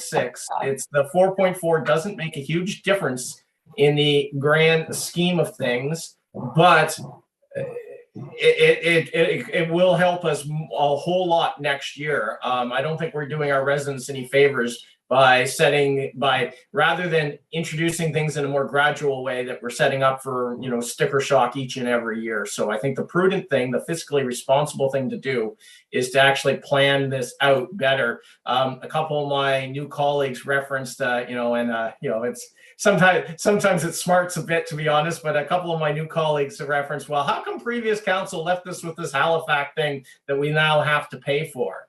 Well, this is how these things happen. Let's not kick this down the road. Let's actually be balancing and keeping our own house in order now. So that would be my pitch, please. Thanks. Thank you very much, Councillor Austin. Go ahead, Councillor Smith, for the first time. Thank you, Chair. And since Councillor Cleary broke his silence from being inspired, I guess I'll break mine. I'll just really say overall, I support this at the full 4.6. If we need to go to the 4.4 for order for this to move forward, I'll support that as well. But as I already shared, the difference it makes is minimal, but the impact this will have down the road is actually a lot bigger than the impact it will have on the tax bill itself. So the just on that point too, if our new colleagues remember, our last budget, it was clear that some of us more veteran quotation councilors have said that our next budget is going to be difficult. And we are at that difficult budget, and we are seeing it today, that the deferrals that we did last budget to make sure that the tax rate was what it was last time around impacted us this time around. And we've seen how many meetings we had, how many discussions we had to get to that point today, which, as mentioned, for us to be at a 4.6, considering everything that we've added to the budget, is actually pretty good considering everything we've added. But our next budget is going to be even more difficult because of what we've done in terms of surplus. So I really just hope that as we think about this, we can continue to kick the rates down the road, but we're going to have more and more difficult conversations, and we can't continue to add a ton of stuff in the parking lot if we're not going to be able to look at the increases in the future.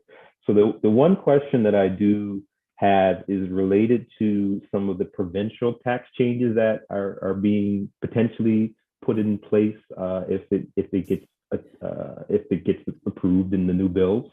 So I'm just wondering, do we expect two things? One, do we expect any pressures related to planning and development with some of the potential applications that might come forward? We'll have to obviously work work on to get approved, and obviously that in staff time. Does that mean we potentially might need to look at hiring people down the road, or can we deal with the staff that we have now who are already working their butts off? The other piece is related to some of the new taxes that might come in place. I know many of them are provincial, but some of them do have municipal impact. Are we in discussions with how some of that tax flow that is going to be potentially increasing in the provincial folder coming to municipal? I know NSFM has talked about looking at how we can collect some of the monies that are coming in provincially from cannabis and some of the residential tax piece that might be coming in as well. So I'm just wondering if we've had those conversations with the province, or if we'll be trying to get some of that money to get sent to us to help deal with the added workload we'll have on administering some of that.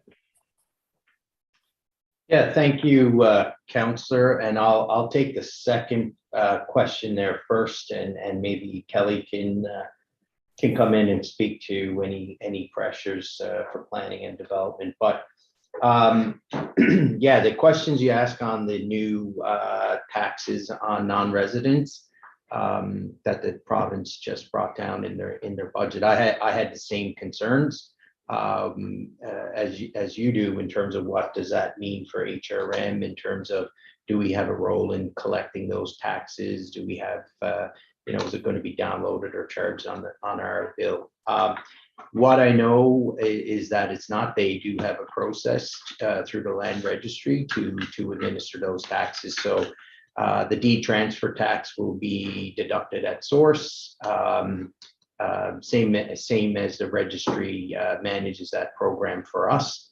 And with the property tax on non-residents directly to the property, that will be administered, to my understanding, as a separate bill that will come from the province. So those two programs will be administered by the provincial registry of deeds, or the land registry, sorry.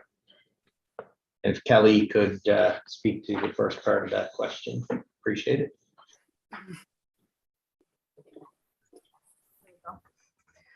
Thanks, Jerry, Mr. Chair. Relative to staff, we'll never have enough staff to kind of push through the work that everybody expects us to do. But I don't have any immediate plans to kind of look for more at this point. We do have a number of vacancies that have yet to be filled, so we're trying to organize around that. So we've got some work to do in that area. So yeah, still trying to get those filled, and a little bit of kind of moving some folks around to pay attention to different areas. So We lost you.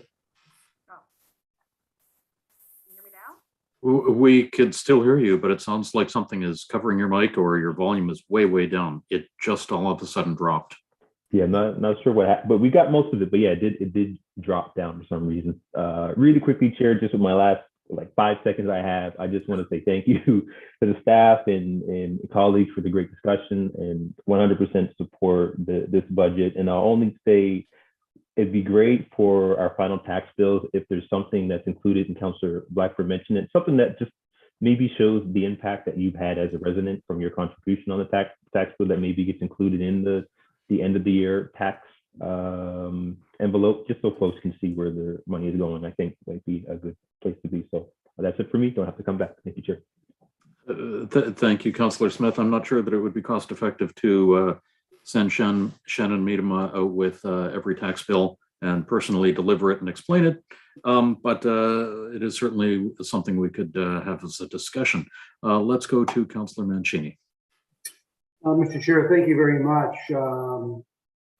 A lot has been said so far today. Councillor Purdy this morning talked about this is not the year to be adding 3% to the tax bill. And she explained, in her opinion, it's because of the pressures, the financial pressures that many households across the municipality are facing right now. And those pressures are true. They're absolutely true. The pandemic has added pressures to many households. The war in Ukraine is affecting us with their food costs and gas costs. The speaker this morning, I believe the gentleman's name was Kevin, talked about insurance rates going up. There are a lot of financial pressures on households, and those that feel it the most are those that are most vulnerable in our communities. So, if it's not now, Councillor Purdy, is it next year do we do this? Or is it the year after? Or is it the year after that? I mean, when is the right time? Are there not going to be household financial pressures in the next 3 years, 4 years, 5 years? There always is going to be. Hopefully, we as a municipality continue to do the work that we're doing and help to grow the economy so that we can assist those, especially those that are most vulnerable. But, if we wait for the best time, it's never going to happen. It was already stated by some of my colleagues earlier, should we have done something before? Oh, I think the mayor mentioned that. Absolutely, we should have done things before when it comes to fighting climate change and coming up with an action, but we didn't. So here we are today, coming up with a plan that's being recognized across Canada. And as Councillor Cleary says, it's now we have the plan, and we now have to figure out how do we pay for that plan. If we don't do this now, what condition are we leaving this planet for our own children? What condition are we leaving this planet for our kids' kids? And that's what I go home each night thinking about. Yes, there is added pressures to businesses. Yes, added pressures to residents. But there's never going to be a better time. Now is the time. So I support the motion that's on the floor. I ask my colleagues to take that leap and understand that we are following the science, and we can lead the country and make a difference. Look, every municipality, every city, every province, every country around the world needs to step up and do their share. We're just a very small piece of the puzzle, but we are a piece of the puzzle. So I ask my colleagues to simply vote for the climate action plan that's in front of us today. Thank you. Thank you very much, Councillor Mancini. Go ahead, Councillor Cuttle. Thank you, Mr. Chair.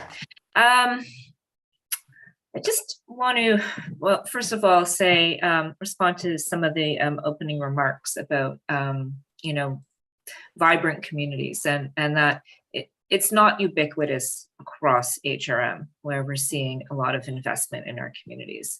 And so when we're looking at taxes and we're looking at raising taxes, you know, I think we need to be aware and investing in places where, you know, people are seeing taxes rise without any benefit. You know, I have an example in District 11 where somebody purchased a new house. The taxes more than doubled from the previous owner with the lifting of the cap, but yet that family in that house is not receiving any additional services or benefit for their taxes than the previous owners. I have some real concerns around first-time homeowners and the impact on multi-units, the properties that are not protected by the cap, and what this means in terms of equity and tax and placing a bigger burden on some than on others. You know, this isn't about Halifax. I mean, I 100% Halifax, and I know that, you know, $1 we spend today is going to save us $6 down the road. I also know we have no control over the cap, that is a provincial decision. But to not talk about what that means, particularly for first-time homeowners and for people in some of our more affordable housing stock, which is often rental and multi-residential, I think would be a miss. You know, we've got to put that on the table, and we got to, you know, show some awareness around what we're doing in our decision making. You know, we talk about growth paying for growth. You've heard that we're investing in growth. And I think we need to kind of differentiate those two things as well. I mean, either growth is going to be paying for growth or we're investing in growth. And I don't think a lot of people see the benefit of why am I investing in growth, right? Today, when, you know, there's no benefit for them in growth except for higher costs and less services, less access to services, you know. So, you know, things like in this budget that I do support are the increase, the 2.5 million for recreation. And that's not because of growth. That's because we've underfunded recreation. When we look across the country about how much municipalities invest in parks and recreation, you know, we're way below the mark.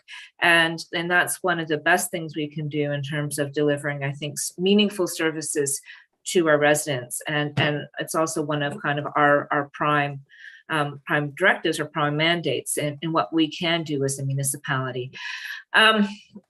So yeah, I just want to recognize that. I want to put it on the table for future discussion. You know, I think on one hand, we're supporting affordability in investing money in one way, but we're kind of taking from another. You know, taking from one and giving to another.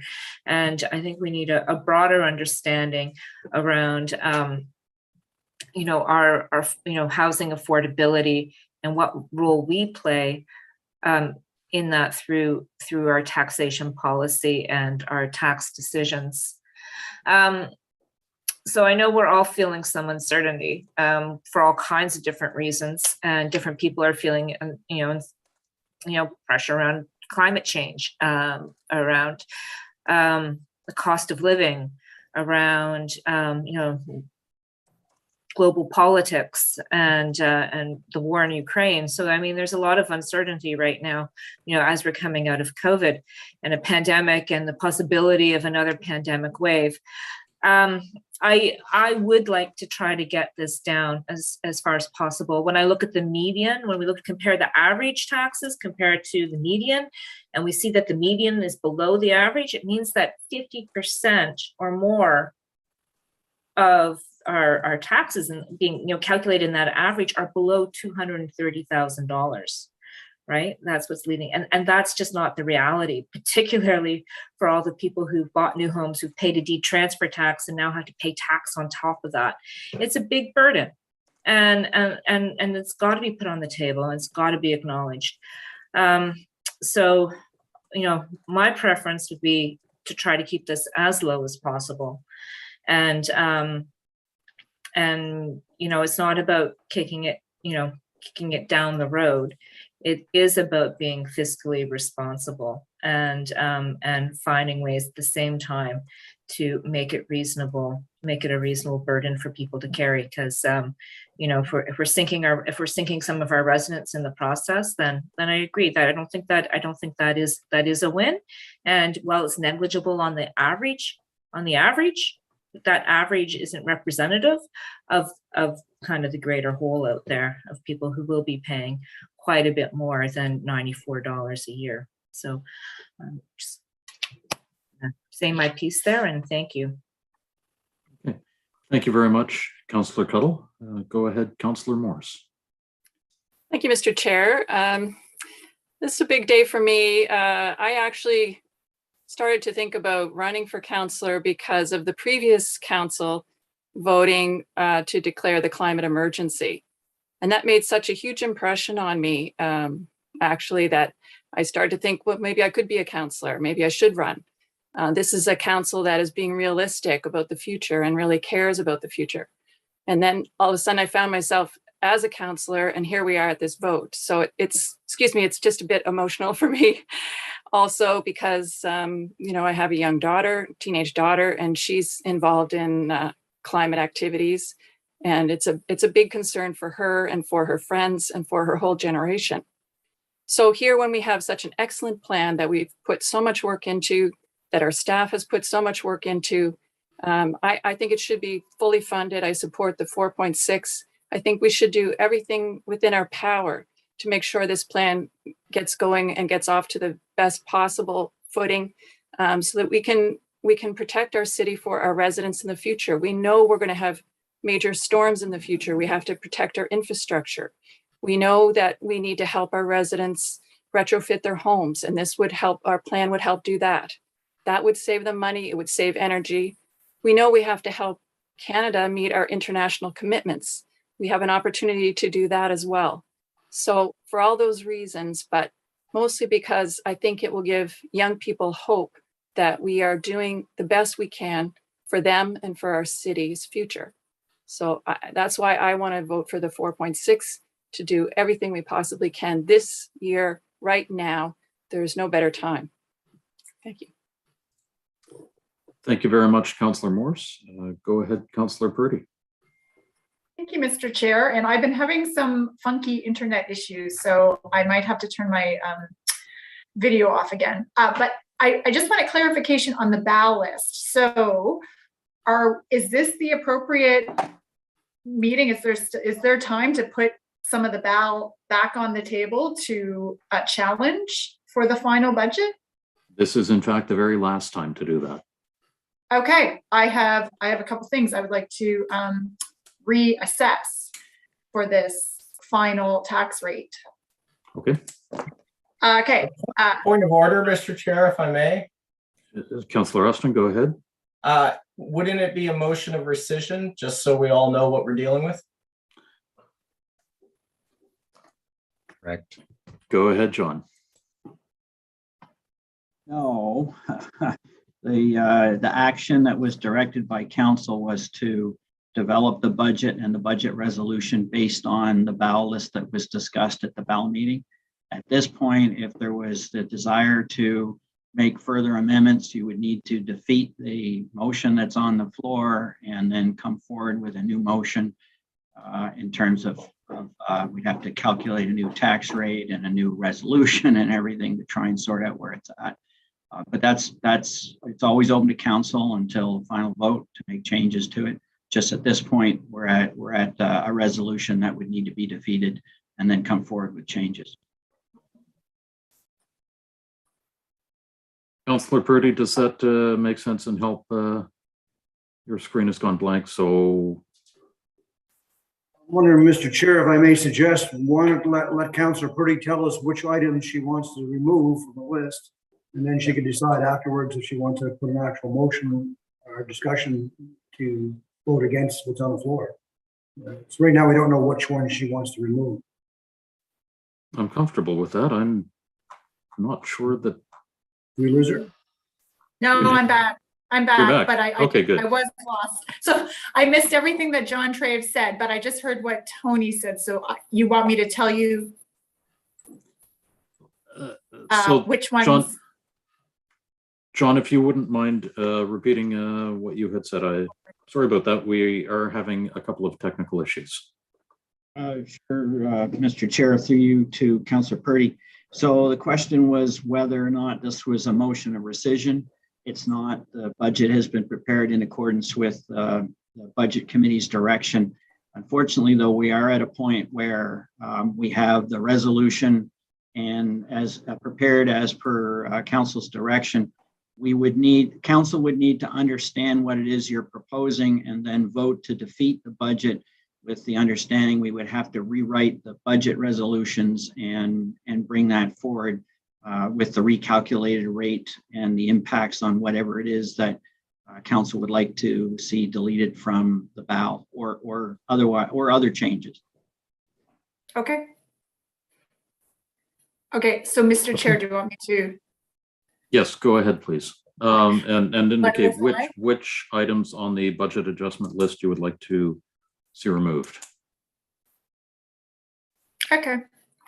So the first one is item number 26, the library COVID recovery for a savings of $250,000.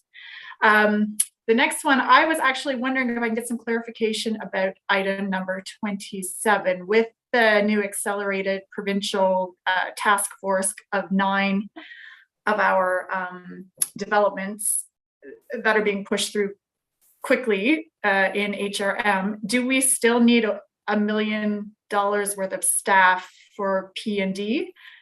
Wondering if that could be reduced at all. And the last one was item number 13, the art gallery funding.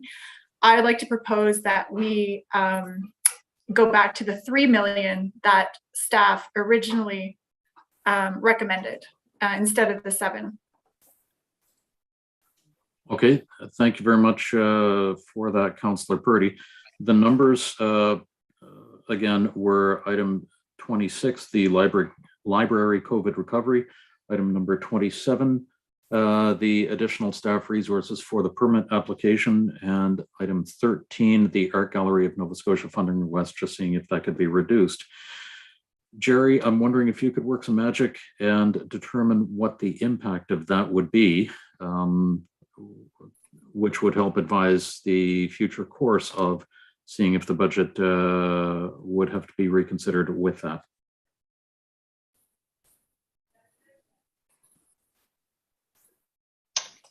Thank you, Mr. Chair. So we're going to take a little bit of a look at this. So with respect to the P&D staff, is a councillor looking to take the full amount or some? Yeah, I'm wondering if maybe someone could speak to that. Like, is this full amount needed?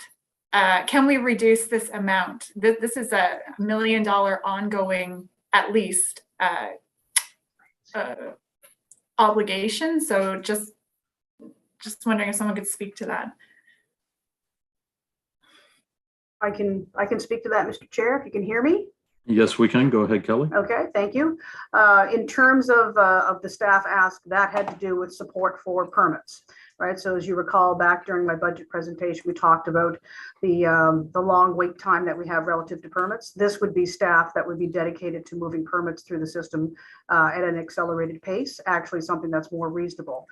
Trying to get low volume or low complexity permits out the door in 10 days and more complex permits out the door in 30 days. So this is the staff that would support that. So it's an entire staff team that would be dedicated to that. And I believe it's around 9 staff positions that will get you that total there. Okay. So because this is a significant increase. I'm wondering if there would be an opportunity to maybe slash that in half for this budget. What I'm going to suggest, Councillor Purdy, is that you indicate what you would like to see those eventual numbers come out to. So the library COVID recovery, you would like to see a change from 250,000 to something. Zero. You would like to see that one go to zero. The permanent apps, you'd like to see a change to something, and the art gallery, you'd like to see a change to something. And then we would could ask Jerry to work on that and maybe take a 5 or 10 minute break, and then come back and continue. Point of order, Mr. Chair. Councillor Mason, go ahead. I don't think we need to work this out right now. She's indicated what she would want to cut, but we still have to vote on the main motion before we can put anything on the floor. If it passes, it's immaterial. If it doesn't pass, then we'd have the discussion. Staff have the numbers now. They can be working on it in the background, but I don't think we need to debate it in advance. No, that's fair. I'm not asking for a debate. I'm asking for staff to see if they can consider it and come back and see if Councillor Purdy would then want to proceed with the action of going ahead with it. So just to provide her with a little bit more information. But we have to, Mr. Chair, we have to vote on the motion on the floor first. Yes. So this wouldn't be an amendment to the motion on the floor because it would affect the tax rate? This would not be an amendment to the motion on the floor. We would have to defeat the motion on the floor and then come back. I see John has popped up. Go ahead, John. Mr. Chair, I think you just about had it nailed there. At best, we could give you a quick thumbnail from Jerry and the team on what the potential change in the tax rate would be if we were to cut the library permits in the art gallery. I think really the question is there any appetite to do that before we put that work in? Or do you simply want to put the matter to a vote and deal with it in that way? It's only material if the majority of council wish to defeat the budget as presented and proceed with the cut to the library, the permitting, and the art gallery.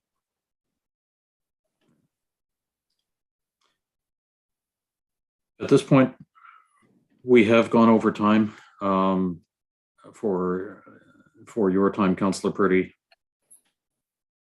If you would like us to consider that, I would ask you to come back with that.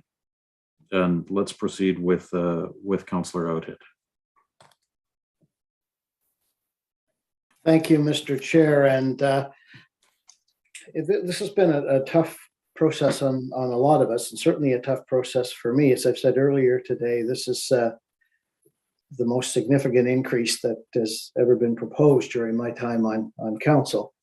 But I do agree with the comments that we have declared a climate emergency. We are in a climate emergency, and we do have to start funding our plans, be it IMP, be it rapid transit, be road plans, and also, of course, climate change. We do have to, these plans really aren't worth the money. They're worth the paper they're printed on if we don't put some money behind them. So I will be supporting this today, but I'm also worried that down the road, if we're not careful, we could also declare a taxation emergency. We could also declare a housing availability and affordability emergency. And in addition, that I'm looking at my own daughters, as other people have mentioned, and my own daughters are absolutely concerned about the future of this world and glad that we are doing things like Halifax. But they're also becoming discouraged at 21 and 23 years old that will they be able to afford to rent in a nice building or a nice location? Will they be able to ever afford to buy a home? And as Councillor Cuttle said, we are contributing to that to some extent, indirectly, when we raise taxes. And we know that inflation is kicking in.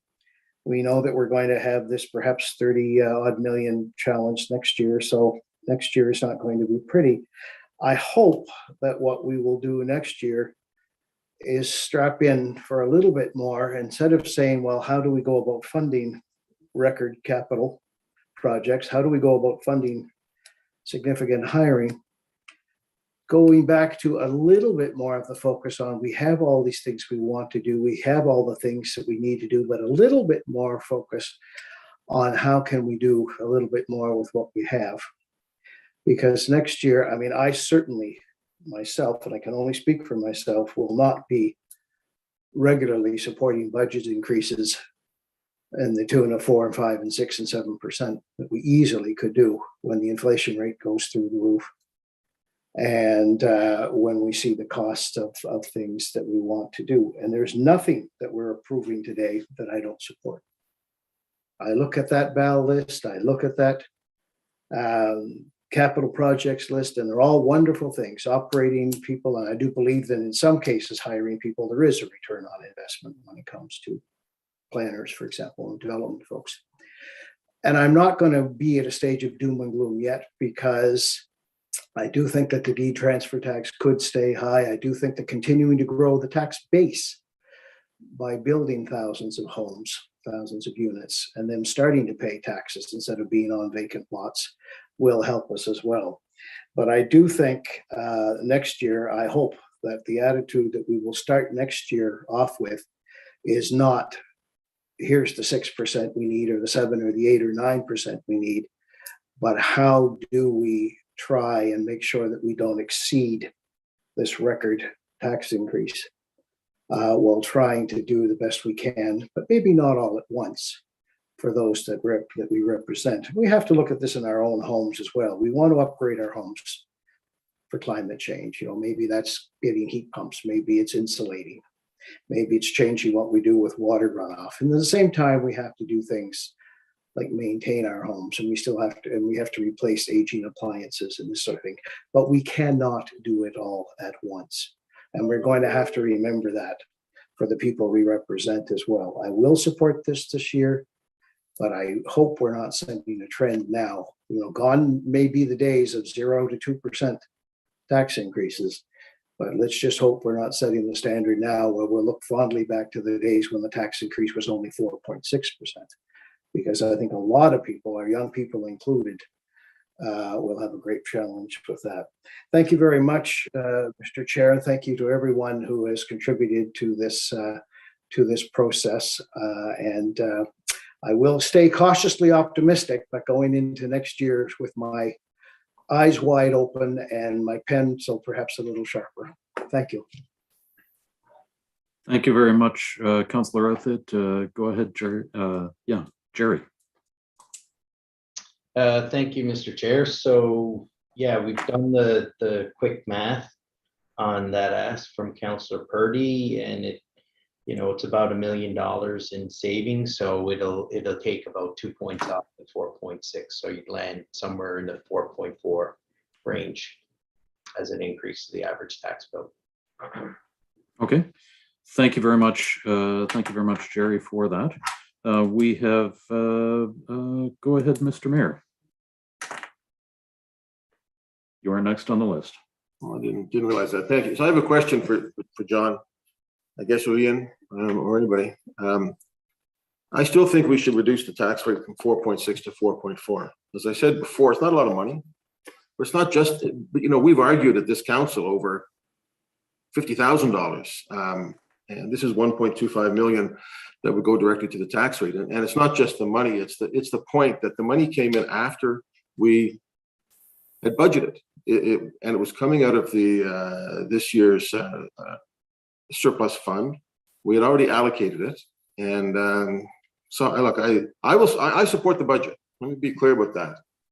I've seen a couple of letters about the climate plan, and one of them, I won't directly quote the letter, but I don't have permission to, but it was along the lines of, how can you invest in climate when you haven't got a plan to spend the money? Well, we have a plan to spend the money. We have Halifax, and it's a pretty good plan. As I said before, I think it's the best municipal plan in the country. It's going to cost us some money to do it.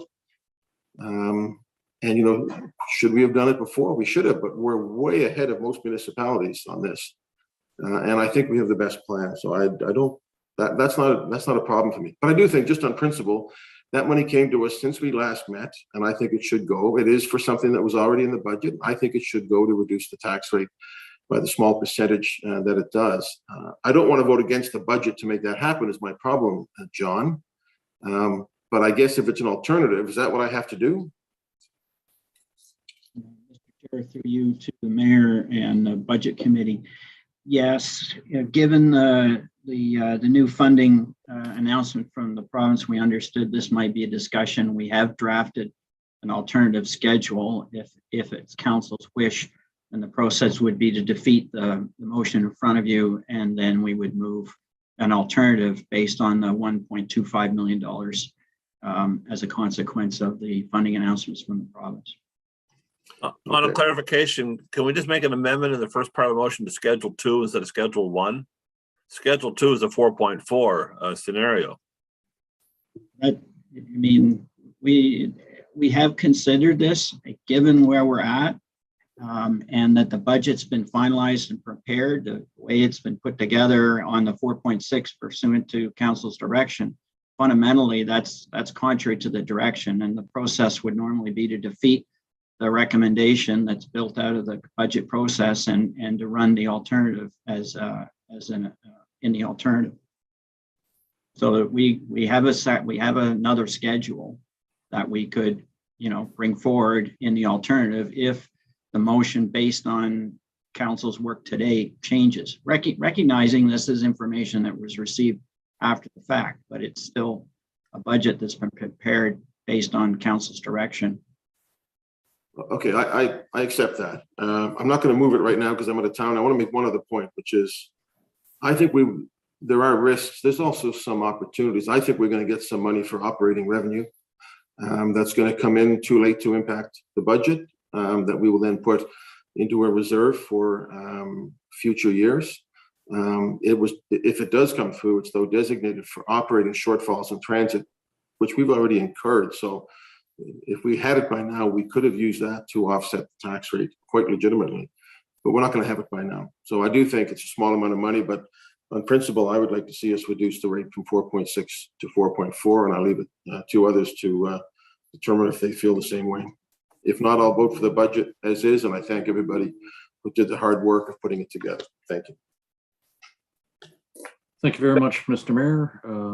Go ahead, Councillor Daigle Gammon. Thank you very much, Mr. Chair. I completely agree with our mayor. I said from the beginning when I spoke first that the least tax rate increase possible is what I would vote for. The 4.4 is exactly where I would like to see us land. And again, everybody, when we talk about Halifax and funding the plan, I do absolutely agree that the time is now. I'm also very, very cautious and concerned, because although the time is now, we are coming out of a pandemic, and there's a lot of people who have lost jobs. There's a lot of people that are living on the edge right now as a result of it. And so this decision weighs heavily, I think, because, we do know if not now, then next year it could be worse. But it is a decision that weighs heavily, and the 4.4 is where I would like to see us reside. Thank you. Thank you very much, Councillor Daigle Gammon. Go ahead, Councillor Austin, for your third time. Thank you, Mr. Chair. I'll just be really quick. Just, I think we got a little tangly there in process. I appreciate Councillor Purdy for wanting to take a second look at things, but I just want to say that I think the opportunity for that was at our last meeting where we went through the ballot list quite exhaustively to choose what was in and what was out, to be coming back at this late hour and trying to pull things back out of it when we knew where we were heading last time around, and even in terms of where the rate is. To me, today is really, it's about that debate about 4.6, 4.4. So I very much support what's on the floor, and I don't think we need to go back to the ballot list, defeat the main motion or anything like that to try and reopen that can of worms. Thank you.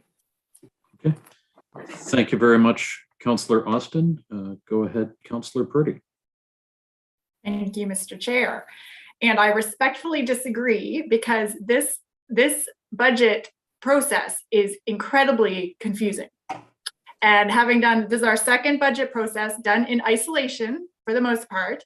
And I remember last year at this final budget session, there was a rabbit pulled out of a hat, and we dropped the rate by like 1% or something crazy. So I was kind of expecting that to happen today. A little disappointed that it hasn't. I wanted to actually move that we slash the climate action tax, but I know that would be just a moot point. No one would support that. So if there is a way to go and look at the BAL to see, okay, wow, so there is no rabbit in the hat. So this really is going to be a 4.6. And Councillor Purdy, you seem to have frozen, and a few others have. Maybe it's just me. Taxpayers, and I'm all for that. No, it wasn't just you. You were frozen, yeah, Councilor Purdy. You didn't hear what you said. You didn't hear a word I said. It was really good too. Oh, okay. So did you hear about the rabbit in the hat? Do you remember how I said this process is confusing? Last year at this, can you hear me? Yes, we can. Something about an increase. Yeah, you can hear me. Last year at this meeting, there was a rabbit pulled out of a hat and the tax rate was dropped by 1%. I was expecting that to happen at this meeting. It didn't happen. There's still a 4.6 on the floor. That's really, really high. So I wanted to move that we would slash the climate action tax, but there's absolutely no support for that in this council. So I'm not going to bother doing that. So if there's a way to look at the budget adjustment list, which by the way, before this morning, I didn't even realize was an option for today's meeting. This process is very confusing. And like I said earlier, I don't know if you heard me, but to do this process 2 years in a row as a new councillor in isolation is very frustrating. So if there's a way to look at the budget adjustment list and to remove some things that we voted for to make that tax rate as low as possible, which by the way, I don't know if you heard me say this earlier either, but I'm not voting in support of this tax hike at all. But if there's a way to make it lower for everyone else to vote in favor of it, then I'm all for that. If the mayor is successful in convincing council to defeat the motion on the floor for a 4.4, well, the little 0.2% of the budget adjustment contributions that I just shared earlier could potentially bring that increase to a 4.2%. So not sure what the next steps are. Do we vote for the main motion? If it's defeated, then I can put the BAL list on the floor to try to get it even lower.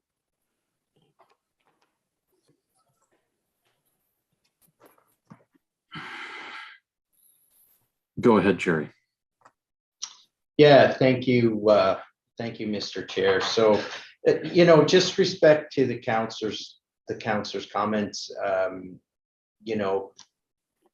When we were back on March 25th, we pretty much funded the whole BAL, right? So what staff did in terms of, we came forward, here was the projected surplus.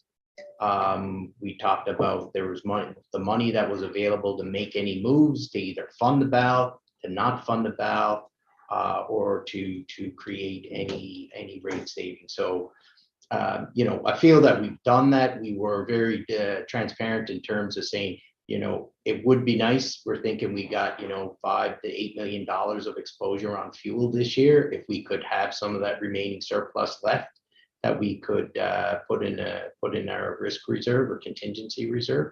So, in terms of the overall funding, I think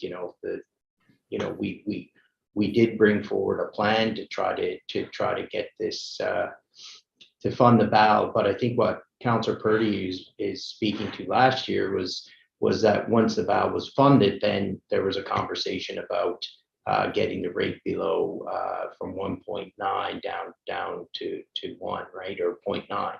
So that actually happened at the BAL debate, not on the final budget debate.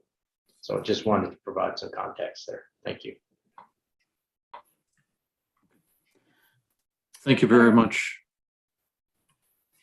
I'll give you another 10, 15 seconds. Okay, well, thank you, Mr. Chair. Okay, just a little frustrating, but I guess we'll just let it play out and see what happens with this vote. Thanks. Okay, thank you very much, Councillor Purdy. Go ahead, Deputy Mayor. Thank you. Thank you so much, Mr. Chair. So just want to be clear that, to Councillor Purdy's point, you're always within your right to open a can of worms. Right, just as much as you are to pull a rabbit out of your hat. So while the process, is funky at best, I struggle with this as well. It is not clear to the public even what we're talking about when we say 4% or 4.4 or 4.6. So certainly this is a confusing process, and I hope that at the end of this term, we'll be able to say, okay, we've simplified the way that we set the tax rate. We've communicated more effectively to the public on how it's done. We've streamlined the process to make it easier and for people to understand. And certainly, we're providing more information to folks on why we're doing what we're doing.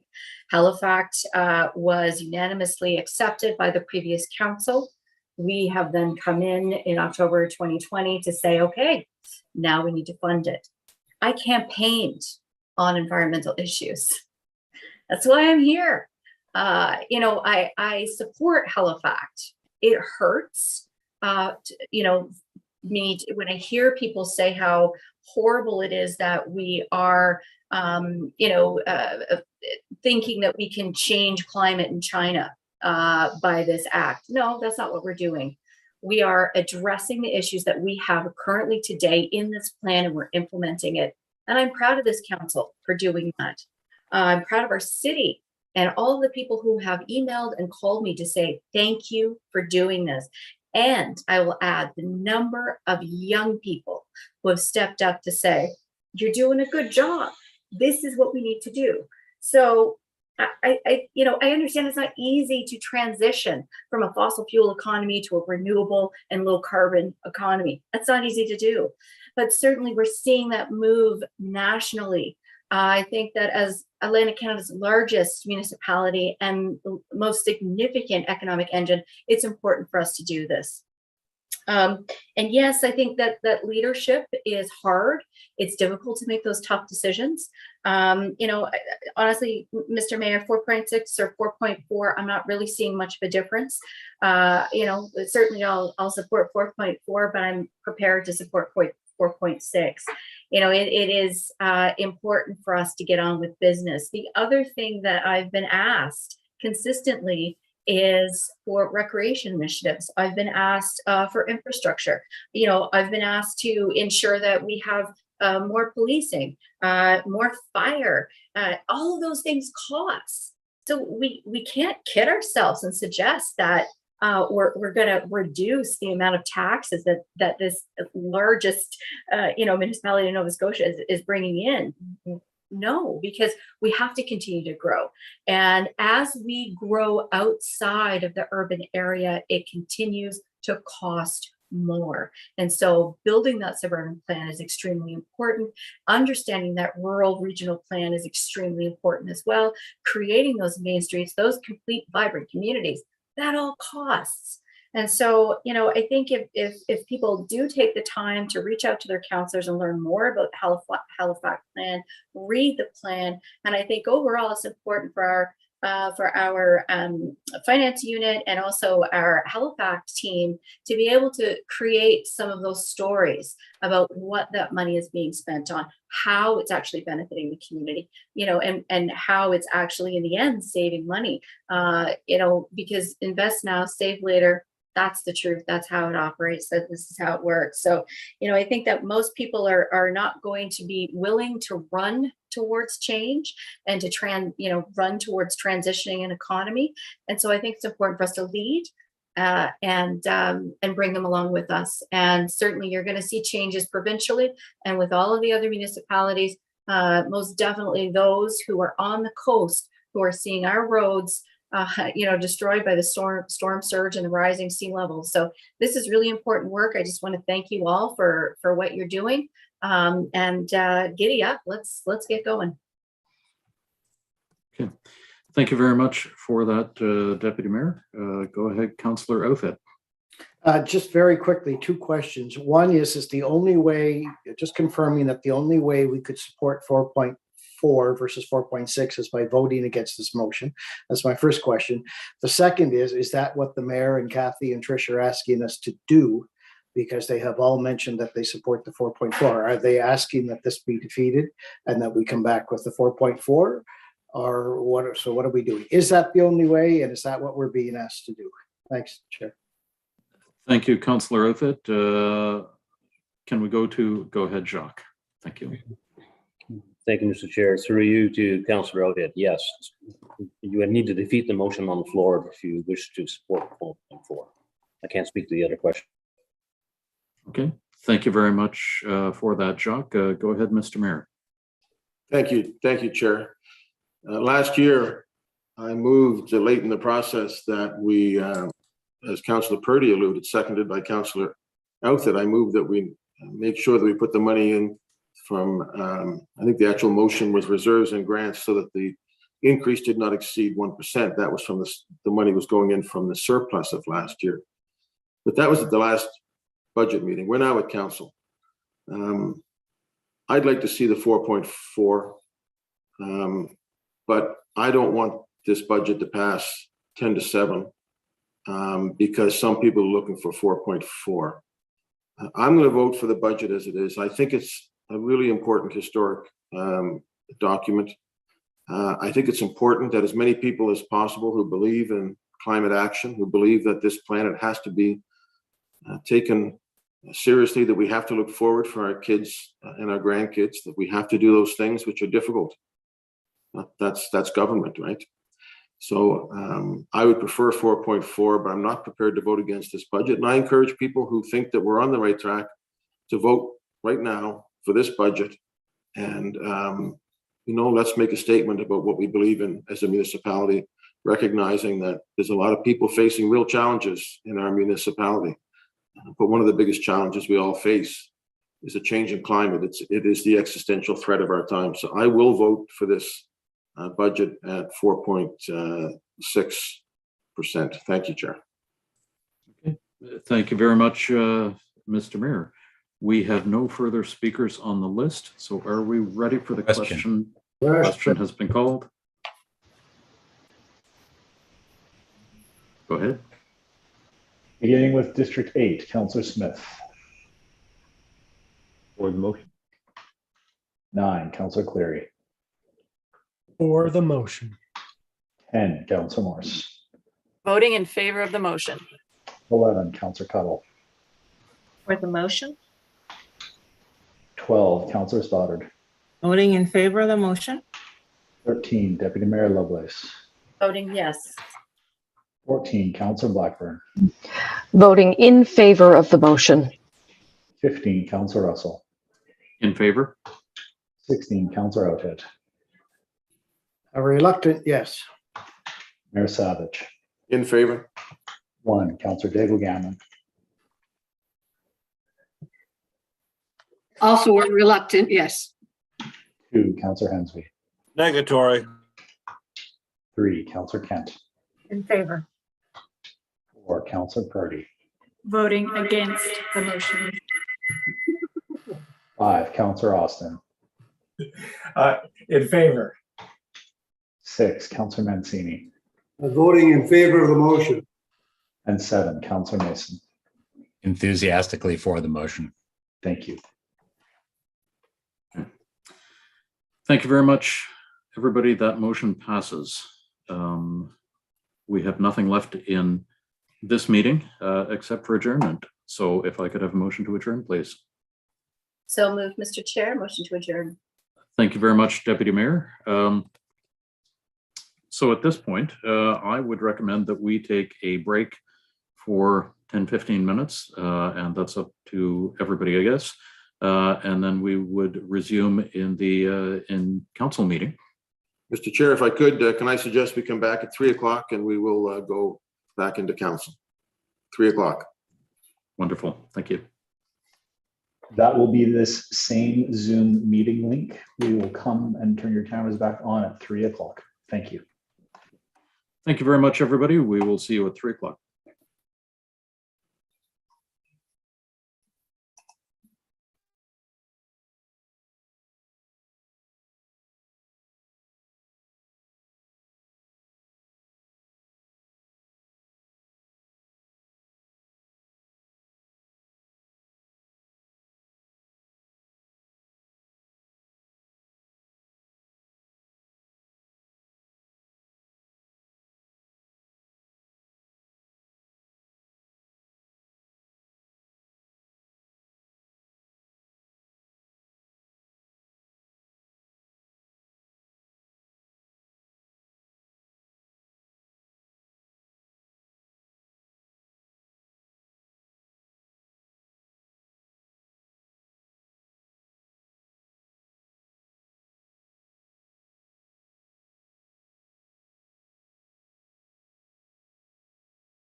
Good afternoon. The time is now 3 o'clock. We'll be taking down the holding screen and returning your microphones and cameras.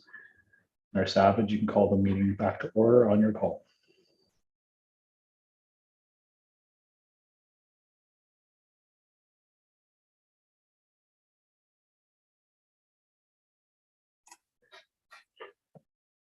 Okay.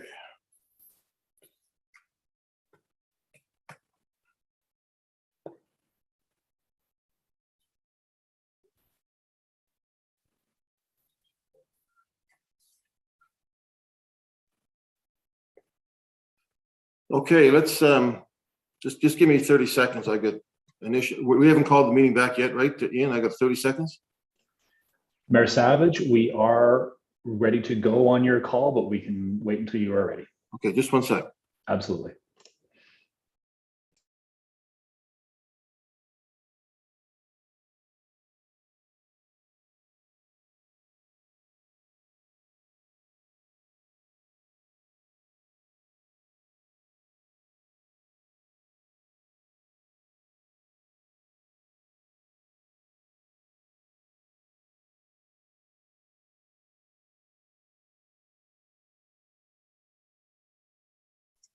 Okay. All right, are we good to go? Yes, Mayor Savage, you are good to go. All right, thank you, everybody. It is a Tuesday, April 12th. We have just finished the Committee of the Whole on Budget, ably chaired, as have the previous 19 been by Councillor Paul Russell. Paul, bow to the camera if you would. Let everybody acknowledge you with applause and flowers. Thank you for your great work. And I'm sure that money would be accepted as well, considering its budget. So thank you all. I want to acknowledge that we are in Mi'kma'ki. Mi'kma'ki is the traditional and the unceded land of the Mi'kmaq people. And here in HRM, we honor the peace and friendship treaties that were signed many years ago. And we look forward to honoring them more fully in the future than they have always been in the past. I don't need to, I think we've gone through the list. We know who's here. I'm not going to go through that. I'm going to go directly into community announcements and acknowledgements. We did that, Mr. Mayor. Oh, Yes, did we? Well, how far did we get when I was gone? 13-1, Mr. Mayor. Oh, my gosh. Notices of motion. So we're at 13-1. Oh, my gosh, I should go in more often. Thank you, Deputy Mayor.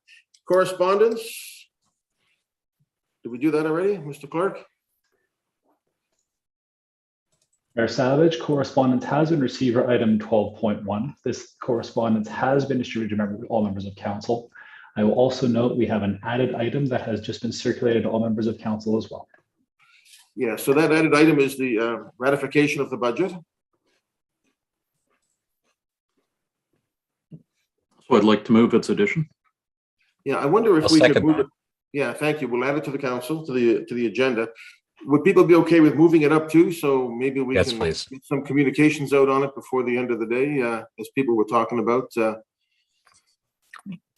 I'd move that we do it before 15:11. Okay. We'll move it forward to before 15:11. Is that okay with everybody? Ian, am I okay with that? Do I need consent? I have consensus? Just Mayor Savage, we're just gonna take that as there's been a vote. We need a vote to add the item, and then we'll take that vote on moving it to the next item of business. Can I ask if anybody doesn't agree, or do I have to go through the whole vote? As it is an added item, I believe you can do it as a consensus, and the movement is a procedural item, so I think we're good for that. Okay. So if everybody doesn't agree that we can move it up to before 15.11, that's the ratification. Please sing out loud. Open your voices and sing out loud. Is anybody opposed to that? Okay, that's what we'll do. Thank you. Petitions, colleagues, do we have any petitions? Presentations, information items brought forward, 14.1.1, standing in the name of Councillor Mancini, the cost model and business case for the Sobering Center in HRM. Hey, thank you, Mr. Mayor and colleagues. I believe that staff are actually, they have a presentation on Sobering Center. So if that's okay, Mr. Mayor, I'd like to see you then present that presentation. Yeah, I think Amy's actually with us. Amy Siciliano. Always a pleasure. Thank you for joining us. If you have a presentation, we'd be very open to hearing it now. Thank you. Good afternoon, Mayor Savage and Regional Council. My name is Amy Siciliano. I'm the Public Safety Advisor for the municipality, and I have a short presentation for you on regards to the information report that you received on March 22nd. So in June 2021, Regional Council received a staff report investigating new solutions that HRM could implement to address public intoxication. Public intoxication is a social and health issue, but HRM's main currently available tool to respond and assist people who are intoxicated in public is policing. In many situations, this may not be the optimal solution and can have negative consequences. So following this, council then directed staff to return with a business case and cost model for a sobering center. We retained a consultant to work with us on this, and that work was presented to you, as I mentioned, on March 22nd. I'll give you a high-level overview of that work. Next slide, please. So at the June 29th, 2021 meeting of Regional Council, the following motion was put and passed. That Halifax Regional Council direct the CAO to work with provincial government staff and other key stakeholders to examine potential changes to existing alcohol policies and regulations at the municipal and provincial levels to reduce the harmful patterns of alcohol consumption. And to work with partners to develop options for Regional Council's consideration for the establishment of a sobering center. Next slide, please. This report that I'm presenting on responds to part 2 of the June 2021 motion, developing options for Regional Council's consideration for the sobering center. Research evidence demonstrates that the benefits of a harm reduction approach to substance use and public intoxication, especially when involving individuals who are experiencing addiction, mental health crises, and/or housing insecurity. So one potential component of a harm reduction approach is a sobering center. And this is a short-term placement for individuals experiencing acute intoxication. It's a place for them to sleep off the effects in a safe and supportive environment. If individuals facing complex needs and challenges linked to their addiction experience a trusting and non-judgmental approach, they will more likely be able to change their circumstances and improve their quality of life, while also alleviating some of the concerns raised by local community members. So just to remind you that the establishment of a sobering center aligns with the municipality's strategic goal of supporting holistic, coordinated approaches to community safety and well-being embodied in our public safety strategy. It also responds to recent direction from council to examine how to support more appropriate responses to social and health issues.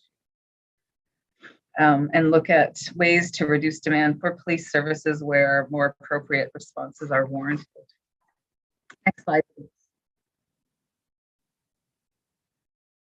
What is public intoxication? It's a summary offense under the Provincial Liquor Control Act. A section in there prohibits intoxication in public, and it grants authority to charge someone under the act if the officer believes an individual is intoxicated. What happens after that is an individual can be taken into custody and issued a summary offense ticket and or a fine of $134. So basically the act empowers an officer to take an individual into custody or to any available treatment, service, hostel, or facility. Next slide, please. So who's affected by public intoxication? A snapshot of what we learned over the couple of years of doing research on this. So in 2019, which was the year before COVID hit us, we had about 4.36 intakes per day on average to the prisoner care facility of the jail related to public intoxication. Overall, when we looked at the data from 2015 to 2019, we saw a declining long-term trend and obviously a significant drop in in 2020 due to the pandemic. Interestingly, though, we didn't see the same decline when we looked at the data related to admissions to HRM's emergency departments. So when we looked at who was affected in particular, we found there were generally 4 groups: folks with substance use disorder who are experiencing homelessness or housing instability, folks with substance use disorder who may be housed, casual adult users, and university students. We also found that repeated users, so folks who end up there more than once, are much more likely to be in the first 2 groups. And they, in fact, represent 35 to 40% of intakes to the PCF or the jail, and an even higher share of visits to the emergency department. So 60 to 70% have been there once, at least once before. And while we don't have detailed demographic data from the PCF or jail intakes, we do know that Indigenous folks and people of African descent are significantly overrepresented in the number of people experiencing homelessness in HRM, and thus are probably overrepresented in intakes to PCF and emergency departments as well, related to public intoxication. Next slide, please. So how do we currently respond? So most cases of public intoxication come to the attention of police through a call for service. That call may not originate as a call related to public intoxication. It could come in through a citizen, suspicious person, unwanted person, noise complaint, or a liquor offense. Depending on the nature of that call, either police or EHS would be dispatched, and then the situation is either resolved on site or the individual is transported to the emergency department or to the prisoner care facility if no safe alternative can be found. And you can see that in the slide there on column 4 where folks would end up.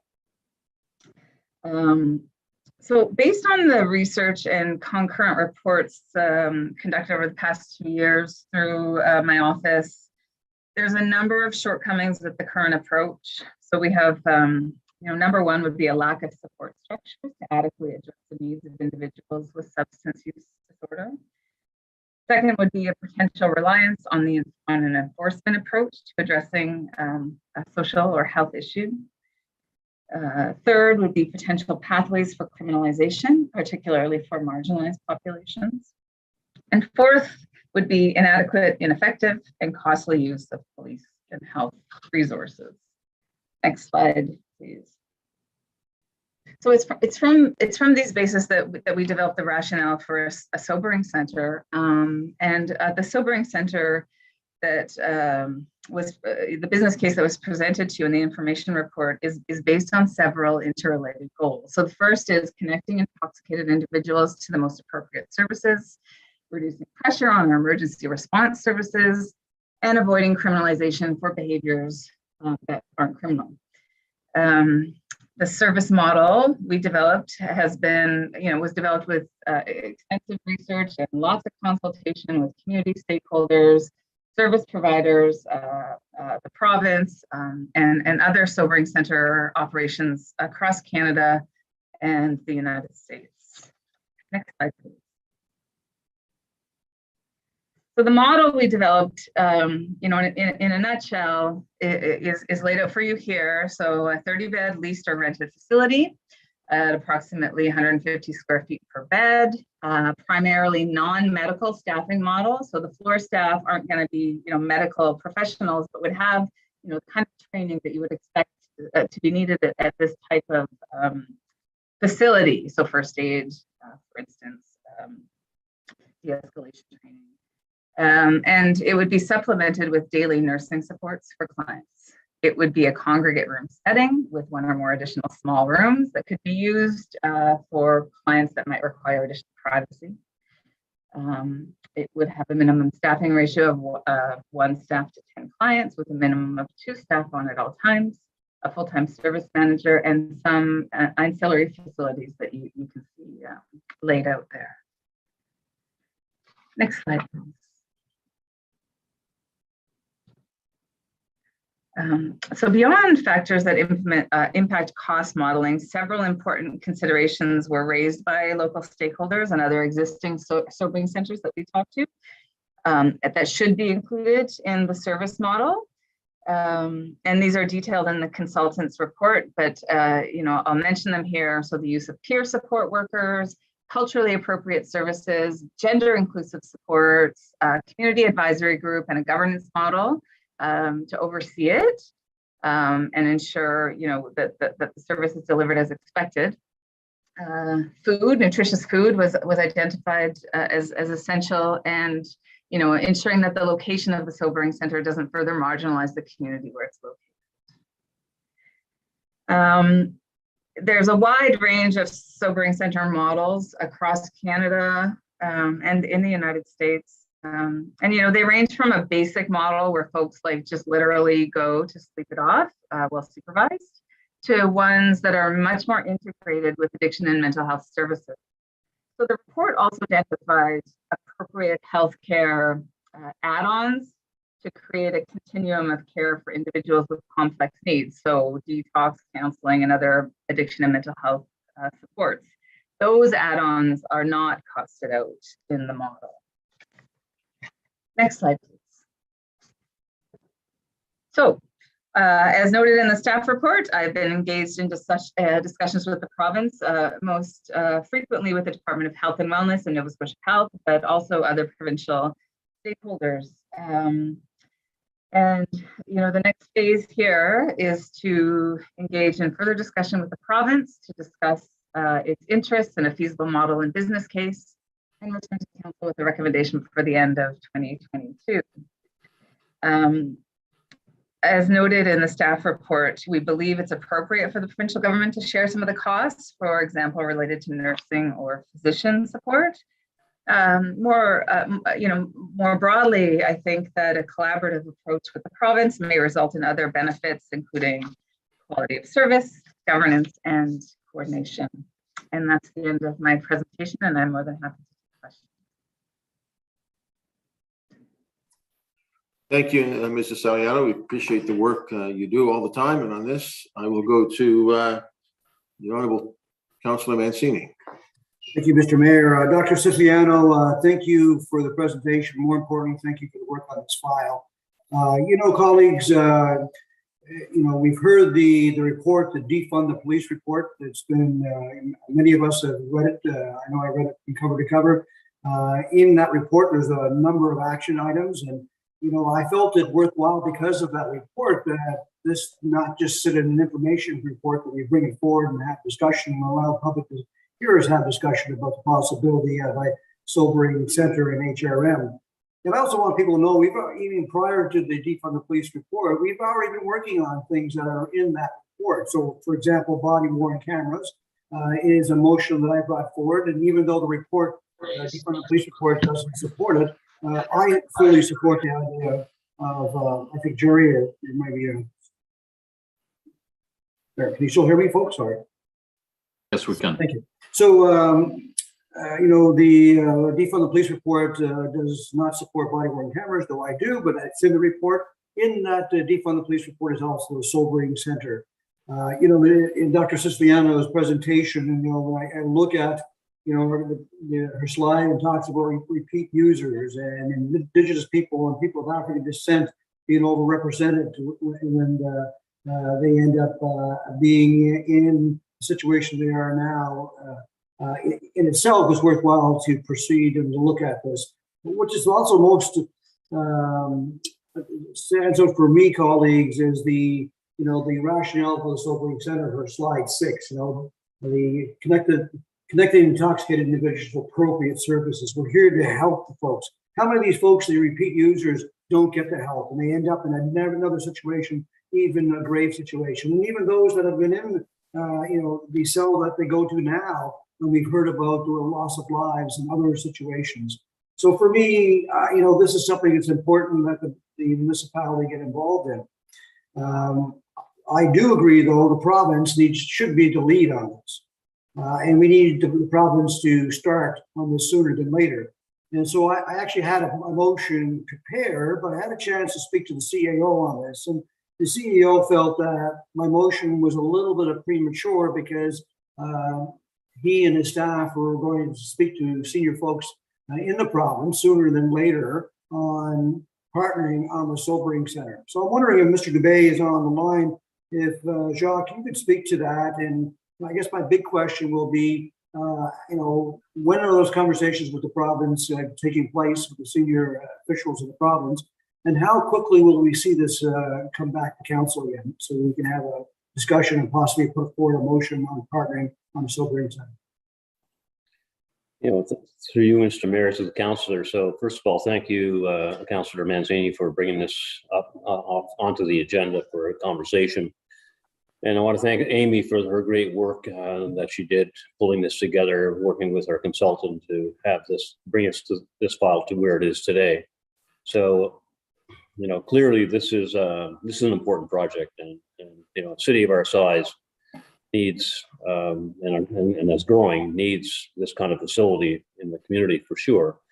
The question is, how does the government, how Amy has pointed out, how is it governed, who funds what, and all that. And I know Amy has had some constructive conversations with officials at her level within the province, and Department of Health and Public Health and all that. And clearly we need to have conversations at the deputy level.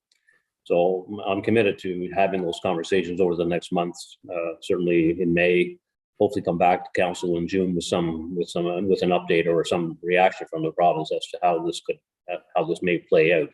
Because the report is very well done. I mean, like I say, the report that the study that the consultant did lays it up very clearly, and so I think we just need to have this conversation and bring it back for a conversation with council as soon as possible. But my target is June, sometime. Thank you, Mr. Dubé. And Mr. Mayor, if I can, just very quickly to close, and I'm fine with that, Mr. Dubé, to delay bringing forward my motion. And just for my colleagues and those watching, my motion had 4 parts to it. One part was to look at appropriate spaces, whether we already existing facilities that we have, or do we have to go acquire facilities. It was to establish a partnership with the province, to have Dr. Siciliano engage with some local nonprofit service providers, and to actually look at possible funding source. And so that's what my motion will be. And I'm happy to bring that forward in June, Jacques. And I think it's important that we stick to that timeline, because this is very important as we grow as a municipality, and we need to address it. And I, again, want to show folks that we are being proactive and when it comes to some of the suggestions that are in the defund police report. Thank you again, folks. Appreciate it. Okay. Thank you, Councillor Mancini. Deputy Mayor. Thank you so much for this report, Amy. It's one thing to talk about the issues in the community, but it's another to actually have it in front of us to clearly, outline specifically what the issues are and how we can resolve them. So thank you so much for this report. I'm struck by the fact that it's HRM that's pushing this forward and saying, to the province, hey, look, here's the problem. And by the way, we're finding a solution for you. We're doing the homework for the province here. And at the same time, advocating on behalf of the residents and the services that we're providing for the service providers, and saying, we know that there are harm reduction approaches that need to be taken here. And we would like to see the province work with us to do this. My question, I guess, Jacques, is around how likely we would actually have something move quickly. It's one thing to know that there's a problem, understand that there are solutions, but then how much longer are we going to wait to actually implement this? So I am suggesting here that there is urgency to creating the sobering center, and also to developing a partnership with Mental Health and Addictions Nova Scotia to ensure that they're at the table to help us make this a reality. Thank you. Thank you. Thank you, Deputy Mayor. Okay. Thank you, Amy. Jacques, did you, I'm sorry, did I cut you off there? No, I'm sorry. I thought there was a question there. Was there a question there? There is a question that was of urgency, and whether or not there is a likelihood for Mental Health and Addictions Nova Scotia to actually sit at the table with us on this.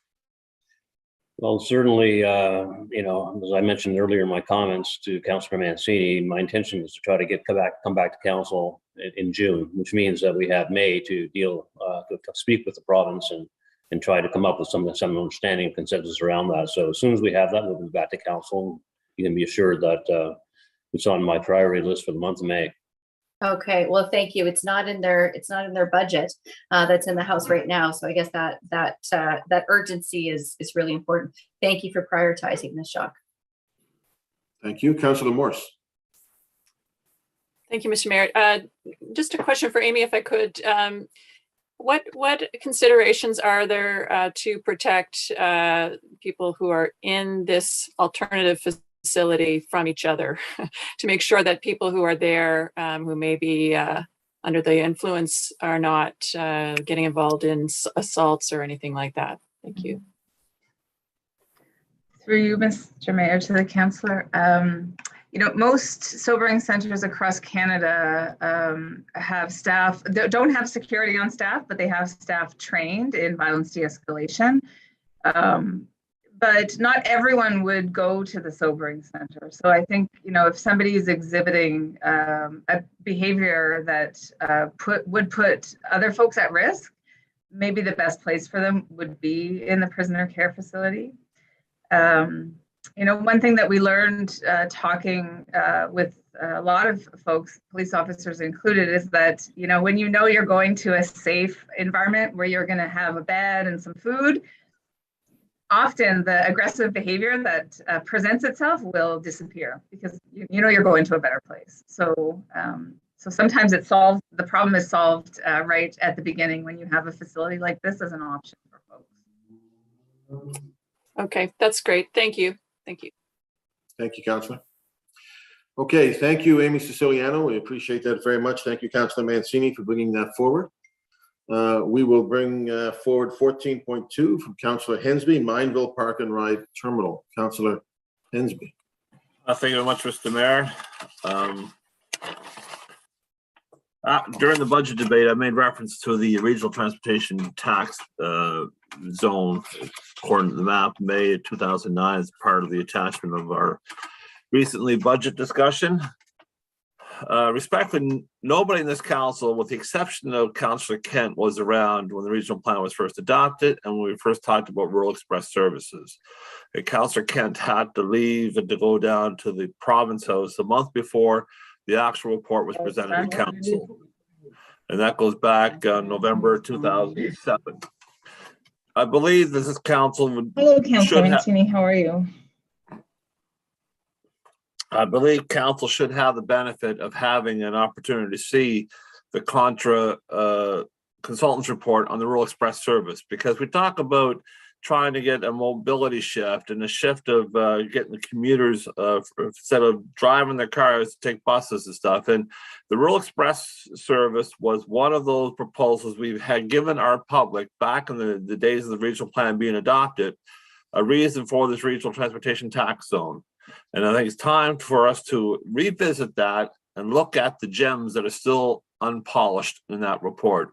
We see some of the terminals that were built, and they're working well, but we have to look at where other terminals are needed. I talk about Mineville, I talk about Musquodoboit Harbor, I talk about Westfall along the 107 corridor. We have locations along the 103 and the 102 highways and the 101. I think that we should look at other locations, because if we really want to do a shift, trying to cut down cars coming into Metro, we have parking issues downtown. We have putting up parking fines and parking ticket issues and stuff. We need to find alternative locations, and park and rides have been the solution time and time again. So I'll be asking that this report be referred to our next round of discussions on the regional plan review in regards to the transportation issues in the regional plan review, because under our Halifax and trying to do the modal shift and trying to cut down on greenhouse gas emissions and everything, I believe our rural express service is part of that key. But this council has not had the benefit of seeing the full report, the presentation of that report. And I think it's time that we probably bring that forward at a future committee of the whole discussion when we do the regional plan review.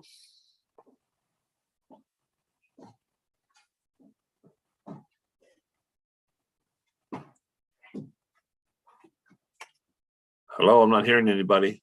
We all frozen? Are you looking for specific action on that, Councillor Hensby, in terms of being referred? That's what I said. I'd like to have this report referred to the next discussion of the committee of the whole when we do the regional plan review, or should I refer it to the regional plan review team now to look at the implementation or reviewing our Rural Express Service Report of 2007 and bringing that forward. Because I believe there's a lot of rural transit opportunities there that are still being not realized or not achieved, and it could be accomplished if we implement that report as been suggested by the consultants.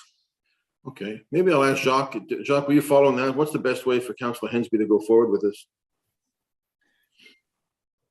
Well, I think this is probably a matter that should be brought forward through the Transportation Standing Committee, through Halifax Transit, because in the context of their annual service plan, Councillor makes a good point as well that this report will certainly make sure that the regional plan review team has a copy of the report and is considering it in terms of their work. But in terms of looking for service enhancements, that happens in the annual service plans presented by Mr. Rigi and his colleagues over at Halifax Transit. So I think there are kind of two things that need to happen here. One is Mr. Rigi needs to review that again and see whether that inspires any changes in their thinking around the annual service plan. And then also, as far as the regional plan review goes, the team will certainly have that and take a look at that and consider it as part of their work. But with respect to that issue, though, the problem has been in the past that Halifax Transit says that it's they're stuck with their boundaries that have been provided by council according to the regional plan. There'd be no further extension of transit beyond that boundary. This is a prime example of the bus going by a spot, which is technically not in the boundary, but the bus is going right by the doorstep. And all you got to do is loop off the interchange, pick up more people, and keep going in. But the problem is it's quote unquote not in the boundary, but it goes right by the doorstep of the site. So the question is, if we want to expand or augment the service, we have to have an adjustment to the service boundary. And that's how I've been told and interpreted a long time again. And this has gone through the Transportation Standing Committee. That's how it got here. Finally, it had to go through that route. And it got here. Now I want to make sure it's on the table for our next review of the regional plan review to amend that transit service boundary, to look at the Rural Express Service report again, and let this new council see the benefit of that report. They have not seen that report. And that's exactly what I'm suggesting. It needs to go down two lanes, Councillor, through you, Mr. Mayor. So it's got to go, the regional plan review team is going to consider that and look at it. But at the same time, I'm sure Mr. Rigi will agree that they'll, every year they look at they are guided, to your point, by the regional plan. So there has to be kind of two looks at this, and whether or not we can have the regional plan amendment before the annual service plan, I doubt it, because the regional plan is, as you well know, it's underway, and it's probably going to be looking at something next year before it gets before council. But at the same time, I'm sure Mr. Regan will consider it, and I see he's on the line, so perhaps Dave can weigh in. Mr. Transit. Thank you, Mr. Mayor, through you to council. So there's a few different pieces here. So staff did this report in response to a request for analysis around this park and ride law, and that's what we've done. So that work is there in front of council today. In terms of the regional plan, there's a few pieces. There was reference to the urban transit service boundary. That doesn't apply to express services like this. So the urban transit service boundary is not a factor in this. The report does make reference to the regional plan in terms of what areas are designated as what type of as growth centers and various things like that under the regional plan. Within the regional plan, there's again designations that come with whether they would be considered or not for park and ride express transit service. And as the report mentions, currently this area does not fall into that category. So I would defer to Kelly as well in terms of how this feeds back into the next regional plan review. But that's kind of the status in terms of where we are right now. In regards to location of exit 18 on Highway 107, the consultant's report back in 2007 identified this as the spot where the terminal go, not to go up and off the highway to go into Lake Echo to a terminal that's way off the highway. The key was to stay on the corridor of the highway. We did that for Porter's Lake. We could do it for Mineville. I think the regional plan, I said this back in the day, the Lake Echo designation where you have the dot or the circle is not the prime location for development in that area. It's the interchange. And I said it then, and I'll say it again. But this council has not had the benefit of that report or seen the merits of the report. So I think it's time for that report of 2007 be brought back to have this council to see it and appreciate it. Let's hear Councillor Mason on this. Yeah, to what Mr. Reedy said's point and Mr. Dubé, there's two separate issues, right? The question is there a regional plan amendment required to enable a park and ride at Mineville? Then the second issue is, are we going to expand the service boundary holus bolus all over the place? As far as that report goes, I would suggest to staff that they should bring back as part of the regional plan review. I would like to see that report measured against the real world performance of what has been built, because what I recall from having looked at it about 6 months ago is the ridership on that express route where it has been built does not meet the low end of what that consultant's report suggested would be appropriate or possible, let alone a large mode shift. And so it wasn't I've said it before and I'll say it again and I'll keep saying it. It wasn't a mistake or council forgetting or something when it wasn't extended farther. It's that, you know, the consultant made a report, here's what might be possible. And then council and staff went and looked farther and farther into it. And we had the Auditor General report, we had all those other things. And it was determined that probably it wouldn't work to go all the way to Muscatine Harbor. That's what was determined. So we decided not to do it. Council voted not to do it. It wasn't a thing that, you know, happened by accident. We voted to put in a service boundary because we tried to determine where we thought service would actually work. And so I think having a staff report come back that actually outlines this is what the consultant said might happen. This is what's actually happened. These are the chances. I mean, my worry, and I'll say this to Councillor Hensby, is similar to while we briefly had a pilot of having that same express route stopping at Micmac Mall. Stopping at Micmac Mall meant that the route from out in Porter's Lake to downtown took longer. And when the pilot was ended, because nobody was getting off or only a couple of people were getting off at Micmac Mall, ridership went up because the route was getting downtown faster. So pushing this into Mineville will slow that route down. And we already have evidence on that route that the people who are on it are very sensitive to the amount of time it takes to get from one end to the other. So, I mean, we need to study all those things. We could talk about doing a pilot in the regional plan to do an exception or whatever is required policy-wise to allow this to happen at Mineville for a year and see what kind of ridership happens.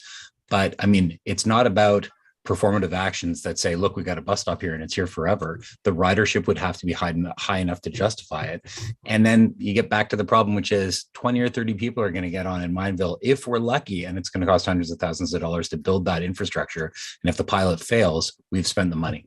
So I think we need a staff report that analyzes it more deeply in the context of the regional plan. Thank you, Mr. Mayor. Thank you. Okay. Thank you, Councillor Hensby, for bringing that forward. So we'll be referred to the regional plan review team and as well as Halifax Transit. Well, I'm going to suggest maybe you can follow that up with Dave or Kelly just to make sure, unless there's an official motion. Why don't you follow it up with Dave? Can he follow that up with you?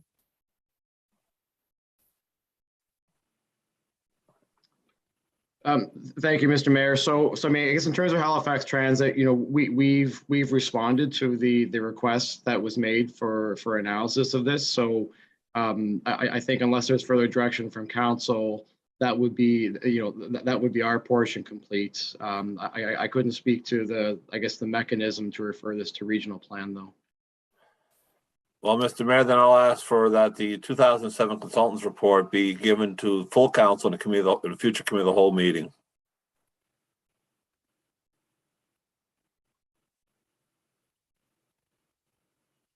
Point of order. Councillor Mason on a point of order. It's got to be a motion to ask for a staff report, but then that comes back to council. Like bringing that without the context of all the other analysis that's happened since 2007 until the regional plan review now, that doesn't make sense. There's been a whole bunch of other work that's happened since that report was presented to council. I mean, David, you could just mail it to everybody. Just put it in an email right now. Look, I agree with that, Councillor Hensby. Can we have staff circulate that report to all of council, and then we can decide the best mechanism on going forward to consider? Yes, Mr. Mayor. I'm sure council has it, and the regional plan review team will have a copy of it as well, and they'll consider it as part of the subject for any direction of council. Thank you. So we don't need a motion on that, Jacques? That will just happen?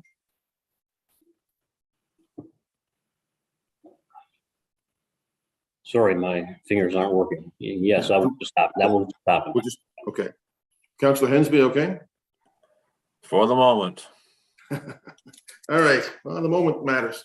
All right, thank you, Councillor Hensby. We're going to move to ratify now the work that we did in budget. I'm going to go, Councillor Mason put it on in debate, but I'm going to ask the Deputy Mayor if she'll put it on the floor here. Drum roll, please. Thank you, Mr. Mayor. I move that Halifax Regional Council direct the Chief Administrative Officer to 1, adopt a resolution for approval of operating and capital budgets and tax rates for fiscal 2022-23 as set out in Schedule 1 of the staff report dated March 30th, 2022. 2, direct the Chief Administrative Officer to allocate any deed transfer tax revenues in excess of $71 million to the Capital Reserve Q526. Second. Second by Councillor Mason. Ready for the question? All right, Ian. Do you Sorry, wondering if I could speak to that for just a minute. Councillor Russell. Thank you very much. I'm speaking to this as the councillor for District 15, not as the chair of the Budget Committee.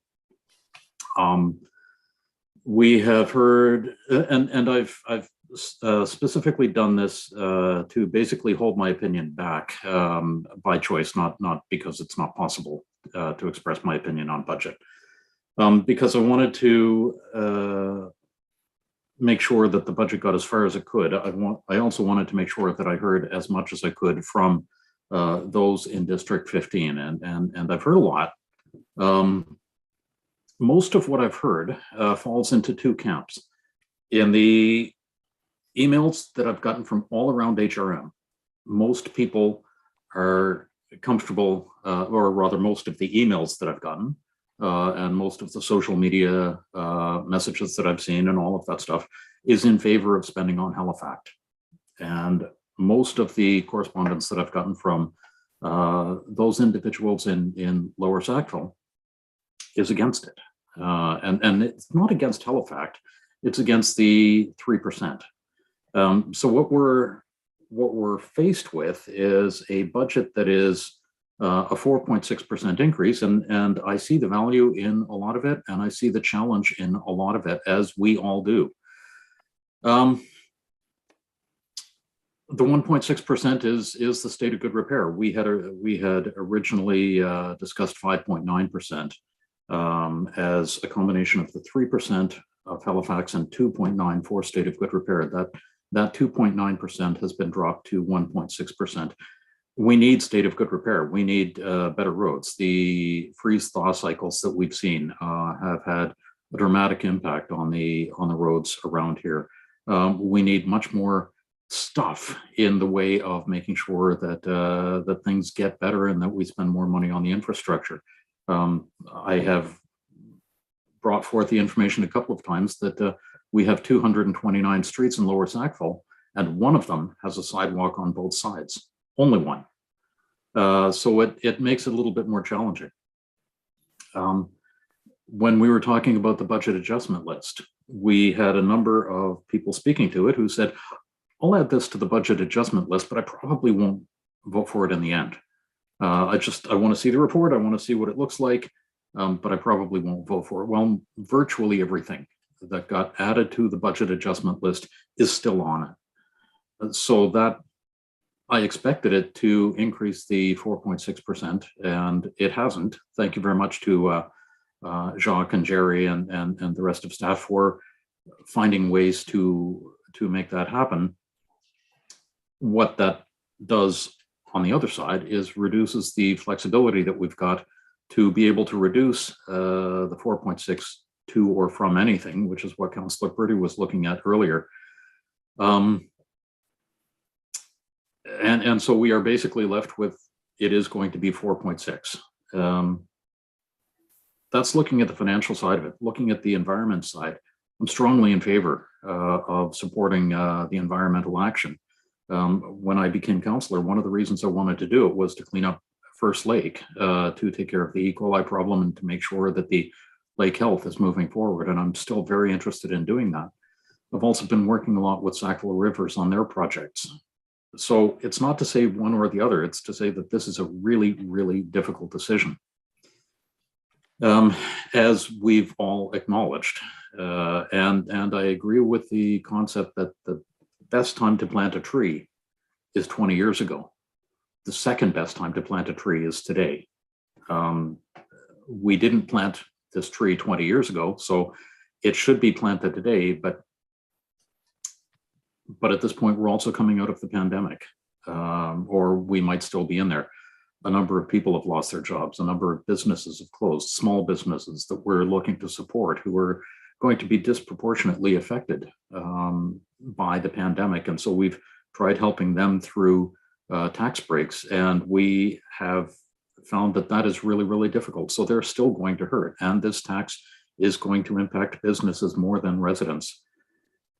Back to it being just an incredibly difficult decision. At the end of the day, I support both sides. I support the environmental side. I also support those in my community, their financial picture and the challenges that they face, the choices between having, being able to heat their house or get a full cupboard of food or get their prescription. At the end of the day, I'm going to be voting in favor of my community and their financial picture and voting against the 4.6, not because I don't believe that it's important, but because I think that people are really suffering right now because of having 2 years of COVID. If we hadn't had the 2 years of COVID and it had been a normal time of operation for things, then the 4.6 might be easier. But because of COVID, it makes it a lot harder. And I don't think right now is the right time for this. So I'm going to be voting with the budget of my residents who are having a hard time, and I'm going to be voting against the budget. Thank you very much. Thank you. Councillor Hensby. Thank you very much, Mr. Mayor. We talk about planting a tree 20 years ago or today.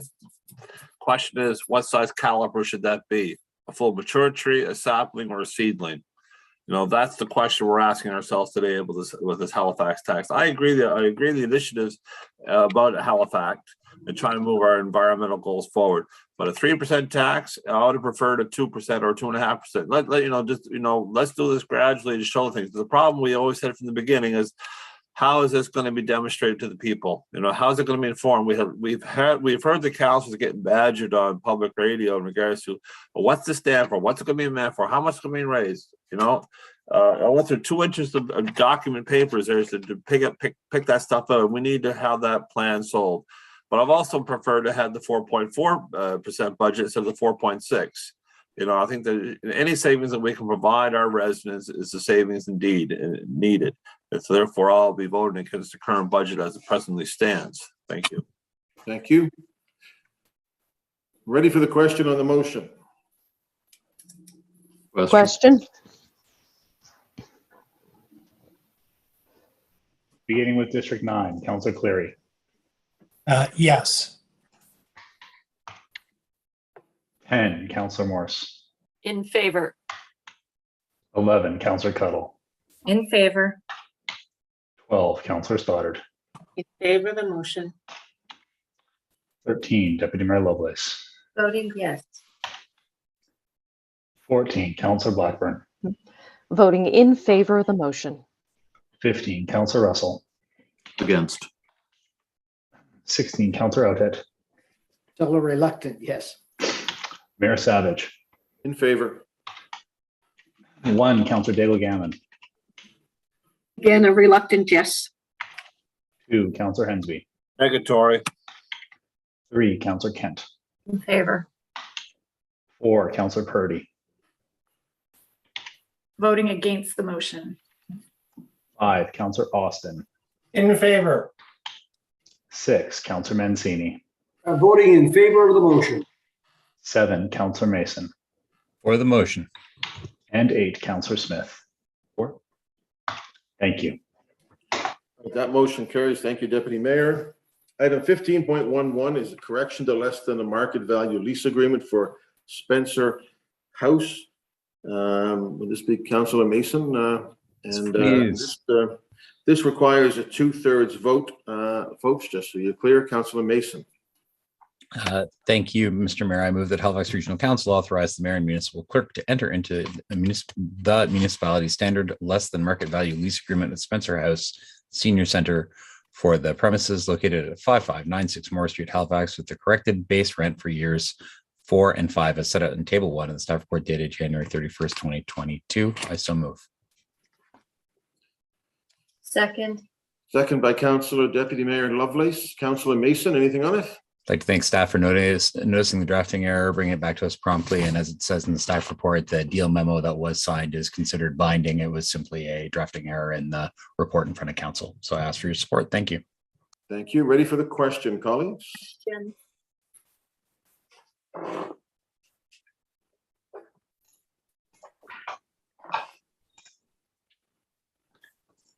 Beginning with District 10, Councillor Morse. In favor. 11, Councillor Cuttle. In favor. 12, Councillor Stoddard. In favor of the motion. 13, Deputy Mayor Lovelace. Voting yes. 14, Councillor Blackburn. Voting in favor of the motion. 15, Councillor Russell. In favor. 16, Councillor Oathit. Voting yes. Mayor Savage. Yes. 1, Councillor Daigle Gammon. Voting in favor of the motion. 2, Councillor Hensby. Affirmative. 3, Councillor Kent. In favor. 4, Councillor Purdy. Voting yes. 5, Councillor Austin. In favor. 6, Councillor Mancini. Voting in favor of the motion. 7, Councillor Mason. For the motion. 8, Councillor Smith.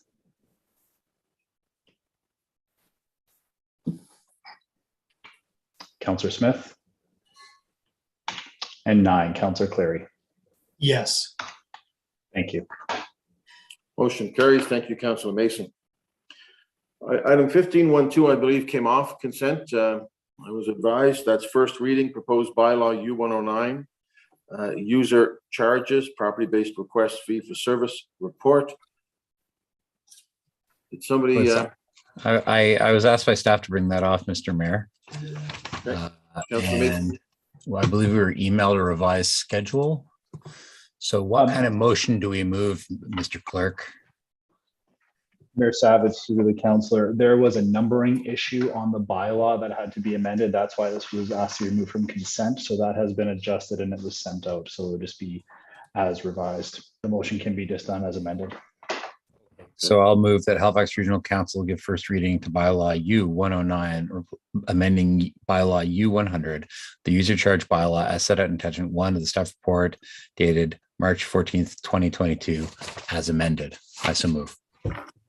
Second. Thank you. Seconded by Councillor Blackburn. So Councillor Mason, you nothing else to say on it then? All right. Ready for the question, colleagues? Question. Beginning with District 11, Councillor Cuttle. In favor. 12, Councillor Stoddard. In favor of the motion. 13, Deputy Mayor Lovelace. Voting yes. 14, Councillor Blackburn. Voting yes to the motion.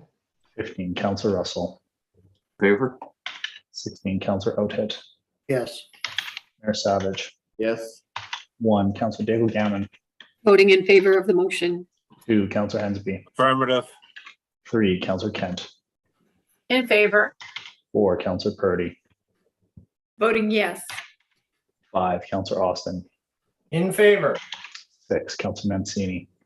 Voting in favor of the motion. 7, Councillor Mason. For the motion. 8, Councillor Smith. 4. 9, Councillor Clary. Yes. And 10, Councillor Morse. In favor. Thank you. Thank you, Councillor Mason. Thank you, Ian. 15.13 is case 22-444, incentive bonus zoning, mixed-use development, Granville Street. This would be Councillor Mason as well. These last one for me today, folks, I promise. I move that Halifax Regional Council adopt and authorize the mayor and clerk to enter into and execute the incentive and bonus zoning agreement, which shall substantially be of the same form set out in attention B of the staff report dated March 21st, 2022 for the 21-story mixed-use building at 1591 Granville Street, Halifax. Second. Second from the deputy mayor, Councillor Mason. While we're here, I'm going to ask staff if we're at the point where they're bringing in the bonus zoning agreement, do we have a window where they anticipate construction would begin? Because I've been having questions from other property owners and businesses around that area, especially about the condition of what used to be the law firm building there next to the Metro Park. Hello? Sean Otis? Sean. Yes, Sean Otis. Hi. Welcome. Program manager for subdivision and land development. Oh, thank you. So I did talk to the applicant about that. We do have a development permit that triggered this report to come to council, and spoke to the applicant recently this week, and they mentioned that they're just working on some fire suppression information for building inspectors and expect to submit the building permit application very soon. Excellent. That's good news for all of downtown. I appreciate that. And I do support the proposed incentive. Thank you, Mr. Mayor. Thank you, Councillor Russell. Thank you very much. I do have a question about this. I was looking at what the incentive would be and what the public benefit would be. So the public benefit is they're going to be undergrounding the wires on their property, as I read the report, which would give them a little bit more sidewalk space. At this point, the sidewalk is 3.5 meters wide. I'm wondering what that would do to the rest of the sidewalk on the block, and I'm wondering if it would be considered to ask them to underground the wires for the entire block. It seems to me that if the sidewalk is not 3.5 meters wide, or whatever the current width is, then the building would simply be allowed to be larger. So that would be a benefit for the building. The other part of it is, because the telephone poles are now closer to the street, it provides a little bit more of a buffer for people walking along the street and not having to walk right by the traffic. Now, of course, that happens all over the place. But again, that doesn't seem to be a public benefit. So I'm just wondering if you could speak to what the sidewalk would be, and would they consider undergrounding the wires for the entire block, if that's something that you've spoken to them about. John? Through you, Mr. Mayor, to the councillor, I have not spoken to them about that. Typically with the larger constructions, though, the sidewalks are constructed because they do work in the right of way when they're building the building. So typically they would be constructed. I could follow up with the development engineer to confirm that. As far as the amount, this is one of the areas that was designated, I guess I'll say phase 3 of the Regional Center land use bylaw. So it's a little bit of a hangover from the earlier DH1 zone where we had the undergrounding of services, and now we've moved on to where affordable housing in the new Regional Center land use bylaw that will pick up many of the new applications, but this is an older one with the older zoning, so that's why this option was eligible for the developer. Okay, I find that unfortunate. Again, I get the aesthetic effect and the benefit from weather, but I don't see this as being as much of a public benefit as many other things like affordable housing. So thank you very much. Thank you. Councillor Mason. So, am I live? Yeah, the good news is that the only other landowner on that block is HRM, who own Metro Park, and the park and the wires are already undergrounded in the rest of the block, on that block and every block around it.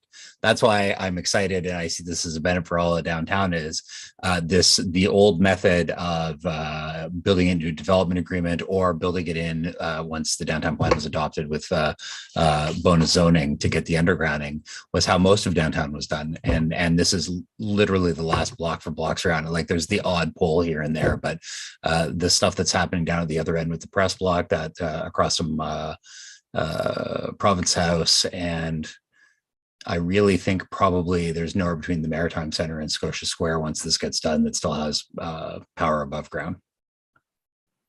So strong support. Thank you, Mr. Mayor. Thank you, Councillor. Ready for the question, colleagues? Question.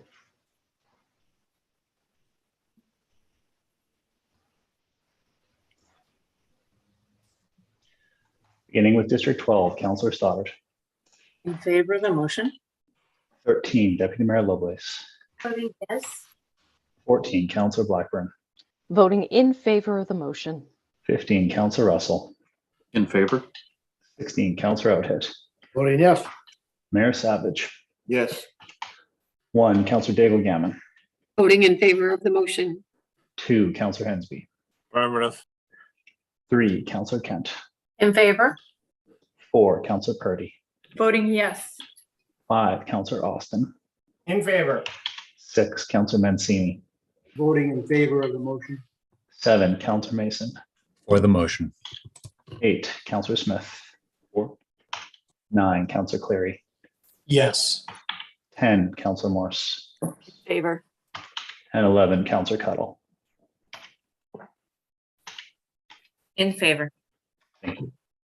Thank you. That motion carries. Colleagues, 1514, I think, passed on consent, if I'm not mistaken, which was the amendments to the Beaverbank, Hammonds Plains, Upper Sackville Municipal Planning Strategy to enable the development of smaller lots at Carriagewood Estates. So that has carried. Thank you. Item 1515, I think, came off consent. This is the Regional Museum strategy. That's Councillor Austin. Okay. Consent. Is there a presentation on this potentially? Maggie, how you doing? Or Jacques? Yeah, yes, there is a presentation should Councillor so wish. Yeah, Council, I'd like to see the presentation. Are we all okay with that? Okay, let's have the presentation. Thank you.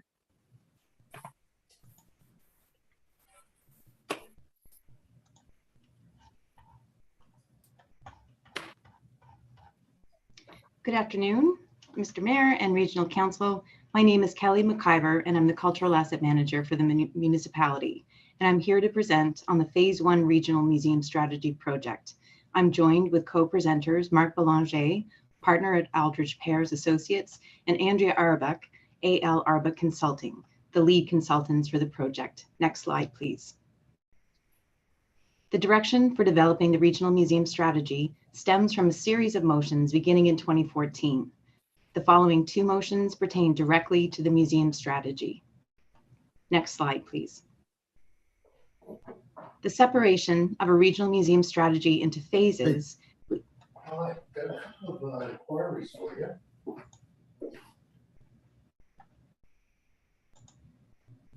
Sorry about that. The separation of a regional museum strategy into phases was deemed necessary in order to ensure that the museum development process was rational and carefully considered. Phase 1 of the strategy does not present a definitive vision for what a future HRM museum might resemble. Rather, it describes the heritage interpretation landscape and capacity in HRM as it currently exists. It assembles and analyzes this data and provides recommendations for Phase 2 of this strategy. In 2019, the RFP was issued and awarded to Aldrich Pears Associates and AL Arbuck Consulting. In 2019 and 2020, the site visits to the museums and the SWOT analysis were conducted. And in 2021, the report and executive summary were completed. Next slide, please. So the methodology that we used was really to look across the board to see what was happening in HRM. It assessed the current museum landscape, as Kelly mentioned, in the region, and that included site visits, interviews, looking at the collections, looking at interpretation and programming. It also included specifically an overview of HRM collections, museums, and archives. 32 museums were profiled as part of that study. It looked at financials. We did a financial analysis of current funding of regional museums. A SWOT analysis was done. That included looking at gaps, challenges, and opportunities in museum operation and interpretation. And that analysis really helped to inform the key findings and recommendations of the report. A gaps and critical needs review was done, which also looked at current relationships and partnerships that were happening inside the system and where collaboration was currently happening. We did an assessment of comparable museum models, looking at what other projects were happening in the region. There was an alignment with municipal planning initiatives that was studied, and eventually the recommendations were created for phase 2 of the strategy. Next slide, please. So the participation by the regional museums, there were 32 museums that were profiled. The sites represent community, provincial, national defense, and federal museums in the region. So all extant museums that are currently operating in the region. The site profiles were developed that considered operational and governance structure, interpretive focus and related collections and programming, facility overviews, so buildings and their facilities, and museum financials. And this was assembled as a resource which is available for future use. Next slide, please. The comparative analysis looked at projects and other museum systems across the board so that we could gain lessons from them. So comparable models of municipal museums and archives were chosen to illustrate the range of municipal support and museum systems across Canada. They also provide an overview of the operational capacity and resources that are required to fulfill those mandates. In addition to municipal models, an overview of recent or planned museum and art gallery builds in the region were described to provide context for the required planning and capital costs that would be incurred. Next slide, please. In terms of the key findings of our research, as you will have seen from the full report, there's quite a lot of detail, but we've tried to boil it down to some of the key findings. So the 30+ museums of the various types in HRM are geographically well distributed across the municipality and are thematically diverse. In other words, the stories that they tell are diverse. Museums play an important role as stewards of community heritage in terms of the stories they tell, the buildings, artifacts, and they are also important community hubs, social cultural hubs in the communities in which they are located. There are a number of gaps in the delivery and diversity of the stories that are told at the museums in HRM, including the civic history of Peninsular Halifax. The resources for developing new exhibits are limited. So as a result, there's little changeover in exhibits. There's a lack of regional framework or sort of formal collaboration between museums across the region. They function quite independently. There's a lack of City of Halifax artifacts in municipal collections. HRM staff resources for heritage and support for heritage and collections management are limited. On the basis of the major findings of our phase 1 study, our team made a number of recommendations, which we will now summarize. Next slide, please.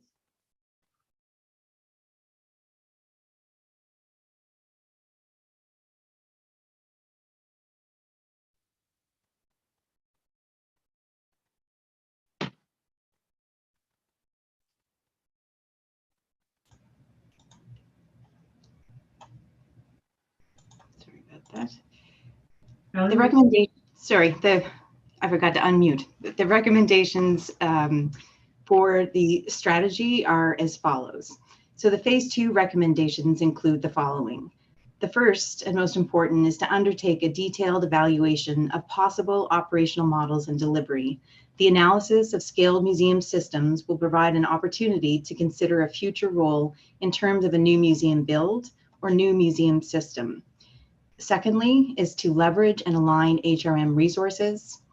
Third is to align with the Cultural Heritage Priorities Plan. The goals and pillars of the completed CHPP will clearly define the municipality's role in providing and supporting diverse and inclusive culture, heritage, and arts programming. And the fourth is to undertake a regional interpretive master plan. Because this initiative is so dependent on the results of the CHPP and is so large and is so cross-departmental in nature, the scope is considered beyond the more narrowly defined scope of this museum strategy. The phase 3 recommendation entails undertaking a detailed feasibility study for the preferred museum model. With options provided by phase 2, the municipality will be well positioned to undertake phase 3, the feasibility study that will result in choosing an operational museum system or a new museum system build. The phase 2 operational review is considered the next and important step, as the leap from current status quo of limited staff and resources to the potential building and operation of a new regional museum is considerable. Next slide, please. And then there are a series of operational recommendations. So the first of those is to continue existing funding support to museums, continue to rationalize and maintain the municipal collections of artifacts, to maintain the Central Region Heritage Group meetings. These meetings are where almost all of the museums across the region, as well as HRM representatives, the municipal archives, we meet quarterly and we give updates and really act as a resource. And they're an important set of meetings for the group to maintain contact. The 9th is to freeze approval of heritage-related interpretive projects. It's anticipated that options for developing a municipal commemorative program would flow through the outcomes of the CHPP. Staff recommend that in-flight projects proceed, while new heritage-related interpretive projects and external requests be deferred pending the development of this program. And lastly, to manage the site profile. All of this data that was gathered through phase 1 of the museum strategy. Next slide, please.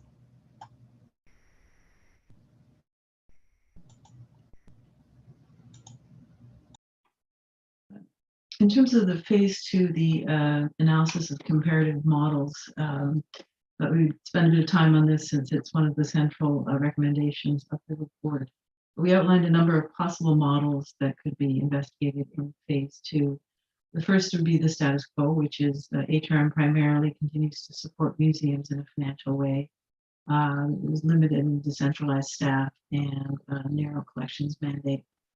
Second option would be creation of a more formal museum, regional museum network with support delivered directly by HRM. So it's kind of a spoke and a hub model where HRM would provide more support and services to museums in the region. For example, this could involve more direct municipal assistance with exhibit development or collections care to the museums in the region. As such, this would require increased organizational capacity on HRM's part to deliver enhanced services around interpretive projects and develop exhibits in HRM-owned facilities. The third possible model is same as option 2 with outsourcing of the delivery. So enhanced services that could be delivered by a third party with financial support from HRM. Fourth option would be a new build of a standalone regional museum, which would be directly operated by HRM. So that would involve a new or integrated museum building, would require, of course, hiring of operational staff and the dedication of an operational budget to run the museum, would require increased capacity for collections management, and involve expanded collections mandate for HRM, including new storage facility and potentially integration with the Halifax archives within a new museum. The fifth option is same as fourth option as new standalone regional museum, but one which is independently operated as opposed to directly operated by HRM. So it could be operated by an arm's length agency. Next slide, please.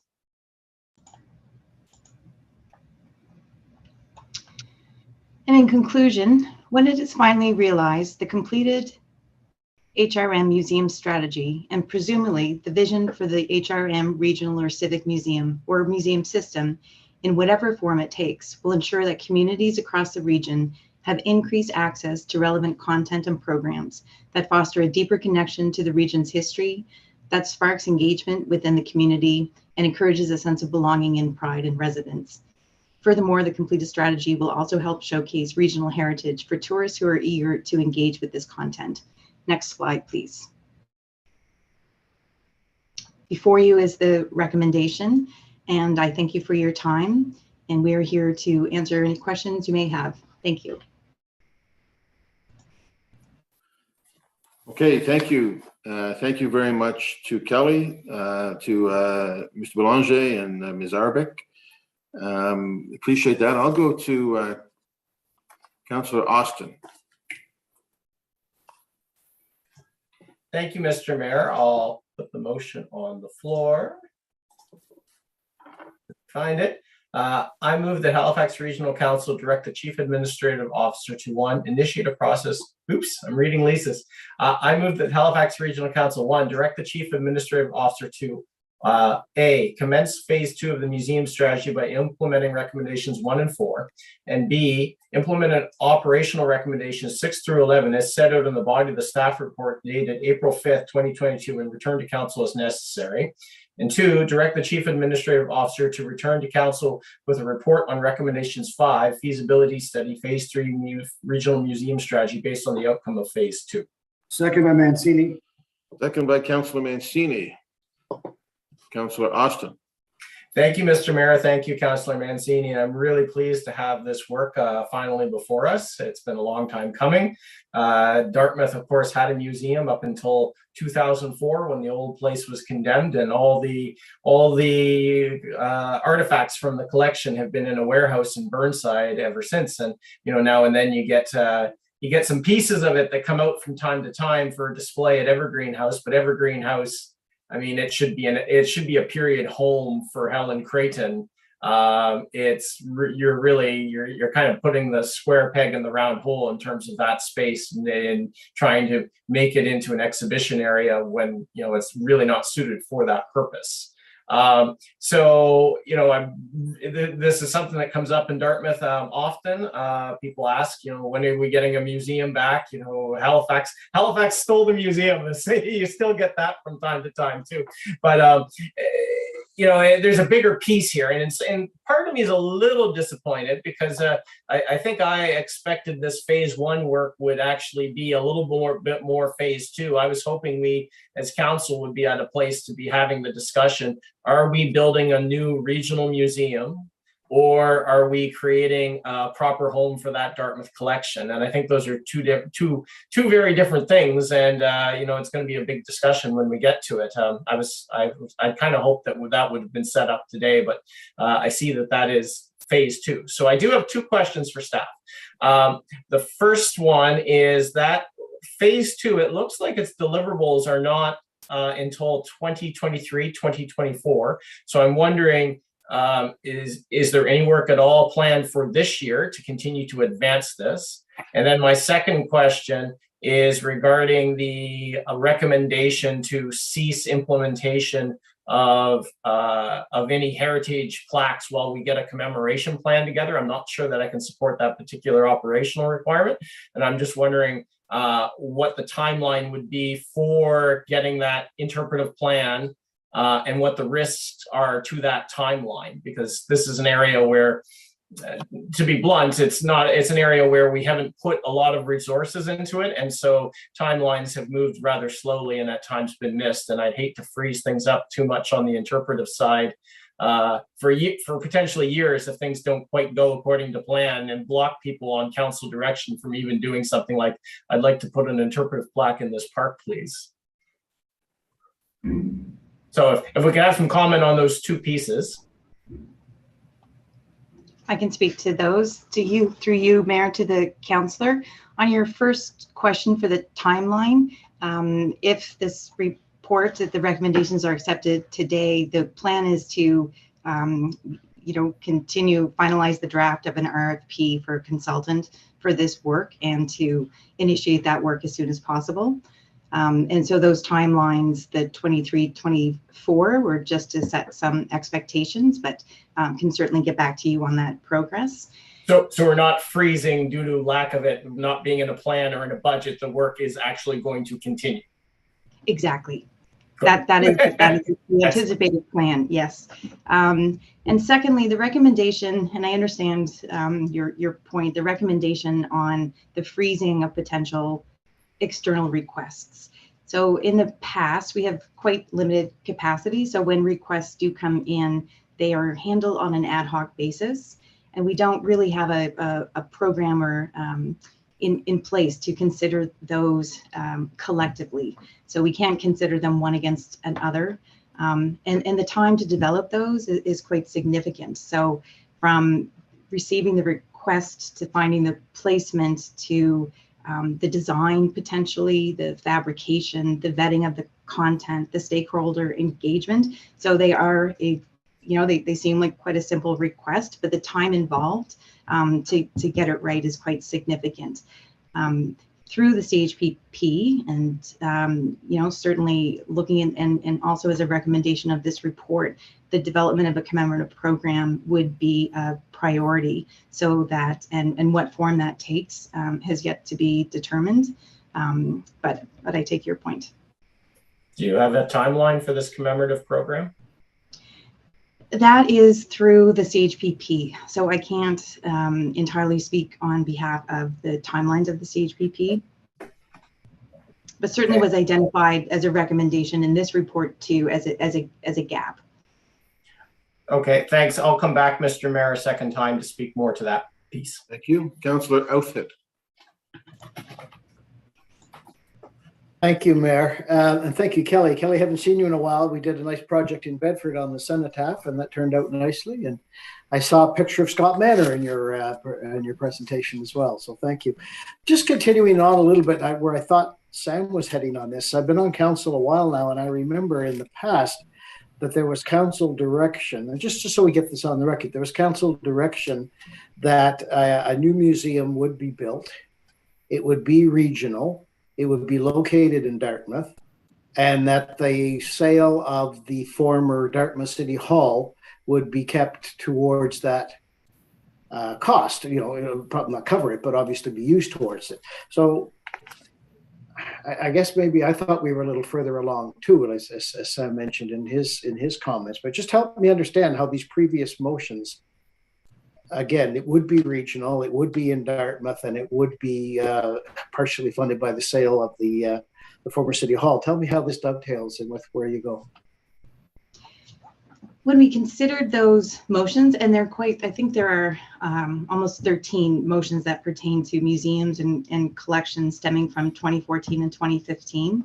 So looking specifically at the regional museum motions, when we looked to answer that question of building a museum and what form that might take and what collections would support that, there really was some fundamental work that had to be done in the interim.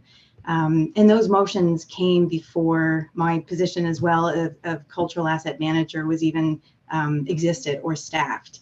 So in this intervening time, working on the collection and getting a really good understanding of what those civic collections that we own, both the Dartmouth Heritage Museum collection and the archival collection, could they support a regional museum? So really that's when we speak of rationalizing the collection, that's what we mean is having a curatorial review to understand where that would fit in.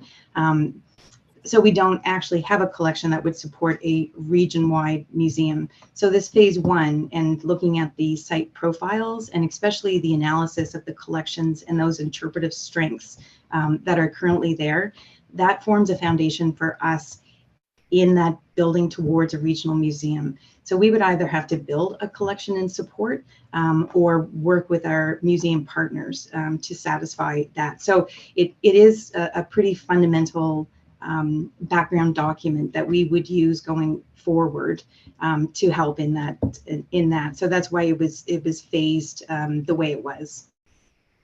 All right, and that makes sense to me. And at the risk of tormenting my friend Sam there, I have teased him about whether it should be in Dartmouth or not. But we made the commitment, I thought, as a council, that it would be in Dartmouth, and that the sale of the City Hall would be used towards that. Is that money still in a reserve somewhere and earmarked for that potential? Does somebody know? I didn't see that in the report. I looked very quickly, so I apologize if it's in there. It is. So it is held, and I can pull that up in my report. I think I saw it, but I don't, not remaining. I'm still on budget. It is, and finance can probably speak better than I to the particulars, but it is held. So whatever proceeds were remaining from that sale of 90 Alderney are allocated to Reserve Q526, and that happened in 2017. All right. No, that's great. Thank you very much, Kelly. Good to see you. Thank you. Thank you. Councillor Mancini. Thank you, Mr. Mayor. I'll tag in with Councillor Austin and Councillor Oathead. I'm a little disappointed that we're not further along in this conversation. I do appreciate the work that the staff have done. There's been a tremendous amount of work, but I really thought we'd be into deep phase 2 and not where we are today. And the report references the artifacts that are stored in Burnside. Councillor Austin did, and to my colleagues, and particularly my newer colleagues, I'm sure that you haven't been to Burnside to take a look at these artifacts, and I invite you to come. I'm sure Sam and I both would join you, because I think you'd be quite pleasantly surprised the volume of artifacts that are there. I do have a number of questions. Tim already brought up the sale of former Dartmouth City Hall. I'm wondering if somebody from finance could confirm the dollar amount that's in there. I have some other questions. Time frame to get us to phase 2, phase 3. I mean, when I talk about phase 3, I'm talking about when we're at a point in time where we're discussing a location of that museum in Dartmouth, as the council alluded to. What does that look like? How much do we need to build that? The opportunity to start adding to that reserve to get to where we want to be constructing that regional museum. And I'll let you know, folks, Dartmouth residents, what they want a museum. They want those artifacts being displayed as they should be, not stored in a warehouse in Burnside. Those artifacts are in better shape now because myself and Councillor Austin, I think our other councillors, helped to fund a proper way of storing them in that warehouse in Dartmouth. But the residents of Dartmouth want to see this museum because they lost the museum that we had for good reasons. It was condemned because the building was in good shape, but it was promised to them that we would have a museum. So again, I am frustrated that we're not further along, because we now are going to have to answer to our residents to say, here's where we are, because we've been telling them we got to wait for the report. We got to wait for the report. So here's the report. So again, frustrated with where we are in the time frame. So if you could answer those questions: how much is in the reserve? How long to get us to phase 3? How long to get us to a point in time where we're actually discussing a location, a design, and amount of money that we need? Because I think there's $2.some billion in reserve right now that can be clarified by finance, but chances are we're going to need a lot more than that to build an appropriate building. Thank you, Mr. Mayor. Thank you.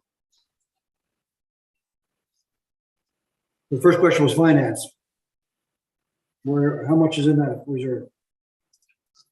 Is there anybody that budget we all ran away, Mr. Mayor? I see Maggie McDonald has jumped in because she is the one with all the answers. Do you have an idea on that? Mayor, through you to the councillor, I'm working from an older document, but at the time of the Cornwallis Task Force report, what I have is $2.5 million from the sale of 90 Alderney in that reserve. So we'll confirm that with finance, but that is the number that I have from that time. And did you say 25 million? No, 2.5. Oh my God. Build that sucker now. Let's go. Yeah. That's what I think it was also, Maggie. So the other question I had was with regard to time frame to get to phase 2. I think you alluded to that in the presentation. But really, what's the time frame to get us to phase 3 so we're actually having this conversation about the location? Kelly or Maggie, who is that? On those questions, I'll defer to Kelly on that. As she indicated, we do have in our work plan, in our business plan, now approved business plan for this coming year to initiate phase 2. But I'll ask Kelly to weigh in on the timing as well. Through you, Mayor, to the councillor. The timeline that we have proposed does take into account the issuing of the RFP and then doing the work. And we do anticipate as well that there will be some pretty significant community engagement as part of that. So the 23-24 to come back in probably this time in 2024 is that's what we had planned realistically for the work. Well, glad to hear there's going to be community engagement, and when you do that engagement in Dartmouth, you better get a big facility because a lot of Dartmouthians are going to be coming out and talking about that. So thank you for the work. And again, don't get my message wrong that I'm displeased with the work of staff. I'm just displeased that we're not further down the process. Thank you, Mr. Mayor. I just want to weigh in on that point rather than take a lot of time elsewhere, but Councillor Mancini and Austin are quite right, as is Councillor Outfit. Our hope was that the old Dartmouth City Hall would be the site of the Dartmouth Museum, and it was just deemed to be unacceptable. It wouldn't be good for artifacts. And that was where the idea came from, to sell the Dartmouth City Hall and put that money in a fund. And the idea, as I always recall it, was that it would be a regional museum, but it would be based on the Dartmouth side. There was a number of locations that were offered. So it is an important issue and has had a lot of attention over the years. And for those new councillors, that's a little bit of the history that really is important. Councillor Cuttle. Thank you, Mr. Mayor. One of my questions was already addressed there about item 9, which was freeze the approval of heritage-related interpretive projects. I just, have some concerns around the timeline on this because, you look back to when this report was initially requested and where we are now, and soon we'll be able to put the report in the museum. I know that there's local groups who are, who have collections, who are looking at, doing projects, and, I don't really know what that means for them.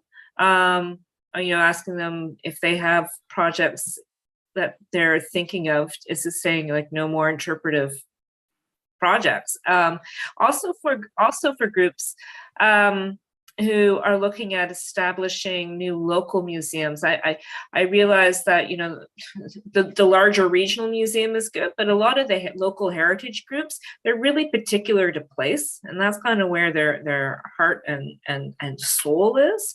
And I'm wondering how this strategy is going to support local groups looking at doing future local museums. Kelly. Through you, Mayor, to the councillor. Looking at phase 2, when we looked at these scaled models, part of that was in consideration of smaller heritage groups and potentially new museums. Currently, the support, there's very limited, direct staff support to community museums beyond the interim museum grant program.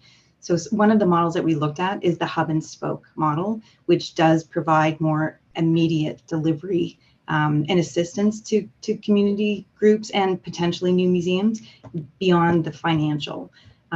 So that with phase 2, the recommendation of coming back with what that could look like for the municipality. So I think that would address the potential if there were new museums, and how do you support these other smaller heritage groups that do have collections.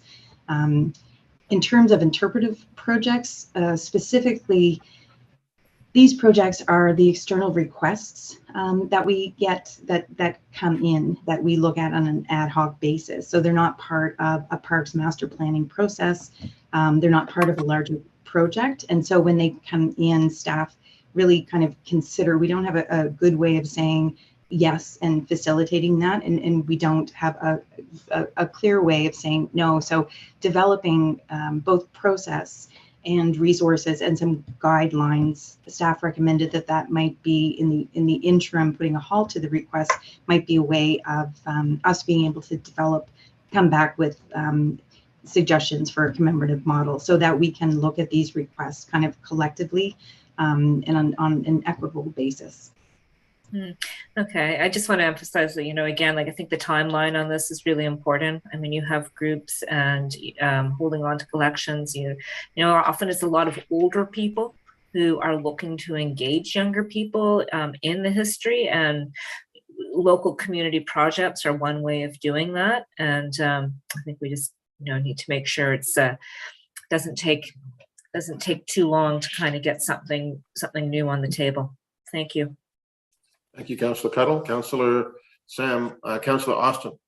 Thank you, Mr. Mayor. And so, just kind of expand on some of this discussion about regional museum or, Dartmouth collection. I mean, I think personally, I think we do need a regional museum of some sort. Some of these issues came very much to light with the Cornwallis task force about when you don't have a place, some of the challenges you have. And there's stories that aren't getting told. I don't think a regional museum replaces the local history telling. And, there's a model that's going to have to be worked out there because we certainly don't want to just, everyone's collection now has to come to downtown Dartmouth. That doesn't make any sense. The flip side is if council ends up not wanting to do a regional museum, we still have to figure out a home for the Dartmouth collection. And I think there's solutions that would work there. But my own inkling is I do think we lack for this institution. Other cities have identified the importance of this. And I think we need it here in our community too. It's a matter of planning it out. And as much as I'm a little disappointed that we're not further along with phase 2, for the first time, we actually have a roadmap for where we're going, which we've never had before. And so that is really key. And what I've told people consistently in my district is, you think of the central library, you think of the Sportsplex renovation, you think of any of these sorts of big projects, none of them emerge overnight. It is a process that's unfortunately measured in years. And I've been telling folks in my neck of the woods that, it's going to take some time. And so it's good now to have a role model, a map of where we're heading on this set out. So that is all good. The one piece I would like to request is could we vote separately on recommendation 9? So if in the motion where it says in part B, implement operational recommendations 6 through 11, could we break out 9, please? Because that's the one that says we're not going to do any heritage interpretation out there until this interpretive plan comes forward. And I'm okay with what staff are saying, that we want to discourage doing things that then might get, in advance of this interpretive plan. We don't want to be doing a whole lot of stuff. And I think that's a solid recommendation. But I don't think it's wise of us to make this an absolute dictate from council that then when that exception that's got a good case behind it comes up, the answer is, well, no, you can't. We're not going to allow you to do that because council has said no interpretive stuff until this is done, when we don't know what the timeline has been. And when the track record on cultural stuff, the cultural priorities plan is older than my time on council in terms of how long it's been underway. And so I would like to vote separately on 9 because I don't think we should bind our hands so absolutely on that. So let's just figure out how we deal with number 9 specifically, since it's not outlined in the. Are you suggesting to vote against B altogether, Councillor Austin? I was hoping that creatively, because B is basically 6 through 11. It is a list. If we can just take 9 out of that and have a B9 that we can vote on separately, so that if folks think 9 is good, you can vote for it. If you think 9's not, then you can vote it down. And I don't think it has any material impact other than it prevents us from, creating a moratorium. Ian, how do we do that? Mayor Savage, I post a main motion in the chat that has section 9 removed from it. If that passes, I will post a secondary one that will be specific to 9. I would just look to my colleagues to ensure that there is no accidental fallout from doing that. I think it should be okay though. So at this point, that satisfies you, Councillor Austin. The new motion specifically excludes 9, and if we want to vote on 9 separately, we can do that and defeat it if you wish, right? That's what I would like, Mr. Mayor. Thank you. Okay. So that's now the motion. Councillor Cleary. Thank you, Mr. Mayor, and thank you, Councillor Austin, for that. I do have a question for staff on that. So I was thinking about this earlier when going through the report, but if we did have, no more interpretation, how would that impact the Cornwallis report and the recommendations? Because one of the things we are still in the process of doing is renaming assets for Cornwallis. For example, there's been an engagement about the street. We've renamed the park recently. We, of course, removed the statue before because of the situation that was happening there. But the bigger part of that, and there's a number of recommendations from the task force on acknowledging and commemorating Indigenous history.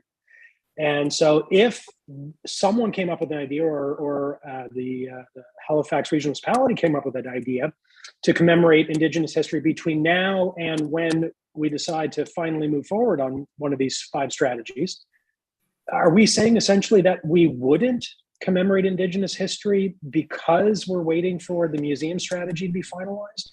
Can staff just answer that question? Hello, Kelly. Through you, Mayor, to the councillor. No, and in fact, any in-flight and municipal interpretive projects would continue. This specifically is about external requests that aren't part of a parks master planning process or a similar project. So anything in flight, including all of the recommendations from the Cornwallis Task Force, would proceed. Well, so okay, so anything that. But what if it was a request from, say, the Assembly of Chiefs, or it was from the Mi'kmaq Native Friendship Center? Those were external to HRM. If, as a result of the task force, and one of those groups came to us with a request, are we saying we wouldn't consider that request? No, I think if it were part of a currently a larger project, and the Cornwallis Task Force is a good example, and I anticipate as well with the Cogswell commemorative program that we will have, there will be public engagement and requests there as well. So when they're part of these larger planning processes and initiatives that are on stream, that they would 100% be considered. Okay, so that gives me comfort then, knowing that if we have something, even if it's a new idea from an external group, if it falls under the sort of auspices or rubric of the Cornwallis Task Force, we would still consider that. Yes. Okay, thank you, Mr. Mayor. Thank you, Kelly. Thank you. Okay, colleagues, just before we vote, I want to thank Kelly, and I want to thank the folks who, Mark and Aunt Andrea, who helped us with this, as well as Maggie. And I do want to echo something that was said. If anybody hasn't been to the warehouse in Burnside, it's incredible to see some of these things, but it's sad for those of us who grew up going to the Dartmouth Heritage Museum and seeing the model of the ice harvesting on Lake Bannock. It may be kind of rudimentary, but I tell you, I always tell people, my father used to drop us off there for hours at a time when he went to Halifax to deliver a baby. We got to know that model inside and out. And I'm hoping that and other, really important historic artifacts will be available to our public in a real museum soon, where they can go and see Helen Creighton's chair, they can go and see Councillor Hensby's real estate license, and all those things that have added to this great city over the years. It's really important. Those who ignore history do it at their peril. So thank you, Kelly and everybody else. Ready for the question? So we're going to vote on Just this. on a point of order, I do not have a real estate license, so don't make any falsehoods. Oh my gosh, that's even worse. Well, then The maybe museum should be on Sandy Point order. Road. The museum it's a should be criminal on record. Sandy Point Road. All right, folks. So we are going to vote. I don't know if we need the second one, but the motion now is in the chat. Can people who aren't part of council see that, just so they know what we're voting on? Or should it be read as, what it simply does is in part B, it says implement operational recommendations 6 to 8 and 10 to 11. I think the rest of it is pretty commensurate with what you've seen. So this is moved by Councillor Austin. It was seconded by, who was seconded by? Mancini? Councillor Mancini, I think. Ready for that question, colleagues? Question.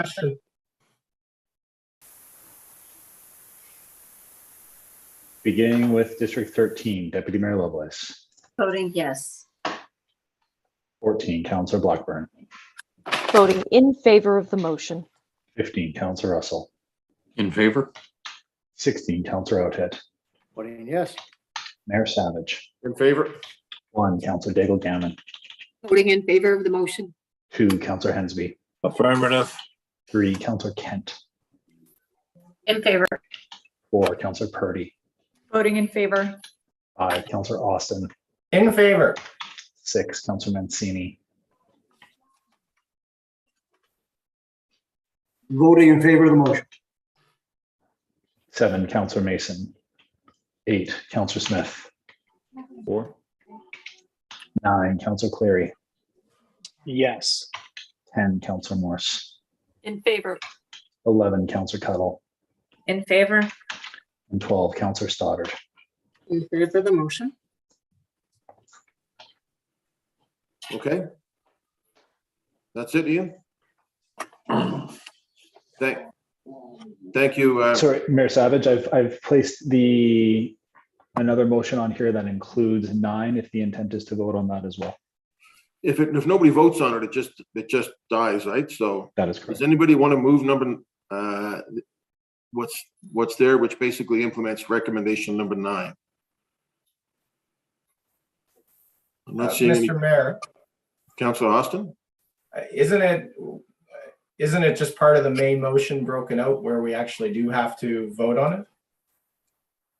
I don't know. Not to create procedure, but I look for direction on that. Ian, can we just ignore this, or should we vote on it and vote it down if that's our recommendation? The request from Councillor Austin was to split the motion, so it was provided to you as a split motion. So it procedurally might be the easiest to vote on this and have the decision. Okay. So we're voting on this other motion that's in the chat to implement operational recommendation 9. It's just the one that Councillor Austin took out. Ready for the question on that?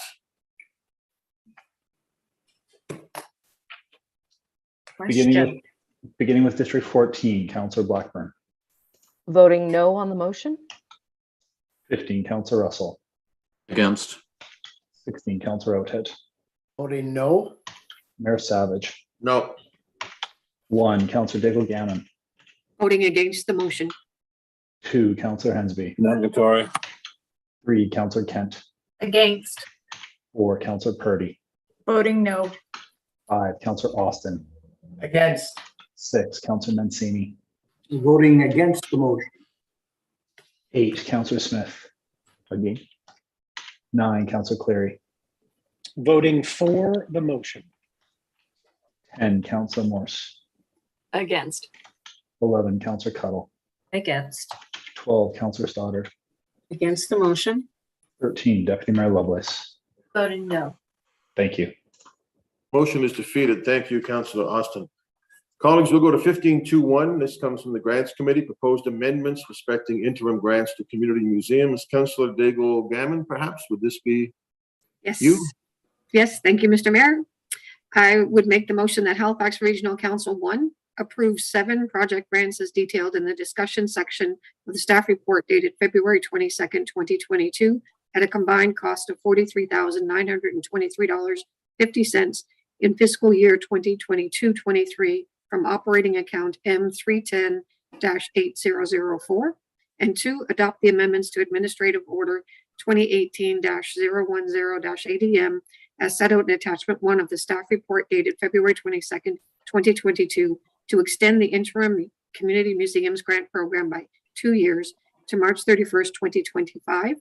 And 3, subject to council's approval of recommendation 2 and annual budgetary approval, extend the term of currently approved operating grants to fiscal year 2024-25. I'll second that. Seconded by Councillor Cuttle. Councillor Daigle-Gammon. Thank you very much, Mr. Mayor and Chair. The Grants Committee looked at this and recommended it. The 7 project grants were approved. There was 1 that was incomplete. And mostly what we've heard from the previous presentation, just until the community grants program has been established. And so we think that's going to be in 2 years. So we needed to extend the program. Thank you, Councillor. Councillor Daigle-Gammon is the chair of the Grants Committee. Somewhat thankless task. Thank you very much. Councillor Hensby, on this one, or was this on the last one? No, this one, sir. Go ahead, sir. Well, thank you much, Mr. Mayor. I just want to bring the people's attention in regards to the plight of Acadie de Chesuncook in West Chesuncook. This is an Acadian museum showing the cultural history of the Acadian people in the Chesuncook area, and they're hoping to expand their capacity by having a parking lot added to their properties across the street so they can entertain bus tours. They've done a strategic plan and try to be a part of the to improve their product, their market product there. The problem is limited bus capacity, and they're trying to buy land, but the problem is our grants program doesn't allow for the purchase of land. District capital grant funds prohibit the acquisition of lands. Infrastructure funding from other levels of government prohibits the acquisition of land. So the question is, how can the Lackawanna Chesapeake move their aspirations forward to become a tourist destination that accept tour bus visits if they don't have the infrastructure there to do it? Does the municipality go and buy the land on their behalf and gift it to them? That's something I might have to look at in the future, but I just want to know how do we move that type of project forward if we have these roadblocks because of our current funding programs? See, PJ Temple has joined us. Is that a question you could entertain, PJ? Yes, sir. Through you, Ms. Abbott, to Councillor Hensby, this application would actually be eligible for a capital grant under the Community Museums current policy. The recommendation to decline was because there was insufficient information provided in order to be able to evaluate this proposal at this time. And you'll see in footnote 5, that's the type of information that would have helped us in an evaluation. There is an option if you wish to refer back to staff for further review, but in order to do so, we need some of this basic information for us to be able to make an evidence-based recommendation to Regional Council. If I may then, Mr. Mayor, I might request the Lackawanna Chesapeake request be referred back to staff because it is an acquisition of land required for parking lot to improve the capacity for tour bus operations. Okay, is there a second for that? Councillor Russell? I'll second that. Yep. Thank you. So this is not unusual at Grants Committee. We often refer things back to committee for reconsideration. Do we need to take a vote on that, Ian? I suppose we probably do, eh? Yes, John? please. Yeah. Suggest be Okay. added as an amendment, be an item 4 to the recommendation. So item 4 is, as Councillor Hensby has indicated. Are you ready for the question, colleagues, on that amendment? Question? Question. Beginning with District 16, Councillor Oatit. Voting yes. Mayor Savage. Yes. 1, Councillor Daigle Gammon. Voting in favor of the motion. 2, Councillor Hensby. Oui. 3, Councillor Kent. In favor. 4, Councillor Purdy. Voting yes. 5, Councillor Austin. In favor. 6, Councillor Mancini. Voting in favor of the motion. 7, Councillor Mason. 8, Councillor Smith. 9, Councillor Cleary. Yes. 10, Councillor Morse. In favor. 11, Councillor Cuttle. In favor. 12, Councillor Stoddard. In favor of the motion. 13, Deputy Mayor Lovelace. Voting yes. 14, Councillor Blackburn. Voting in favor of the motion. And 15, Councillor Russell. In favor? Thank you. Thank you very much. That's passed. So now we have an amended motion and there's no other speakers. Are you ready for the question on the amended motion, colleagues? Question? Question?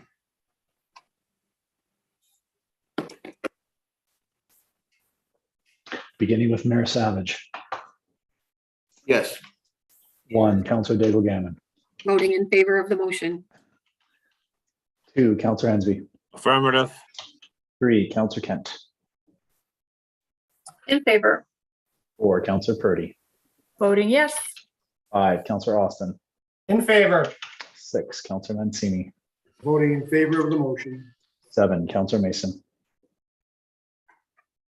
8, Councillor Smith. 9, Councillor Cleary. Yes. 10, Councillor Morse. In favor. 11, Councillor Cuttle. Voting in favor. 12, Councillor Stoddard. In favor of the motion. 13, Deputy Mayor Lovelace. Voting yes. 14, Councillor Blackburn. Voting in favor of the motion. 15, Councillor Russell. In favor? And 16, Councillor Oathead. Voting yes. Thank you. That's carried. Thank you, Councillor Daigle Gammon, Councillor Hensby. We have no motions. There's no in camera today. We've dealt with the added item, which was the ratification Ian, explain to us, let's decide now. Are we going to do notices of motion now, or you were concerned that we should do it later? Mayor Savage, it is the will of council. If we do notices of motion now, there's a chance that we may have to re-give notices of motion if we can't meet the 2 meeting requirements to bring something back. If we give them at the meeting at 6 o'clock today, it will be 2 meetings ahead of us that those things will be coming back. It is completely the will of council. So can folks bring their notices of motion to the council tonight? And if you're not here, can you ask another councillor to bring it forward for you? And we'll do it after the public hearing. Councillor Stoddard, are you looking for clarification? Sorry, Mr. Mayor, I was looking for a question, but that's fine. I can let it go. Thank you. All right. Okay, then colleagues, that is what we have. We will adjourn and come back in the council chamber. So for folks listening, we had a public hearing scheduled in public. If we did it virtually, we would have to cancel it tonight and re-advertise. So we are asking councillors to come back and be in person tonight at council. We believe we have a quorum for that.